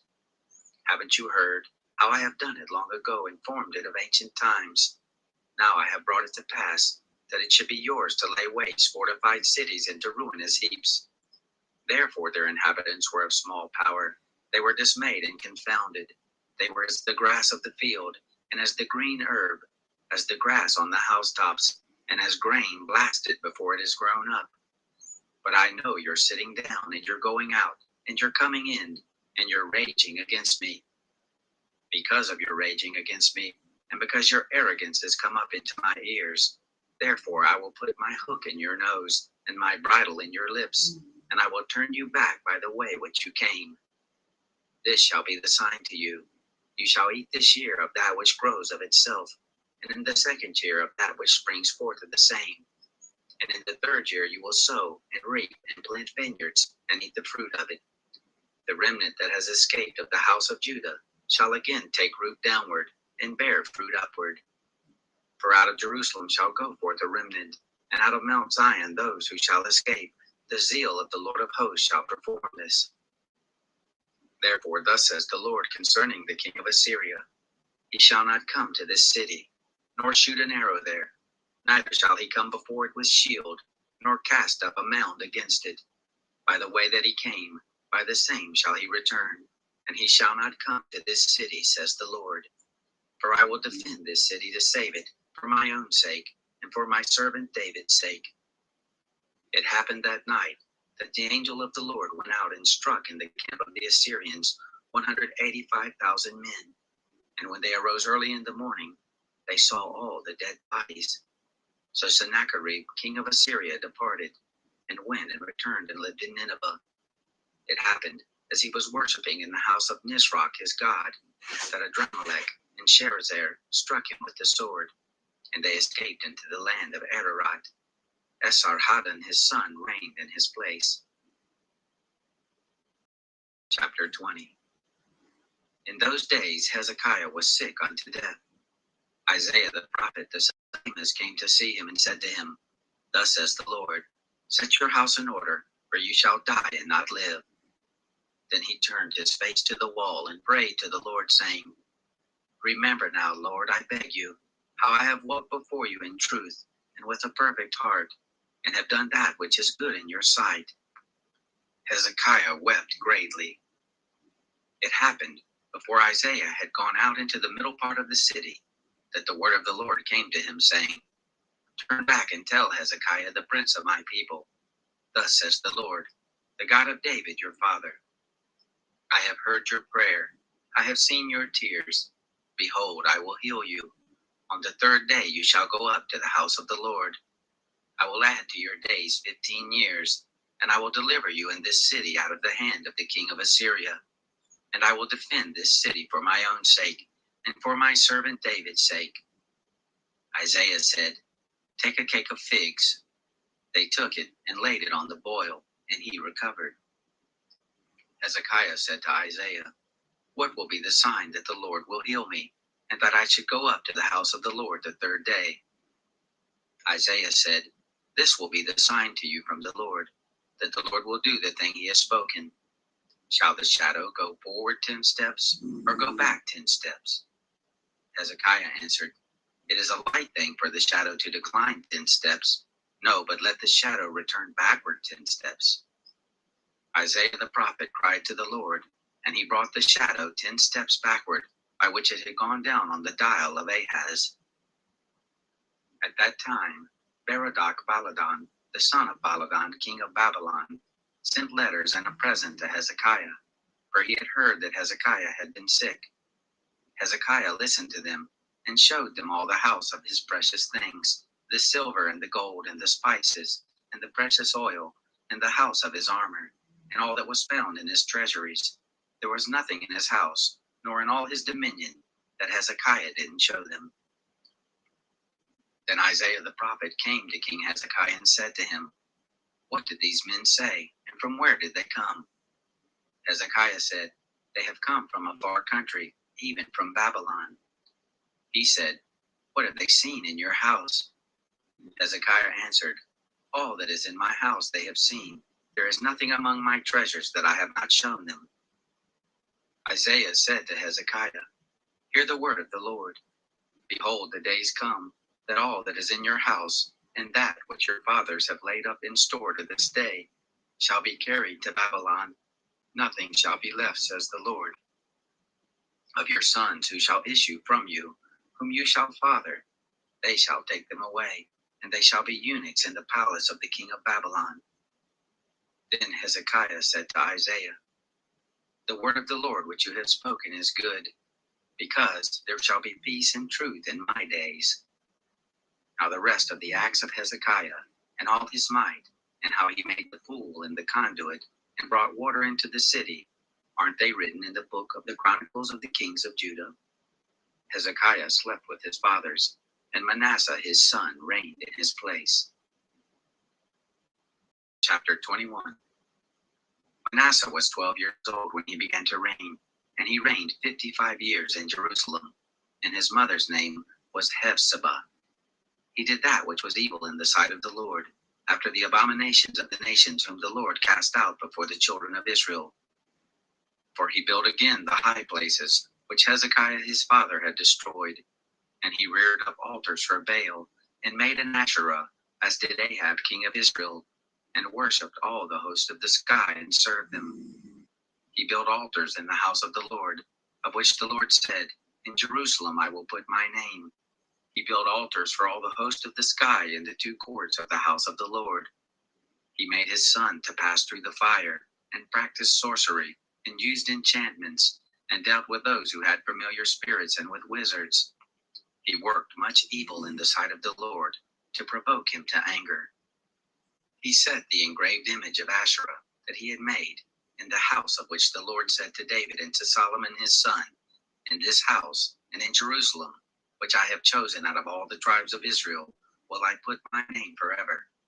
Neither will I cause the feet of Israel to wander any more out of the land which I gave their fathers, if only they will observe to do according to all that I have commanded them, and according to all the law that my servant Moses commanded them. But they didn't listen, and Manasseh seduced them to do that which is evil more than did the nations whom the Lord destroyed before the children of Israel. The Lord spoke by his servants the prophets, saying, Because Manasseh, king of Judah, has done these abominations, and has done wickedly, above all that the Amorites did who were before him, and has made Judah also to sin with his idols. Therefore thus says the Lord, the God of Israel, Behold, I bring such evil on Jerusalem and Judah, that whoever hears of it, both his ears shall tingle. I will stretch over Jerusalem the line of Samaria, and the plummet of the house of Ahab, and I will wipe Jerusalem as a man wipes a dish, wiping it and turning it upside down. I will cast off the remnant of my inheritance, and deliver them into the hand of their enemies, and they shall become a prey and a spoil to all their enemies, because they have done that which is evil in my sight, and have provoked me to anger, since the day their fathers came forth out of Egypt, even to this day. Moreover, Manasseh shed innocent blood in great quantity, until he had filled Jerusalem from one end to another, besides his sin with which he made Judah to sin, in doing that which was evil in the sight of the Lord. Now the rest of the acts of Manasseh, and all that he did, and his sin that he sinned, aren't they written in the book of the Chronicles of the kings of Judah? Manasseh slept with his fathers, and was buried in the garden of his own house, in the garden of Uzzah, and Amon his son reigned in his place. Amon was 22 years old when he began to reign, and he reigned 2 years in Jerusalem. And his mother's name was Meshullemeth, the daughter of Haruz of Zobah. He did that which was evil in the sight of the Lord, as did Manasseh his father. He walked in all the way that his father walked in, and served the idols that his father served, and worshipped them. And he forsook the Lord, the God of his fathers, and didn't walk in the way of the Lord. The servants of Ammon conspired against him, and put the king to death in his own house. But the people of the land killed all those who had conspired against King Ammon, and the people of the land made Josiah his son king in his place. Now the rest of the acts of Ammon which he did, aren't they written in the book of the Chronicles of the kings of Judah? He was buried in his tomb in the garden of Uzzah, and Josiah his son reigned in his place. Chapter 22. Josiah was 8 years old when he began to reign, and he reigned 31 years in Jerusalem. And his mother's name was Jedidah, the daughter of Adiah of Bozkah. He did that which was right in the eyes of the Lord, and walked in all the way of David his father, and didn't turn aside to the right hand or to the left.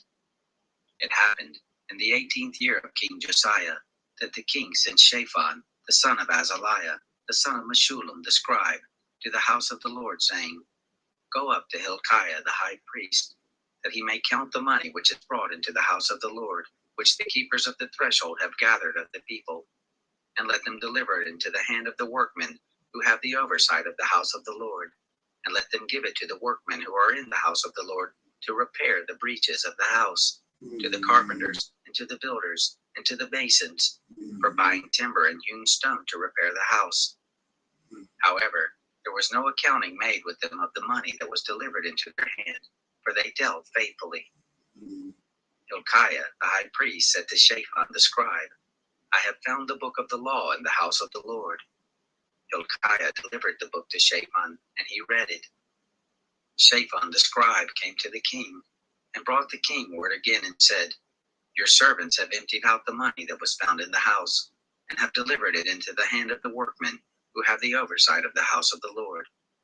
Shaphan the scribe told the king, saying, Hilkiah the priest has delivered to me a book.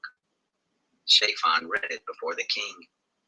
It happened, when the king had heard the words of the book of the law, that he tore his clothes. The king commanded Hilkiah the priest, and Ahikam the son of Shaphan, and Achbor the son of Micaiah, and Shaphan the scribe, and Asaiah the king's servant, saying, Go inquire of the Lord for me, and for the people, and for all Judah, concerning the words of this book that is found.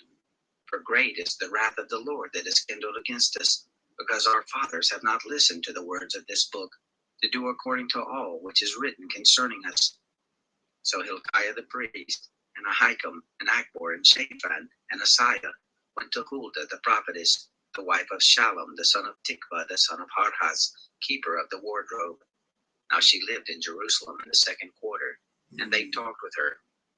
She said to them, Thus says the Lord, the God of Israel, Tell the man who sent you to me, Thus says the Lord, Behold, I will bring evil on this place, and on the inhabitants of it, even all the words of the book which the king of Judah has read, because they have forsaken me, and have burned incense to other gods, that they might provoke me to anger with all the work of their hands. Therefore my wrath shall be kindled against this place, and it shall not be quenched. But to the king of Judah, who sent you to inquire of the Lord, thus shall you tell him, Thus says the Lord, the God of Israel, as touching the words which you have read, because your heart was tender, and you did humble yourself before the Lord, when you heard what I spoke against this place, and against the inhabitants of it, that they should become a desolation and a curse. And you have torn your clothes and have wept before me. I also have heard you, says the Lord. Therefore, behold, I will gather you to your fathers, and you shall be gathered to your grave in peace. Neither shall your eyes see all the evil which I shall bring on this place. They brought the king word again. Chapter 23. The king sent, and they gathered to him all the elders of Judah and of Jerusalem. The king went up to the house of the Lord, and all the men of Judah, and all the inhabitants of Jerusalem with him, and the priests, and the prophets, and all the people, both small and great. And he read in their ears all the words of the book of the covenant, which was found in the house of the Lord. The king stood by the pillar, and made a covenant before the Lord, to walk after the Lord, and to keep his commandments, and his testimonies, and his statutes, with all his heart, and all his soul, to confirm the words of this covenant that were written in this book. And all the people stood to the covenant. The king commanded Hilkiah the high priest, and the priest of the second order, and the keepers of the threshold, to bring out of the temple of the Lord all the vessels that were made for Baal, and for the Asherah, and for all the host of the sky. And he burned them outside of Jerusalem in the fields of Kidron, and carried the ashes of them to Bethel. He put down the idolatrous priest, whom the kings of Judah had ordained to burn incense in the high places in the cities of Judah, and in the places around Jerusalem. Those also who burned incense to Baal, to the sun, and to the moon, and to the planets, and to all the host of the sky. He brought out the Asherah from the house of the Lord, outside of Jerusalem, to the brook Kidron, and burned it at the brook Kidron, and beat it to dust, and cast the dust of it on the graves of the common people. He broke down the houses of the Sodomites that were in the house of the Lord, where the women wove hangings for the Asherah. He brought all the priests out of the cities of Judah, and defiled the high places where the priests had burned incense, from Geba to Beersheba. And he broke down the high places of the gates that were at the entrance of the gate of Joshua, the governor of the city, which were on a man's left hand at the gate of the city. Nevertheless, the priests of the high places didn't come up to the altar of the Lord in Jerusalem, but they ate unleavened bread among their brothers. He defiled Topheth, which is in the valley of the children of Hinnom, that no man might make his son or his daughter to pass through the fire to Moloch. He took away the horses that the kings of Judah had given to the sun at the entrance of the house of the Lord, by the chamber of Nathan Melech the chamberlain. who was in the precincts, and he burned the chariots of the sun with fire. The altars that were on the roof of the upper chamber of Ahaz, which the kings of Judah had made, and the altars which Manasseh had made in the two courts of the house of the Lord, did the king break down, and beat them down from there, and cast the dust of them into the brook Kidron.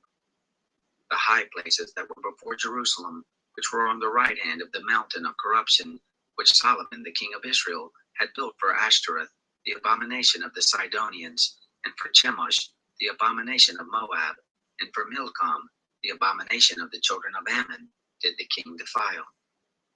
He broke in pieces the pillars, and cut down the Asherim, and filled their places with the bones of men. Moreover, the altar that was at Bethel, and the high place which Jeroboam, the son of Nebat, who made Israel to sin, had made, even that altar and high place he broke down, and he burned the high place and beat it to dust, and burned the Asherah. As Josiah turned around, he spied the tombs that were in the mountain, and he sent and took the bones out of the tombs, and burned them on the altar, and defiled it, according to the word of the Lord, which the man of God proclaimed, who proclaimed these things. Then he said, "What is the monument that I see?" The men of the city told him, "It is the tomb of the man of God who came from Judah, who proclaimed these things that you have done against the altar of Bethel." He said, "Let him alone. Let no man move his bones." So they let his bones alone, with the bones of the prophet who came out of Samaria. All the houses of the high places that were in the cities of Samaria, which the kings of Israel had made to provoke the Lord to anger, Josiah took away, and did to them according to all the acts that he had done in Bethel. He killed all the priests of the high places that were there on the altars, and burned men's bones on them, and he returned to Jerusalem. The king commanded all the people, saying, "Keep the Passover to the Lord your God, as it is written in the book of the covenant." Surely there was not kept such a Passover from the days of the judges who judged Israel, nor in all the days of the kings of Israel, nor of the kings of Judah. But in the 18th year of King Josiah was this Passover kept to the Lord in Jerusalem. Moreover, those who had familiar spirits, and the wizards, and the teraphim, and the idols, and all the abominations that were seen in the land of Judah and in Jerusalem, did Josiah put away, that he might confirm the words of the law which were written in the book that Hilkiah the priest found in the house of the Lord. There was no king like him before, who turned to the Lord with all his heart and with all his soul and with all his might, according to all the law of Moses. Neither after him arose there any king like him. Nevertheless, the Lord didn't turn from the fierceness of his great wrath, with which his anger was kindled against Judah, because of all the provocation with which Manasseh had provoked him. The Lord said, "I will remove Judah out of my sight, as I have removed Israel, and I will cast off this city which I have chosen, even Jerusalem, and the house of which I said, my name shall be there." Now the rest of the acts of Josiah and all that he did, aren't they written in the book of the Chronicles of the kings of Judah? In his days, Pharaoh Necho, king of Egypt, went up against the king of Assyria to the river Euphrates, and King Josiah went against him. And Pharaoh Necho killed him at Megiddo when he had seen him. His servants carried him in a chariot dead from Megiddo, and brought him to Jerusalem, and buried him in his own tomb. The people of the land took Jehoahaz the son of Josiah, and anointed him, and made him king in his father's place. Jehoahaz was 23 years old when he began to reign, and he reigned 3 months in Jerusalem. And his mother's name was Hamutal, the daughter of Jeremiah of Libnah. He did that which was evil in the sight of the Lord, according to all that his fathers had done. Pharaoh Necho put him in bonds at Riblah in the land of Hamath, that he might not reign in Jerusalem, and put the land under tribute of 100 talents of silver and a talent of gold. Pharaoh Necho made Eliakim the son of Josiah king in the place of Josiah his father, and changed his name to Jehoiakim. But he took Jehoahaz away, and he came to Egypt and died there. Jehoiakim gave the silver and the gold to Pharaoh, but he taxed the land to give the money according to the commandment of Pharaoh. He exacted the silver and the gold of the people of the land, of everyone according to his taxation, to give it to Pharaoh Necho. Jehoiakim was 25 years old when he began to reign, and he reigned 11 years in Jerusalem. and his mother's name was Abida, the daughter of Pedaiah of Rumah. He did that which was evil in the sight of the Lord, according to all that his fathers had done. Chapter 24. In his days, Nebuchadnezzar, king of Babylon, came up, and Jehoiakim became his servant 3 years. Then he turned and rebelled against him.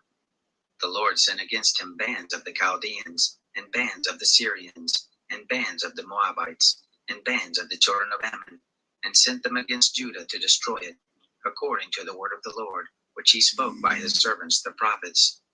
Surely at the commandment of the Lord did this come to Judah, to remove them out of his sight, for the sins of Manasseh, according to all that he did, and also for the innocent blood that he shed. For he filled Jerusalem with innocent blood, and the Lord would not pardon. Now the rest of the acts of Jehoiakim, and all that he did, aren't they written in the book of the Chronicles of the kings of Judah? So Jehoiakim slept with his fathers, and Jehoiachin his son reigned in his place. The king of Egypt didn't come out of his land any more, for the king of Babylon had taken from the brook of Egypt to the river Euphrates all that pertained to the king of Egypt. Jehoiachin was 18 years old when he began to reign, and he reigned in Jerusalem 3 months, and his mother's name was Nehushta, the daughter of Elnathan of Jerusalem. He did that which was evil in the sight of the Lord, according to all that his father had done. At that time the servants of Nebuchadnezzar, king of Babylon, came up to Jerusalem, and the city was besieged. Nebuchadnezzar, king of Babylon, came to the city while his servants were besieging it, and Jehoiachin, the king of Judah, went out to the king of Babylon, he and his mother, and his servants, and his princes, and his officers. And the king of Babylon took him in the 8th year of his reign. He carried out all the treasures of the house of the Lord, and the treasures of the king's house, and cut in pieces all the vessels of gold, which Solomon king of Israel had made in the temple of the Lord, as the Lord had said. He carried away all Jerusalem, and all the princes, and all the mighty men of valor, even 10,000 captives, and all the craftsmen and the smiths. None remained, save the poorest sort of the people of the land. He carried away Jehoiachin to Babylon, and the king's mother, and the king's wives, and his officers, and the chief men of the land, he carried into captivity from Jerusalem to Babylon. All the men of might, even 7,000, and the craftsmen and the smiths 1,000, all of them strong and ready for war. Even them the king of Babylon brought captive to Babylon. The king of Babylon made Mattaniah, Jehoiakim's father's brother, king in his place, and changed his name to Zedekiah. Zedekiah was 21 years old when he began to reign, and he reigned 11 years in Jerusalem. And his mother's name was Hamutal, the daughter of Jeremiah of Libnah. He did that which was evil in the sight of the Lord, according to all that Jehoiakim had done. The anger of the Lord was poured out in Jerusalem and Judah, until he had cast them out from his presence. Zedekiah rebelled against the king of Babylon. Chapter 25. It happened in the 9th year of his reign, in the 10th month, in the 10th day of the month, that Nebuchadnezzar, king of Babylon, came, he and all his army, against Jerusalem, and encamped against it, and they built forts against it round about. So the city was besieged to the 11th year of King Zedekiah. On the 9th day of the 4th month, the famine was great in the city, so that there was no bread for the people of the land. Then a breach was made in the city, and all the men of war fled by night by the way of the gate between the 2 walls, which was by the king's garden. Now the Chaldeans were against the city round about, and the king went by the way of the Arabah. But the army of the Chaldeans pursued after the king, and overtook him in the plains of Jericho, and all his army was scattered from him. Then they took the king, and carried him up to the king of Babylon to Riblah, and they gave judgment on him. They killed the sons of Zedekiah before his eyes, and put out the eyes of Zedekiah, and bound him in fetters, and carried him to Babylon. Now in the 5th month, on the 7th day of the month, which was the 19th year of King Nebuchadnezzar, king of Babylon, came Nebuzaradan, the captain of the guard, a servant of the king of Babylon, to Jerusalem. He burnt the house of the Lord, and the king's house, and all the houses of Jerusalem. Even every great house he burnt with fire. All the army of the Chaldeans who were with the captain of the guard broke down the walls of Jerusalem round about. The residue of the people who were left in the city, and those who fell away, who fell to the king of Babylon, and the residue of the multitude, did Nebuzaradan, the captain of the guard, carry away captive. But the captain of the guard left of the poorest of the land to work the vineyards and fields. The pillars of brass that were in the house of the Lord, and the bases, and the brazen sea that were in the house of the Lord, did the Chaldeans break in pieces, and carried the brass of them to Babylon. The pots and the shovels, and the snuffers and the spoons, and all the vessels of brass with which they ministered they took away. The fire pans and the basins, that which was of gold in gold, and that which was of silver in silver, the captain of the guard took away. The two pillars, the one sea and the bases, which Solomon had made for the house of the Lord, the brass of all these vessels could not be measured. The height of the one pillar was 18 cubits, and a capital of brass was on it, and the height of the capital was 3 cubits, with network and pomegranates on the capital around it, all of brass. And like to these had the second pillar with networks. The captain of the guard took Sariah the chief priest, and Zephaniah the second priest, and the 3 keepers of the threshold. And out of the city he took an officer who was set over the men of war, and 5 men of those who saw the king's face, who were found in the city, and the scribe, the captain of the host, who mustered the people of the land, and 60 men of the people of the land who were found in the city. Nebuzaradan, the captain of the guard, took them, and brought them to the king of Babylon to Riblah. The king of Babylon struck them, and put them to death at Riblah in the land of Hamath. So Judah was carried away captive out of his land. As for the people who were left in the land of Judah, whom Nebuchadnezzar, king of Babylon, had left, even over them he made Gedaliah, the son of Ahikam, the son of Shaphan, governor. Now when all the captains of the forces, they and their men, heard that the king of Babylon had made Gedaliah governor, they came to Gedaliah to Mizpah, even Ishmael, the son of Nethaniah, and Johanan, the son of Kareah, and Sariah, the son of Tahumeth, the Netophalite, and Jazaniah, the son of the Maccathite, they and their men. Gedaliah swore to them and to their men, and said to them, Don't be afraid because of the servants of the Chaldeans. Live in the land, and serve the king of Babylon, and it shall be well with you. But it happened in the 7th month, that Ishmael, the son of Nethaniah, the son of Elishama, of the royal seed, came with 10 men, and struck Gedaliah so that he died, and the Jews and the Chaldeans that were with him at Mizpah. All the people, both small and great, and the captains of the forces, arose and came to Egypt, for they were afraid of the Chaldeans. It happened in the 37th year of the captivity of Jehoiachin, king of Judah, in the 12th month, on the 27th day of the month, that Evil-Merodach, king of Babylon, in the year that he began to reign, did lift up the head of Jehoiachin, king of Judah, out of prison. And he spoke kindly to him, and set his throne above the throne of the kings who were with him in Babylon, and changed his prison garments. Jehoiachin ate bread before him continually all the days of his life, and for his allowance there was a continual allowance given him of the king, every day a portion, all the days of his life. Chapter 1. Adam, Seth, Enosh, Kenan, Mahalalel, Jared, Enoch, Methuselah, Lamech, Noah, Shem, Ham, and Japheth. The sons of Japheth, Gomer and Magog, and Madai, and Javan, and Tubal, and Meshach, and Tiras. The sons of Gomer, Ashkenaz, and Diphath, and Togarmah. The sons of Javan, Elisha, and Tarshish, Kittim, and Rodanim. The sons of Ham, Cush, and Mizraim, Put, and Canaan.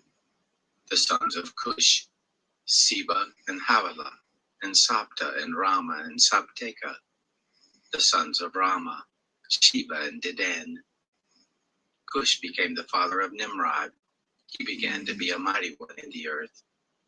Mizraim became the father of Ludum, and Ananim, and Lahabim, and Nephtuhim, and Pathrusim, and Casluhim, from whence came the Philistines, and Captorim. Canaan became the father of Sidon, his firstborn, and Heth, and the Jebusite, and the Amorite, and the Girgashite, and the Hivite, and the Archite, and the Sinite, and the Arvadite, and the Zemarite, and the Hamathite. The sons of Shem, Elam, and Asher, and Arpachshad, and Lud, and Aram, and Uz, and Hul, and Gether, and Meshech. Arpachshad became the father of Shelah, and Shelah became the father of Eber. To Eber were born 2 sons. The name of the one was Peleg, for in his days the earth was divided, and his brother's name was Joktan. Joktan became the father of Almodad, and Sheleph, and Hazarmatheth, and Jerah, and Hadaram, and Uzal, and Diklah, and Ebal, and Abimael, and Sheba, and Ophir, and Havilah, and Jobab. All these were the sons of Joktan. Shem, Arpachshad, Shelah, Eber, Peleg, Ru, Serach, Nahor, Terah, Abram, the same as Abraham. The sons of Abraham, Isaac, and Ishmael. These are their generations. The firstborn of Ishmael, Nebaioth, then Kedar, then Adbeel, and Mibsam, Mishma, and Duma, Masa, Hadad, and Tema, Jeter, Naphish, and Kedema. These are the sons of Ishmael. The sons of Keturah, Abraham's concubine. She bore Zimran, and Jokshan, and Medan, and Midian, and Ishbak, and Shua. The sons of Jokshan, Sheba, and Dedan. The sons of Midian, Ephah, and Epher, and Hanak, and Abida, and Elda. All these were the sons of Keturah. Abraham became the father of Isaac. The sons of Isaac, Esau, and Israel. The sons of Esau, Eliphaz, Ruel, and Jeush, and Jalam, and Korah. The sons of Eliphaz, Teman, and Omar, Zephi, and Gatam, Kenaz, and Timnah, and Amalek. The sons of Ruel, Nahath, Zerah, Shammah, and Misa. The sons of Seir, Lotan, and Shobal, and Zibeon, and Anna, and Dishon, and Ezer, and Dishan.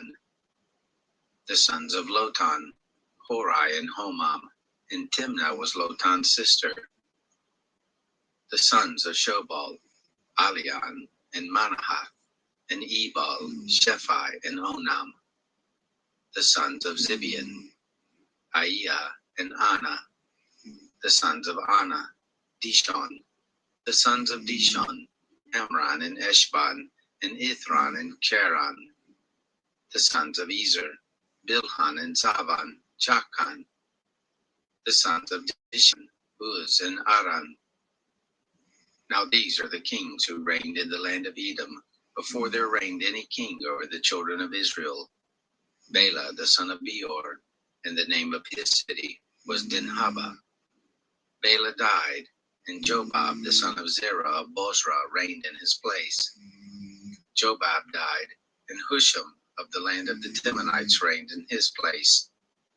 Husham died, and Hadad, the son of Bedad, who struck Midian in the field of Moab, reigned in his place, and the name of his city was Avith. Hadad died, and Samlah of Masrekah reigned in his place. Samlah died, and Shaul of Rehoboth by the river reigned in his place. Shaul died, and Baal-Hanan, the son of Akbor, reigned in his place. Baal-Hanan died, and Hadad reigned in his place. And the name of his city was Pai, and his wife's name was Mehetabel, the daughter of Matred, the daughter of Mezahab. Hadad died. The chiefs of Edom were Chief Timnah, Chief Eliah, Chief Jetheth, Chief Haholibamah, Chief Elah, Chief Pinon, Chief Kenaz, Chief Teman, Chief Mibzar, Chief Magdiel, Chief Imran. These are the chiefs of Edom. Chapter 2. These are the sons of Israel: Reuben, Simeon, Levi, and Judah, Issachar and Zebulun, Dan, Joseph, and Benjamin, Naphtali, Gad, and Asher. The sons of Judah, Ir, and Onan, and Shelah, which 3 were born to him of Shua's daughter, the Canaanitess. Judah's firstborn, was wicked in the sight of the Lord, and he killed him. Tamar, his daughter-in-law, bore him Perez and Zerah. All the sons of Judah were 5. The sons of Perez, Hezron and Hamul. The sons of Zerah, Zimri and Ethan, and Heman and Calcol and Dara, 5 of them in all. The sons of Carmi, Achar, the troubler of Israel, who committed a trespass in the devoted thing. The sons of Ethan, Azariah. The sons also of Hezron, who were born to him, Jeramiel, and Ram, and Jelibai. Ram became the father of Aminadab, and Aminadab became the father of Nashon, the prince of the children of Judah. And Nashon became the father of Salma, and Salma became the father of Boaz, and Boaz became the father of Obed, and Obed became the father of Jesse, and Jesse became the father of his firstborn, Eliab, and Abinadab the second, and Shemaiah the third, Nethanel the fourth, Radai the fifth, Ozam the sixth, David the seventh, and their sisters were Zeruiah and Abigail. The sons of Zeruiah, Abishai and Joab and Asahel, 3. Abigail bore Amasa, and the father of Amasa was Jether the Ishmaelite. Caleb the son of Hezron became the father of children with Azubah his wife, and of Jerioth, and these were her sons, Jesher and Shobab and Arvan. Azubah died, and Caleb took to him Ephrath, who bore him Hur. Hur became the father of Uri, and Uri became the father of Bezalel. Afterward, Hezron went into the daughter of Machir, the father of Gilead, whom he took as a wife when he was 60 years old, and she bore him Segub. Segub became the father of Jair, who had 23 cities in the land of Gilead. Gesher and Aram took the towns of Jair from them, with Kenath and its villages, even 60 cities. All these were the sons of Machir, the father of Gilead. After that Hezron was dead, and Caleb Ephrathah, then Abijah, Hezron's wife, bore him Asher, the father of Tekoa. The sons of Jeramiel, the firstborn of Hezron, were Ram, the firstborn, and Bunah, and Oren, and Ozam, and Ahijah. Jeramiel had another wife, whose name was Akada. She was the mother of Onam. The sons of Ram, the firstborn of Jeramiel, were Maaz, and Jamin, and Eker.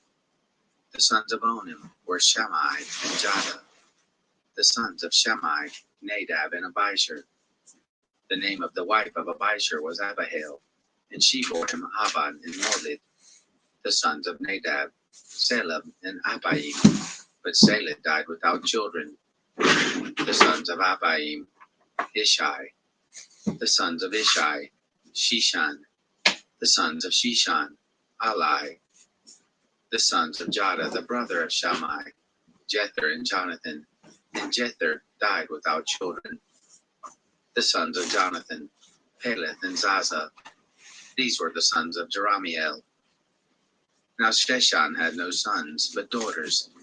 Sheshan had a servant, an Egyptian, whose name was Jarha. Sheshan gave his daughter to Jarha, his servant, as a wife, and she bore him Attai.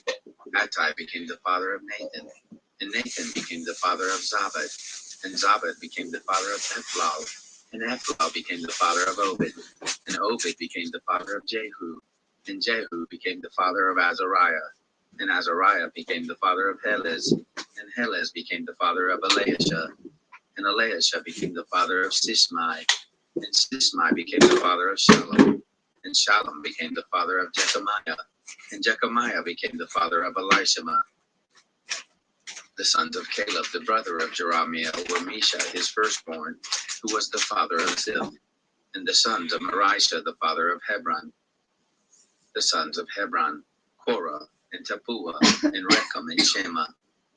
Shema became the father of Raham, the father of Jorkiam, and Rechem became the father of Shammai. The son of Shammai was Maon, and Maon was the father of Besur. Ephah, Caleb's concubine, bore Haran and Moza and Gazez, and Haran became the father of Gazez. The sons of Gadai, Regem and Jotham and Geshem and Pelet and Ephah and Shap. Maacah, Caleb's concubine, bore Sheber and Tirhana. She also bore Shaph, the father of Madmenah, Sheba, the father of Machbenah, and the father of Gibeah. And the daughter of Caleb was Aksah.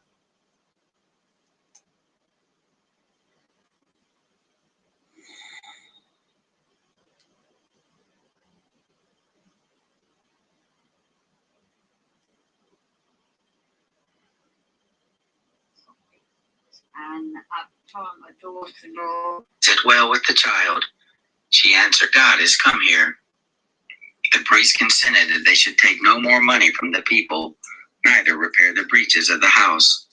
But Jehoiada the priest took a chest and bore a hole in the lid of it, and said, "Oh, to your hurt that you should fall. Ahaz slept with his father and destroy it." Words of this book, that evil man.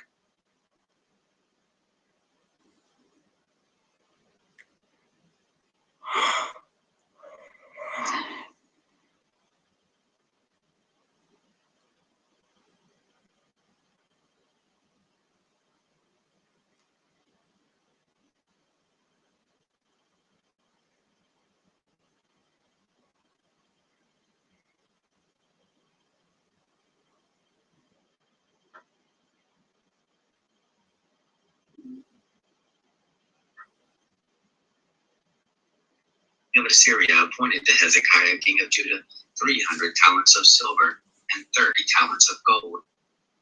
Hezekiah gave him all the silver that was found in the house of the Lord and in the treasures of the king's house. At that time Hezekiah cut off the gold from the doors of the temple of the Lord and from the pillars which Hezekiah king of Judah had overlaid, and he gave it to the king of Assyria. The king of Judah for Israel. Aren't they written in the book of the Chronicles of the kings of Israel? Jeroboam slept with his fathers, even with the kings of Israel, and Zechariah his son reigned in his place. Chapter 15. In the 27th year of Jeroboam king of Israel, Azariah the son of Amaziah king of Judah began to reign. He was 16 years old when he began to reign, and he reigned 52 years in Jerusalem. And his mother's name was Jechaliah of Jerusalem. He did that which was right in the eyes of the Lord, according to all that his father Amaziah had done. However, the high places were not taken away. People still sacrificed and burnt incense in the high places. The Lord struck the king so that he was a leper to the day of his death and lived in a separate house. Jotham, the king's son, was over the household, judging the people of the land. Now the rest of the acts of Azariah and all that he did, aren't they written in the book of the Chronicles of the kings of Judah? Azariah slept with his fathers. They buried him with his fathers in David, and Jotham his son reigned in his place. In the 38th year of Azariah king of Judah, did Zechariah the son of Jeroboam reign over Israel in Samaria 6 months. He did that which was evil in the sight of the Lord, as his fathers had done. He didn't depart from the sins of Jeroboam the son of Nebat, with which he made Israel to sin. Shallum, the son of Jabesh, conspired against him, and struck him before the people, and killed him, and reigned in his place. Now the rest of the acts of Zechariah, behold, aren't they written in the book of the Chronicles of the kings of Israel? This was the word of the Lord which he spoke to Jehu, saying, Your sons to the 4th generation shall sit on the throne of Israel. So it came to pass. Shallum, the son of Jabesh, began to reign in the 39th year of Uzziah, king of Judah, and he reigned the space of a month in Samaria. Menahem, the son of Gadai, went up from Tirzah, and came to Samaria, and struck Shallum, the son of Jabesh, in Samaria, and killed him, and reigned in his place. And the rest of the acts of Shallum, and his conspiracy which he made, behold, they are written in the book of the kings of Israel. Then Menahem struck Tirzah, and all who were in it, and the borders of it, from Tirzah, because they didn't open to him. Therefore he struck it, and all the women therein with child he ripped up. In the 39th year of Azariah king of Judah began Menahem the son of Gadai to reign over Israel, and he reigned 10 years in Samaria. He did that which was evil in the sight of the Lord. He didn't depart all his days from the sins of Jeroboam the son of Nebat, with which he made Israel to sin. There came against the land Pul, the king of Assyria, and Menahem gave Pul 1,000 talents of silver, that his hand might be with him to confirm the kingdom in his hand. Menahem exacted the money of Israel, even of all the mighty men of wealth, of each man 50 shekels of silver, to give to the king of Assyria. So the king of Assyria turned back and didn't stay there in the land. Now the rest of the acts of Menahem and all that he did, aren't they written in the book of the Chronicles of the kings of Israel? Menahem slept with his fathers, and Pekahiah his son reigned in his place. In the 50th year of Azariah king of Judah, Pekahiah the son of Menahem began to reign over Israel in Samaria, and he reigned 2 years. He did that which was evil in the sight of the Lord. He didn't depart from the sins of Jeroboam the son of Nebat, with which he made Israel to sin. Pekah the son of Remaliah his captain conspired against him, and struck him in Samaria, in the castle of the king's house, with Argob and Uriah. With him were 50 men of the Hittites, and he killed him, and reigned in his place. Now the rest of the acts of Pekahiah, and all that he did, behold, they are written in the book of the Chronicles of the kings of Israel. In the 52nd year of Azariah king of Judah, Pekah the son of Remaliah began to reign over Israel in Samaria, and he reigned 20 years. He did that which was evil in the sight of the Lord. He didn't depart from the sins of Jeroboam son of Nebat, with which he made Israel to sin. In the days of Pekah king of Israel, came Tiglath-Pileser king of Assyria, and took Ashan, and Abel Beth-Maachah, and Genoa, and Kadesh, for Gilead and Galilee, all the land of Naphtali, and he carried them captive to Assyria. Hoshea the son of He conspiracy against Pekah the son of Remaliah, and struck him and killed him, and reigned in his place in the 20th year of Jotham the son of Uzziah. Now the rest of the acts of Pekah, and all that he did, behold, they are written in the book of the Chronicles of the kings of Israel. In the 2nd year of Pekah the son of Remaliah king of Israel, and Jotham the son of Solomon began to reign 18 years in Jerusalem, and his mother's name was Jerusalem.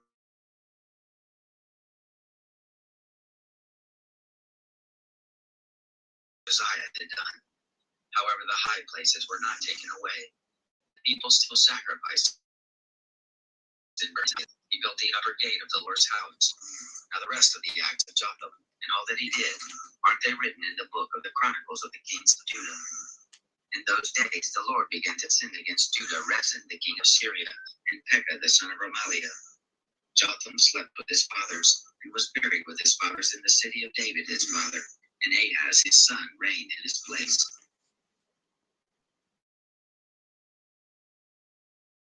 Chapter 16. In the 17th year of Pekah the son of Remaliah, Ahaz the son of Jotham king of Judah began to reign. He was 20 years old when he began to reign, and he reigned 16 years in Jerusalem. And he didn't do that which was right in the eyes of the Lord his God, like David his father. But he walked in the way of the kings of Israel, yes, and made his son to pass through the fire, according to the abominations of the nations, whom the Lord cast out from before the children of Israel. He sacrificed and burnt incense in the high places, and on the hills, and under every green tree. Then Rezin, king of Syria, and Pekah, son of Remaliah, king of Israel, came up to Jerusalem to make war, and they besieged Ahaz, but could not overcome him. At that time Rezin, king of Syria, recovered Elath to Syria, and drove the Jews from Elath, and the Syrians came to Elath and lived there to this day. So Ahaz sent messengers to Tiglath-Pileser, king of Assyria, saying, I am your servant and your son. Come up and save me out of the hand of the king of Syria, and out of the hand of the king of Israel, who rise up against me. Ahaz took the silver and gold that were found in the house of the Lord, and in the treasures of the king's house, and sent it for a present to the king of Assyria. The king of Assyria listened to him, and the king of Assyria went up against Damascus, and took it, and carried the people of it captive to Kir, and killed Rezin. King Ahaz went to Damascus to meet Tiglath-Pileser, king of Assyria, and saw the altar that was at Damascus. And King Ahaz sent to Arijah the priest the manner of the altar and the pattern of it, according to all the workmanship of it. Arijah the priest built an altar, according to all that King Ahaz had sent from Damascus. So did Arijah the priest make it against the coming of Ahaz from Damascus. When the king had come from Damascus, the king saw the altar, and the king drew near to the altar and made offerings on it. He burnt his burnt offering and his meal offering, and poured his drink offering, and sprinkled the blood of his peace offerings on the altar. The brazen altar which was before the Lord, he brought from the forefront of the house from between his altar. Elisha said, Each month, till about 3 days.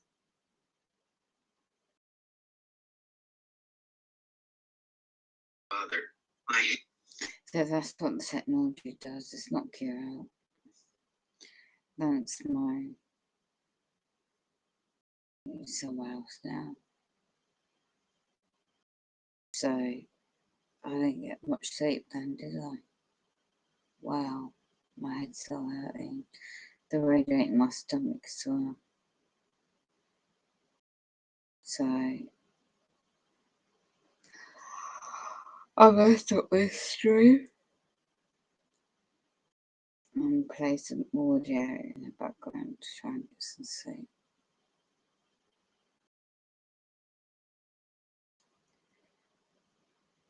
I'll keep this stream in, and then just whatever you hear is not. It's just like a robot voice meant to be sleeping. See me is affecting the sun. Just gonna check. I'm gonna listen to Bible on the headphones.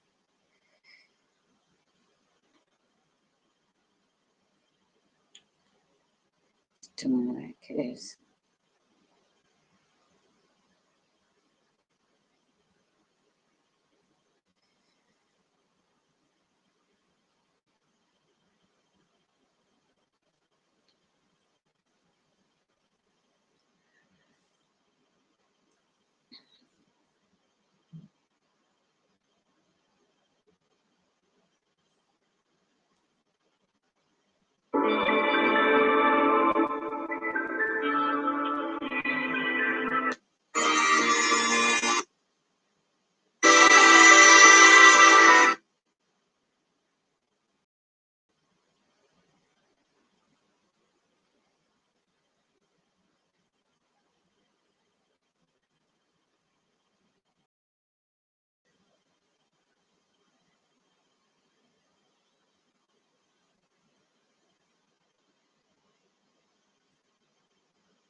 For 19 long freaking years.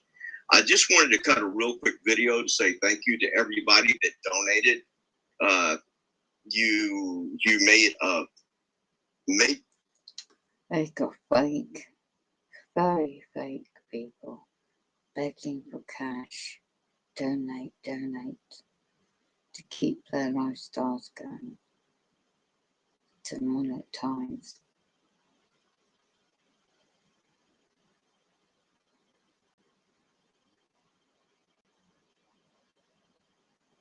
People are homeless and starving. You get common individuals out there on cash out and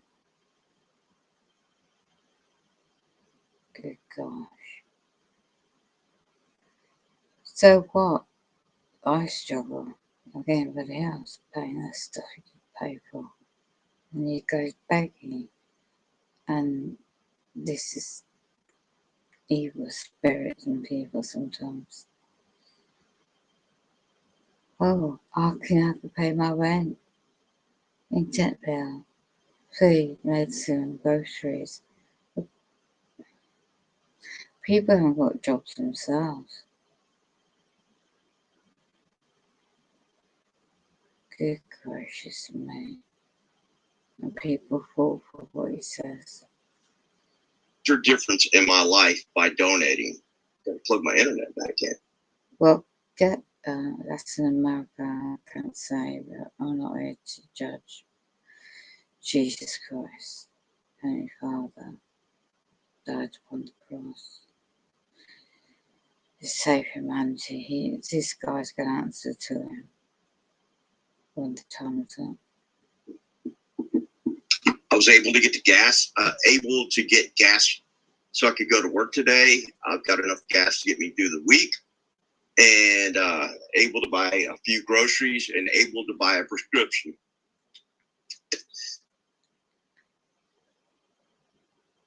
It would have turned it into 12 grand.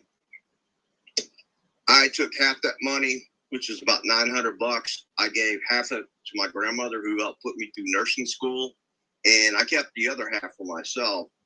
And that's what I did. But had I won that, I wouldn't be a targeted individual right now. It would have totally changed the path that I was on. It would have totally, I don't want to get in. You hear that? A grandmother, when you're definitely targeted individual, you don't have any contact with any family. They make sure that any ties, they isolate you completely. And it's so false as an individual. Up, and I can't get it to do that. So I'm gonna have to go to work in the morning dressed really warm because it's gonna be cool.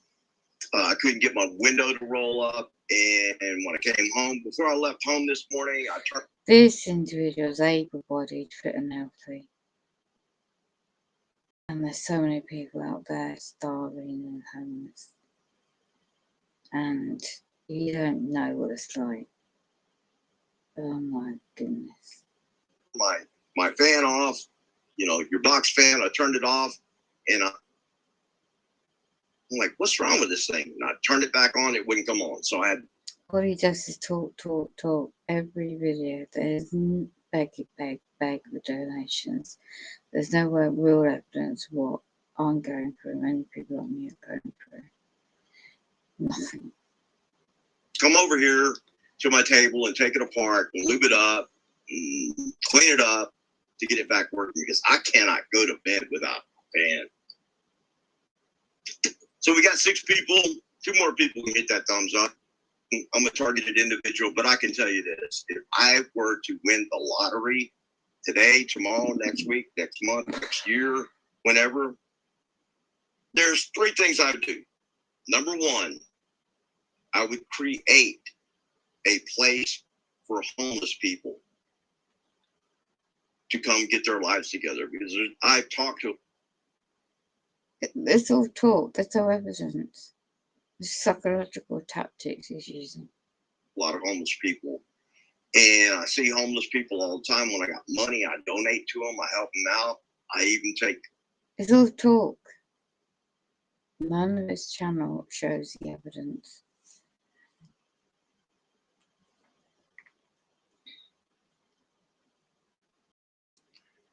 He's making income out of YouTube. And that's all he cares about as well. Perhaps he's using platforms. Thumbnails he's using on his videos.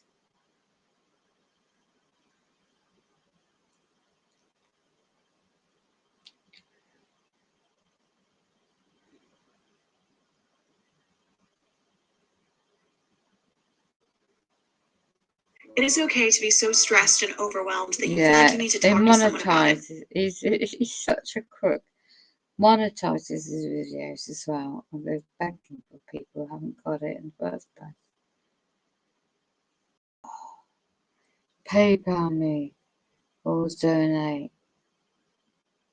Good Lord.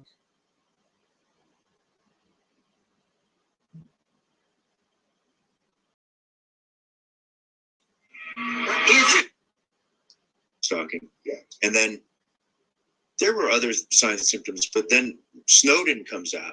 Edward Snowden comes out in 2013 with all the documents and all of that.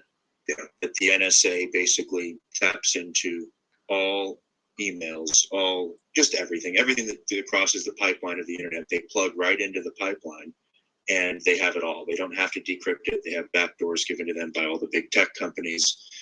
What did that do for your understanding when that all came out? How did that, or maybe you and other people, because you actually have a big, YouTube channel and all that, so you don't speak for just yourself, but I'm sure you get hundreds of comments. How did he get that on his channel? Was he mates with him or something? Turn to TV.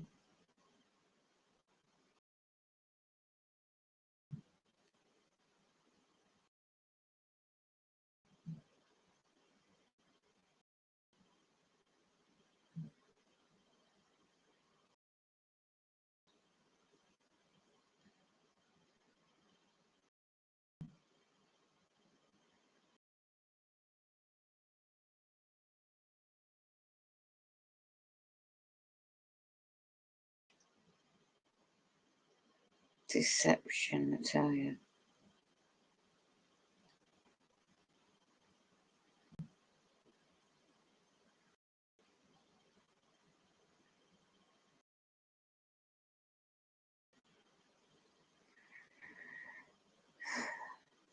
YouTube channel and all that, so you don't speak for just yourself, but I'm sure you get hundreds of comments and all of that. Well, what Snowden basically did, he really didn't expose the program. He exposed what our country is doing, which is collecting a lot of data on everyone. They've got more data than they can even sift through. And this is said by Snowden and by former FBI, I think it was, or former NSA, William Binney, and they're using this information somehow or another, to collect on everybody. So at one point, maybe they can get an AI to, figure out what people may or may not do, who are good candidates for a mind control thing like this gang stalking is. But Snowden, he definitely let us know that there's a lot going on. And at least the machinery of the data collection. Yeah. Right. Okay. So then you talk about this period. Now I have a good rough timeline with which we can work through. So at the beginning of this, when this first kicked off, what kind of things happened that you would characterize as the stalking? Because stalking can presumably take many forms, but what actually happened? How did you catch one? Stalking is not really a good term to use in this. It's really more or less sabotage. When this began,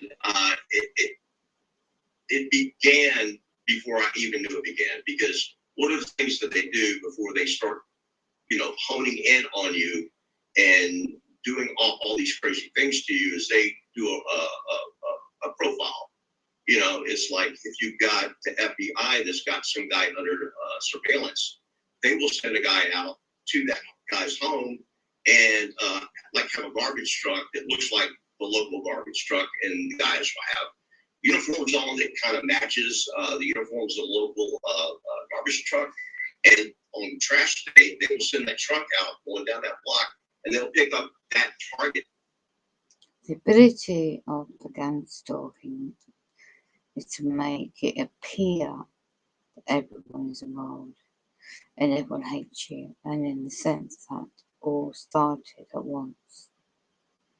One day and everything is fine. You don't have shite going on the net because it's this individual rights.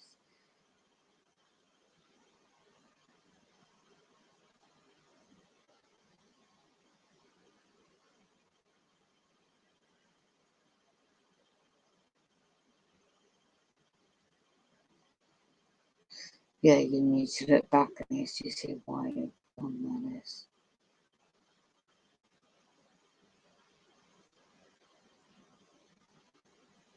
Remote monitoring.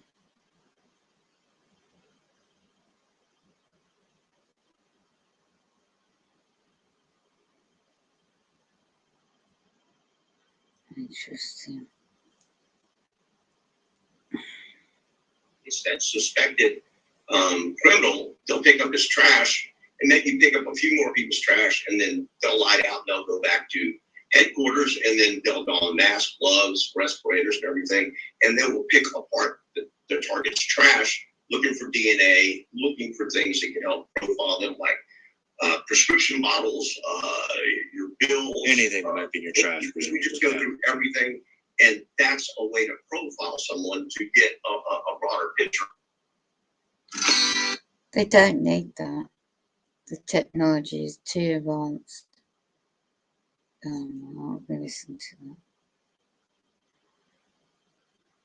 Oh, he wears red, bright, bold red in his videos too. Over you know.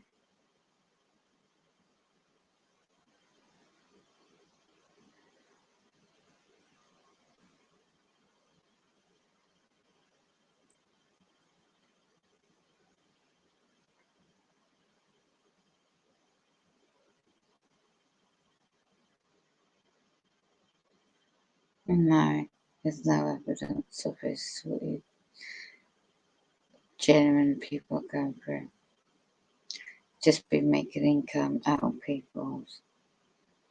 When it started 5 years ago, first video had 121K videos.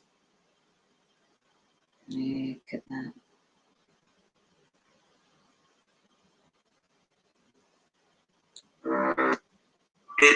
With the psychology combined, they can target areas of the brain, conditioned response, and things like that to sensitize Every video has a PayPal link.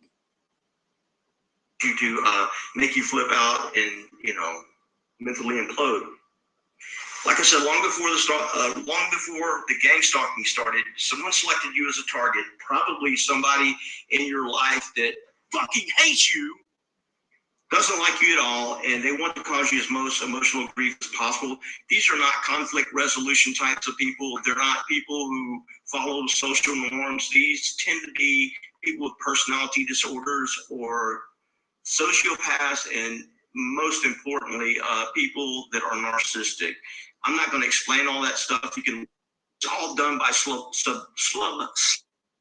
fucking hanged or shot in the fucking head.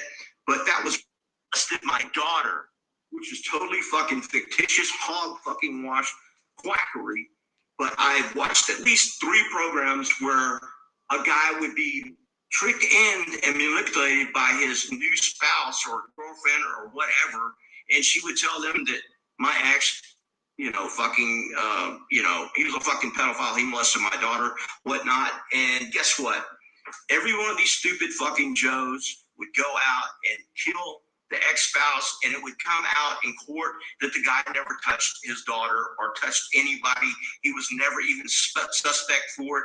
They would, the police would go through stuff like that. They went through my done. Okay, I'm not going to do that anymore. It's just third-party false information.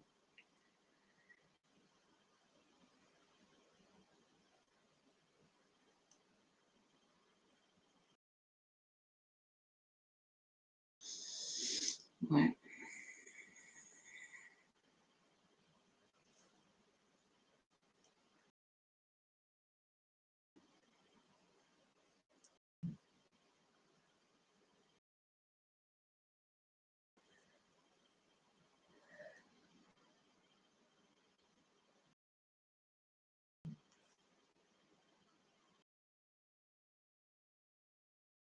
Trying you at sea.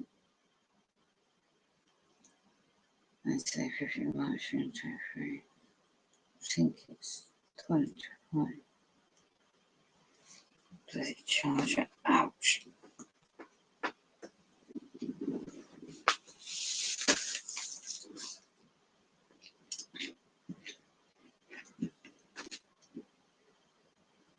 Oh,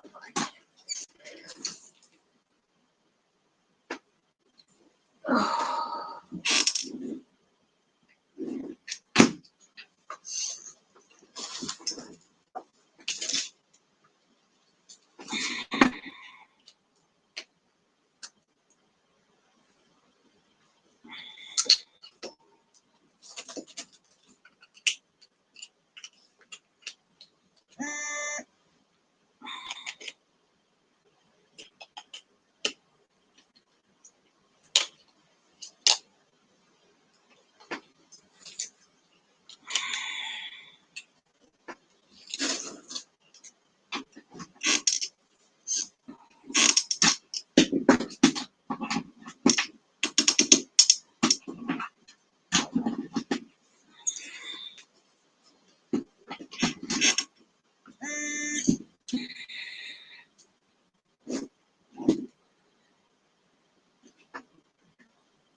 But why the hell did you want me over?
Did you know about the visit? I'm not probably I just wanted to make sure it's like okay.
Move out the way, okay.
It's funny enough. Just simple question. I just wonder, I heard something on the news. I thought I'll ask him. Let's look. Oh.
All last week.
So productive, turning negative to productive sometimes.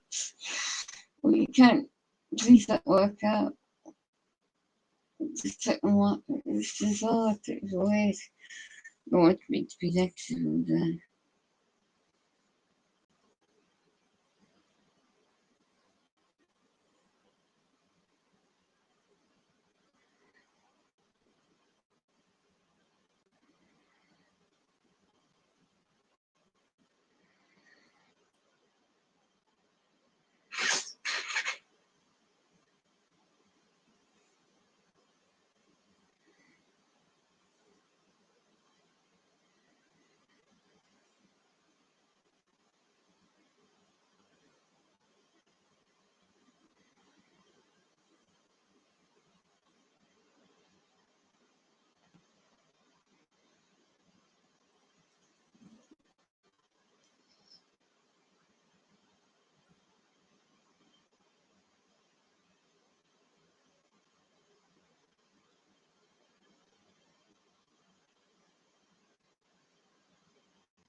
Mm.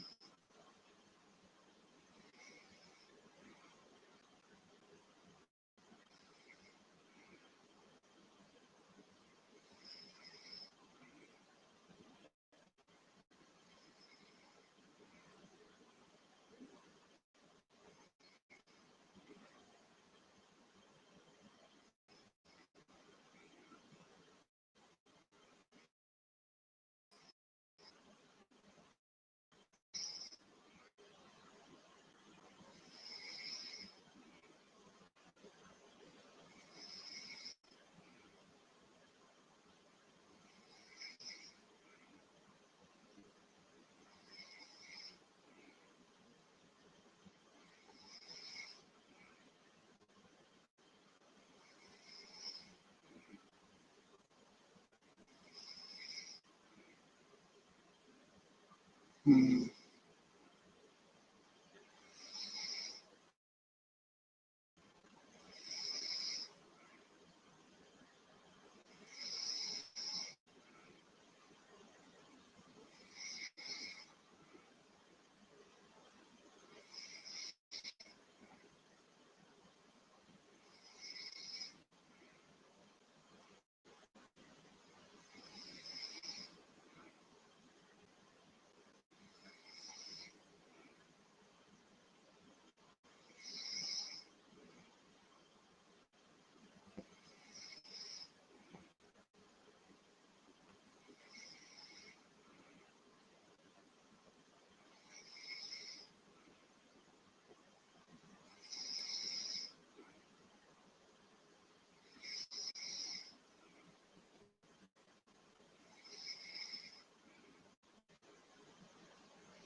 Mm.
Hmm.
They came to get a lot.